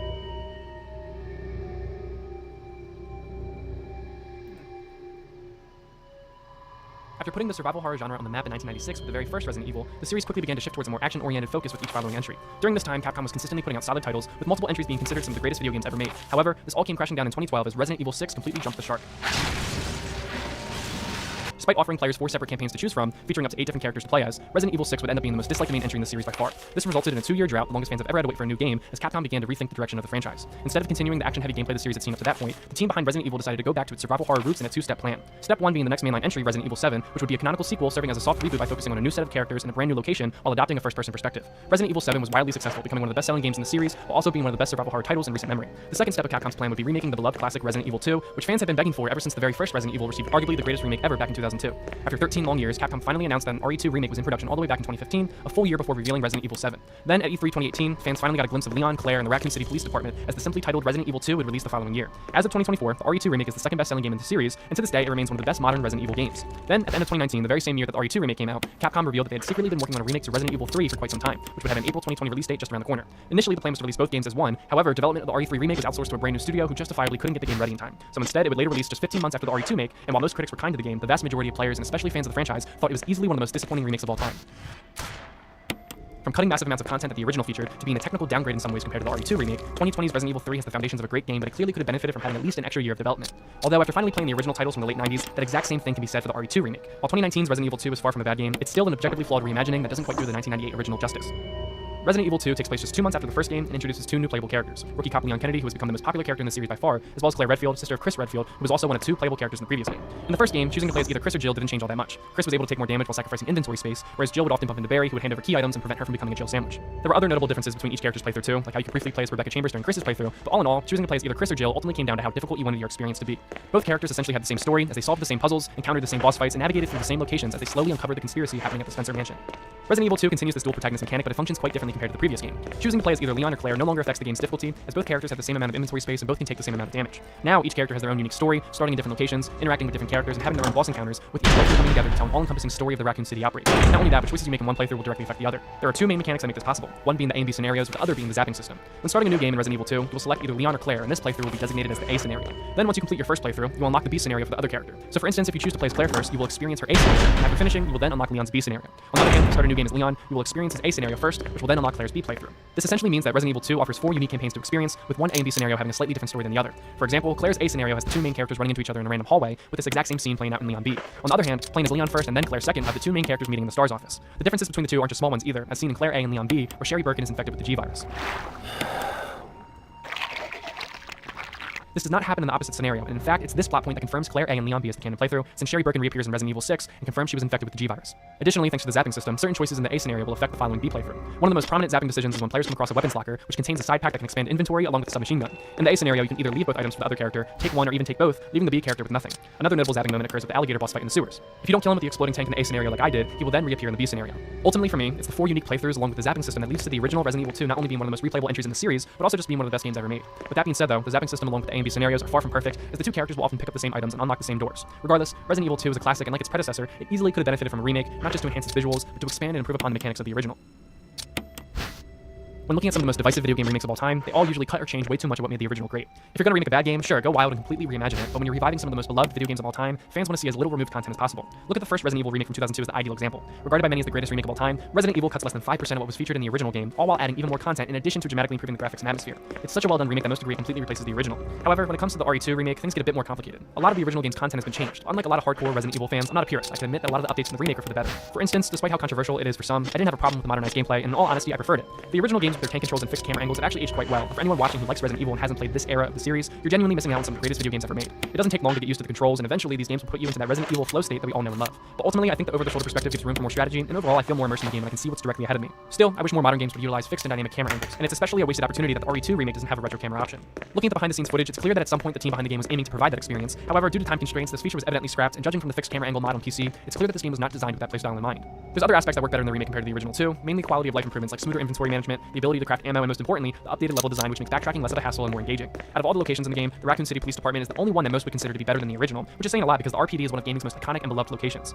Another obvious change from the original is the much larger role that Mr. X now serves. In the original game, Mr. X would only appear in the B scenario, and instead of acting as a roaming stalker like he is in the remake, he would occasionally pop up a handful of times, serving more as a special side character in the same playthrough. Now in the remake, he's a main threat, and despite what some may say, I think this elevates the RE2 experience. Sure, he can be a nuisance on repeat playthroughs when you're either speedrunning or trying to get all the game's achievements, but you cannot deny that he's arguably the most memorable part of that first playthrough. And that's something I want to focus on real quick before I start to bring up the remake's many shortcomings, and that's the magic you experience when you play this game for the first time, especially if this is your first Resident Evil game like it was for me. Whether it be the incredibly tough zombies that can tank multiple shots to the head, the faint footsteps of Mr. X tracking you down in the background, or the beyond intimidating lickers that can climb on the ceilings and walls. Walking around the RPD for the first time is truly one of the most tension-filled experiences that gaming can offer. As you progress beyond the police department, you uncover corporate conspiracies, run into grotesque monsters, and fall deeper into the mysteries of Raccoon City, and one of the best Resident Evil games for newcomers. Even returning to the game 7 years later after experiencing the rest of the series, the RE2 remake still has one of the most addicting gameplay loops, not just for Resident Evil, but out of any game I've ever played. With that being said though, I finally got around to playing the original Resident Evil 2 from 1998, and I can no longer look at it the same. It's still a great game, but like I said already, 2019's Resident Evil 2 was a poor man's remake, blatantly refusing to update upwards of 30% of the content that was in the original. Some aspects I can live without, like the opening section in Raccoon City, which has been watered down and streamlined compared to the original. Additionally, certain enemies like giant spiders were removed in the name of realism, which in the grand scheme of things isn't a big deal, but damn it, it is disappointing because I know for a fact giant spiders in the remake's dark sewers would have led to a different type of horror. But then there's numerous omissions in the remake that are inexcusable, the most obnoxious of them all being the A and B scenarios. They somewhat return in the form of the second run option, which is unlocked for the other character after finishing your first playthrough, but compared to the original, this new B scenario is completely half-assed. At first, everything seems great as the game drops players in a fresh location outside the RPD and arms them with a handgun that introduces a brand new ammo type.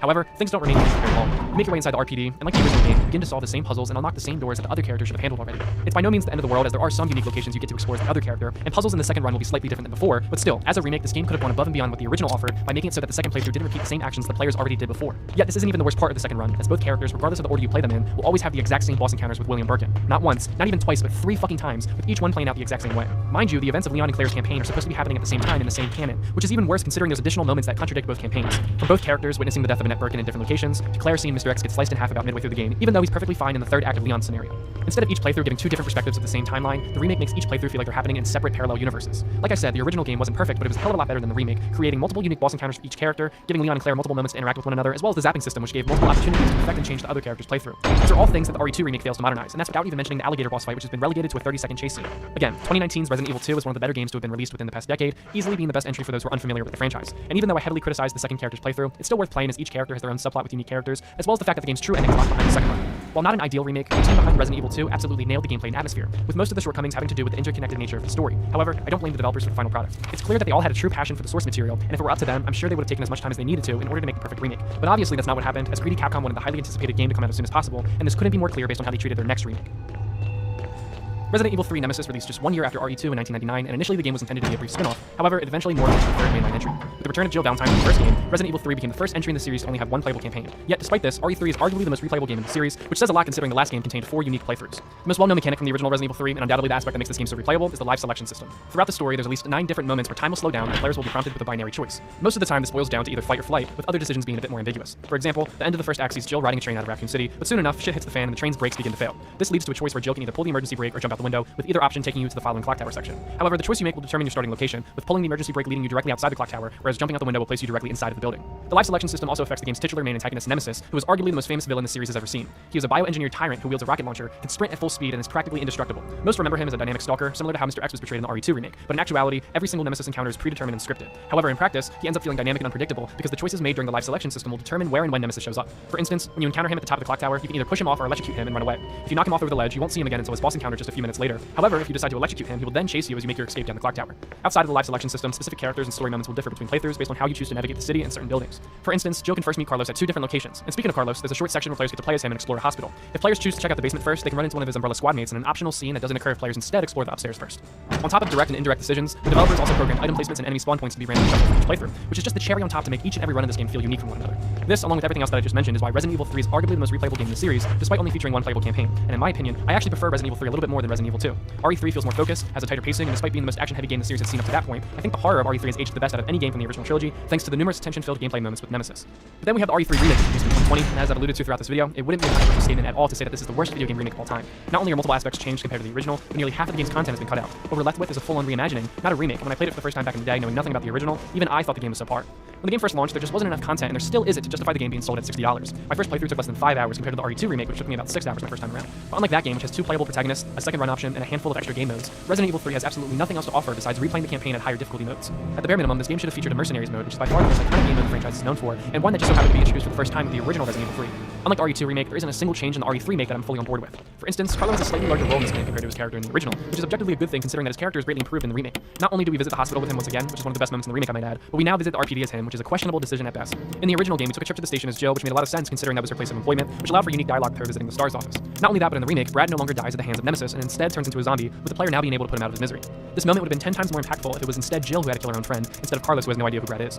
Other than questionable changes, there is an ungodly amount of cut content in the remake, the most notable of them all being the lack of a live selection system. It was easily the most memorable and unique feature of the original RE3, giving the one and only campaign tons of replay value, and it was something that easily could have been expanded upon in the remake, but instead of improving the mechanic or just straight up copying it, the RE3 remake doesn't even include it. On top of that, there is no optional paths to take in the remake, meaning that exploration and narrative progression is 100% linear. Like I said before, in the original you could first meet Carlos in one of 2 different locations, but outside of that there are multiple other instances where indirect decisions made by the player can affect the way the narrative plays out. It wasn't anything groundbreaking or special, but again, RE3 Nemesis is regarded as one of the best games in the series because no 2 playthroughs will be exactly the same. It could not be more different with the remake, as everyone who plays the game will have the exact same experience. There's no optional cutscenes to discover, there's only one ending, there's no live selection system or decision making of any kind. Additionally, not 1, not 2, but 3 locations featured in the original are missing in the remake. The most obvious and talked about is the clock tower, which was arguably the most atmospheric and memorable location in the original game. It served as a slow-paced palate cleanser after players spent a few hours exploring the overrun and overstimulating streets of Raccoon City, being similar to the RPD and Spencer Mansion of the previous game. In the remake, we reach the clock tower and have a boss fight with Nemesis directly in front of it, but other than that, we never get to go inside of it. Clearly the developers were going to put this section in the game, but unfortunately, due to time constraints imposed by Capcom, the clock tower section was removed. Not only that, but the Raccoon City Park and Graveyard were also cut, which doesn't hurt as much as the clock tower, but still it's notable considering everything else that the remake lacks compared to the original. Additionally, the game does not feature the final factory level that we saw in the original, instead choosing to reuse assets from the RE2 remake and set the game's final location in a second underground nest facility.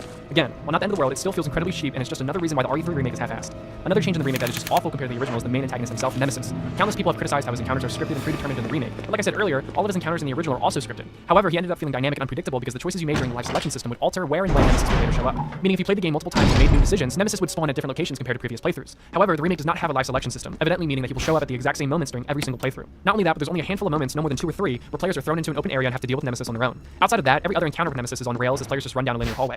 Another change with Nemesis in the remake, and one that I just can't get on board with, is the way his character evolves throughout the campaign. In the original, Nemesis would slowly devolve throughout the story, eventually turning into a blob of flesh that was still determined to go after Jill. In the original, his character felt like it was inspired by the T-800 in the first Terminator, with that movie's villain serving as an unstoppable force, continuing to go after Sarah Connor despite suffering catastrophic damage. In the remake, however, Nemesis doesn't devolve throughout the game, but instead he gets bigger and stronger. At the clock tower, his new dog-like form is introduced, and while I like the way it's designed, I just don't like it for the character of Nemesis. What made him so scary in the original was that he felt unstoppable, despite the fact that Jill was clearly able to do damage to him. But in the remake, it doesn't feel like Jill has any effect on him, with the evolution of his appearance occurring off-screen. It's far from the worst aspect in the remake, but it's an area of the game where it feels like the developers just didn't understand the source material. Do I think Resident Evil 3 is a terrible game? No. Is it worse than the RE2 remake? Most definitely, and it isn't even a fair comparison. Currently, the game is listed at $40, and I just can't recommend it at that price point, but the game does frequently go on sale, and I was able to pick it up for $10, which is a lot more reasonable.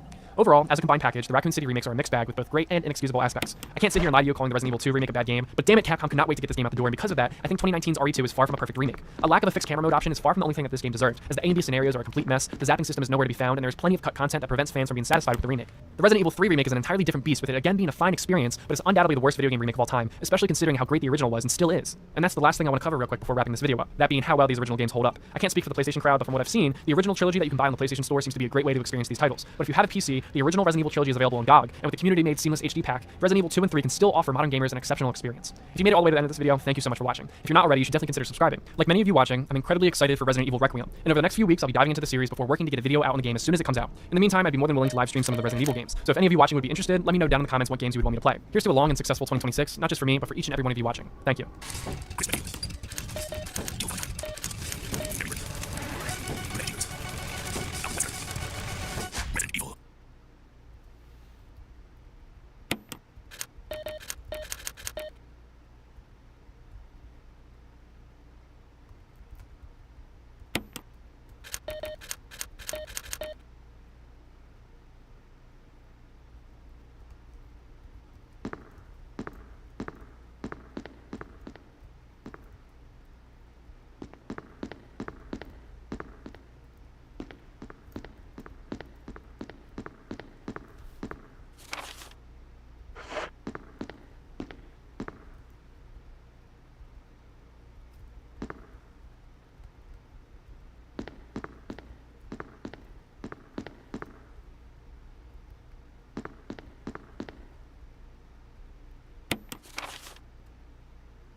What's up guys, this is Dan Good, and today I'm going to explain to you why Resident Evil 2's remake is so overrated. But before we get to that, please check out some of my other videos, and don't forget to like, share, and subscribe. So I have some other videos I think you guys will like. I'm gonna put them up on the screen now. So let's get into this.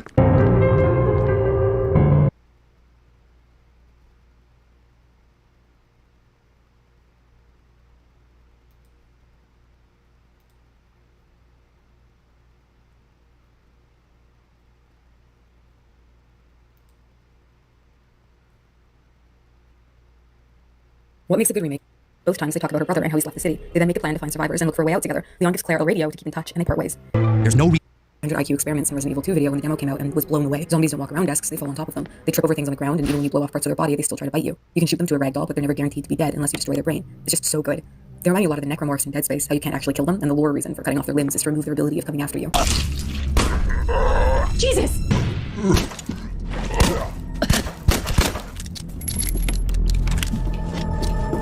The one thing the zombies in RE2 have over the remake is how sometimes when you push them off, their arms will stay attached to you for a bit, or when you're grabbed by zombies on the ground, your character will kick their head off. One thing I hate about the zombies in Remake is how slow the animations of being bitten are. In order to make time for the player to use a safety weapon, the animation has to be drawn out, but if you don't have one, it seems to take 1,000 years. And the fuckers on the ground who you can't even use a safety weapon on, and you just have to watch as they crawl up your body. There's nothing you can do about it. Remake kept a lot of the jump scares from the original, sometimes where they originally appeared or in a switched scenario. They even kept some of Mr. X's original jump scares, so they can be hard to trigger. Seriously, I ran up and down this corridor as Claire for like 30 minutes and he wouldn't do it. I think it made me Leon only. Remake is fun to play, in the same way that most third-person shooters are. The weapons, puzzles, upgrades, and integration of safety weapons like grenades and knives are all solid. I actually really like how the knife works in this game, kind of a balance between safety daggers in the first game's Remake and the standard knife. If static cameras and tank controls never make it back to Resident Evil, then I guess this is how it should be done. I guess I should talk about that. Enough time has passed now that I can't really be upset about the third-person shooter thing, especially when I have so many other issues with the game as a remake that this kind of always took a backseat. I remember when it was announced, I was disappointed, like a lot of people were, and I think there's a lot that could be talked about whether or not the presence of fixed camera angles is so intrinsic to the original game that a remake without them simply isn't worth it, or maybe it wouldn't be a remake at all. But I think the expectation of a game this big ever having tank controls and static cameras again is just unrealistic. I love fixed camera angles and would love to see them utilized in horror again, but the return to Resident Evil just doesn't seem possible. Without a doubt, the best part of this remake is Mr. X. Figuring out how he worked was the most fun I had in this game, and hearing his theme footsteps get louder as he closes in on you is so much fun. His design is intimidating, he punches everything that's in his way, and there's always the question of, he can't come in here, right?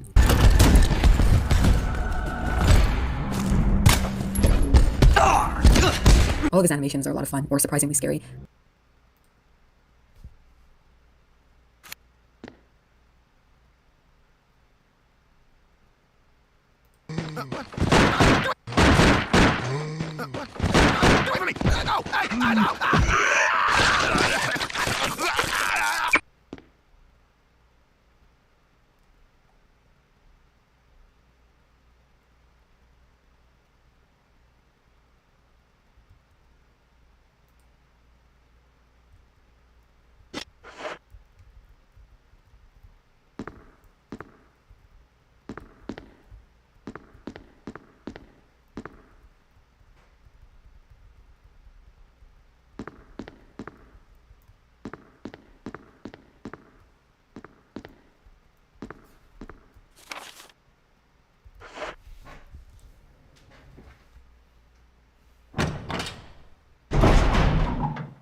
Previously on Critical, the other Nightmare run.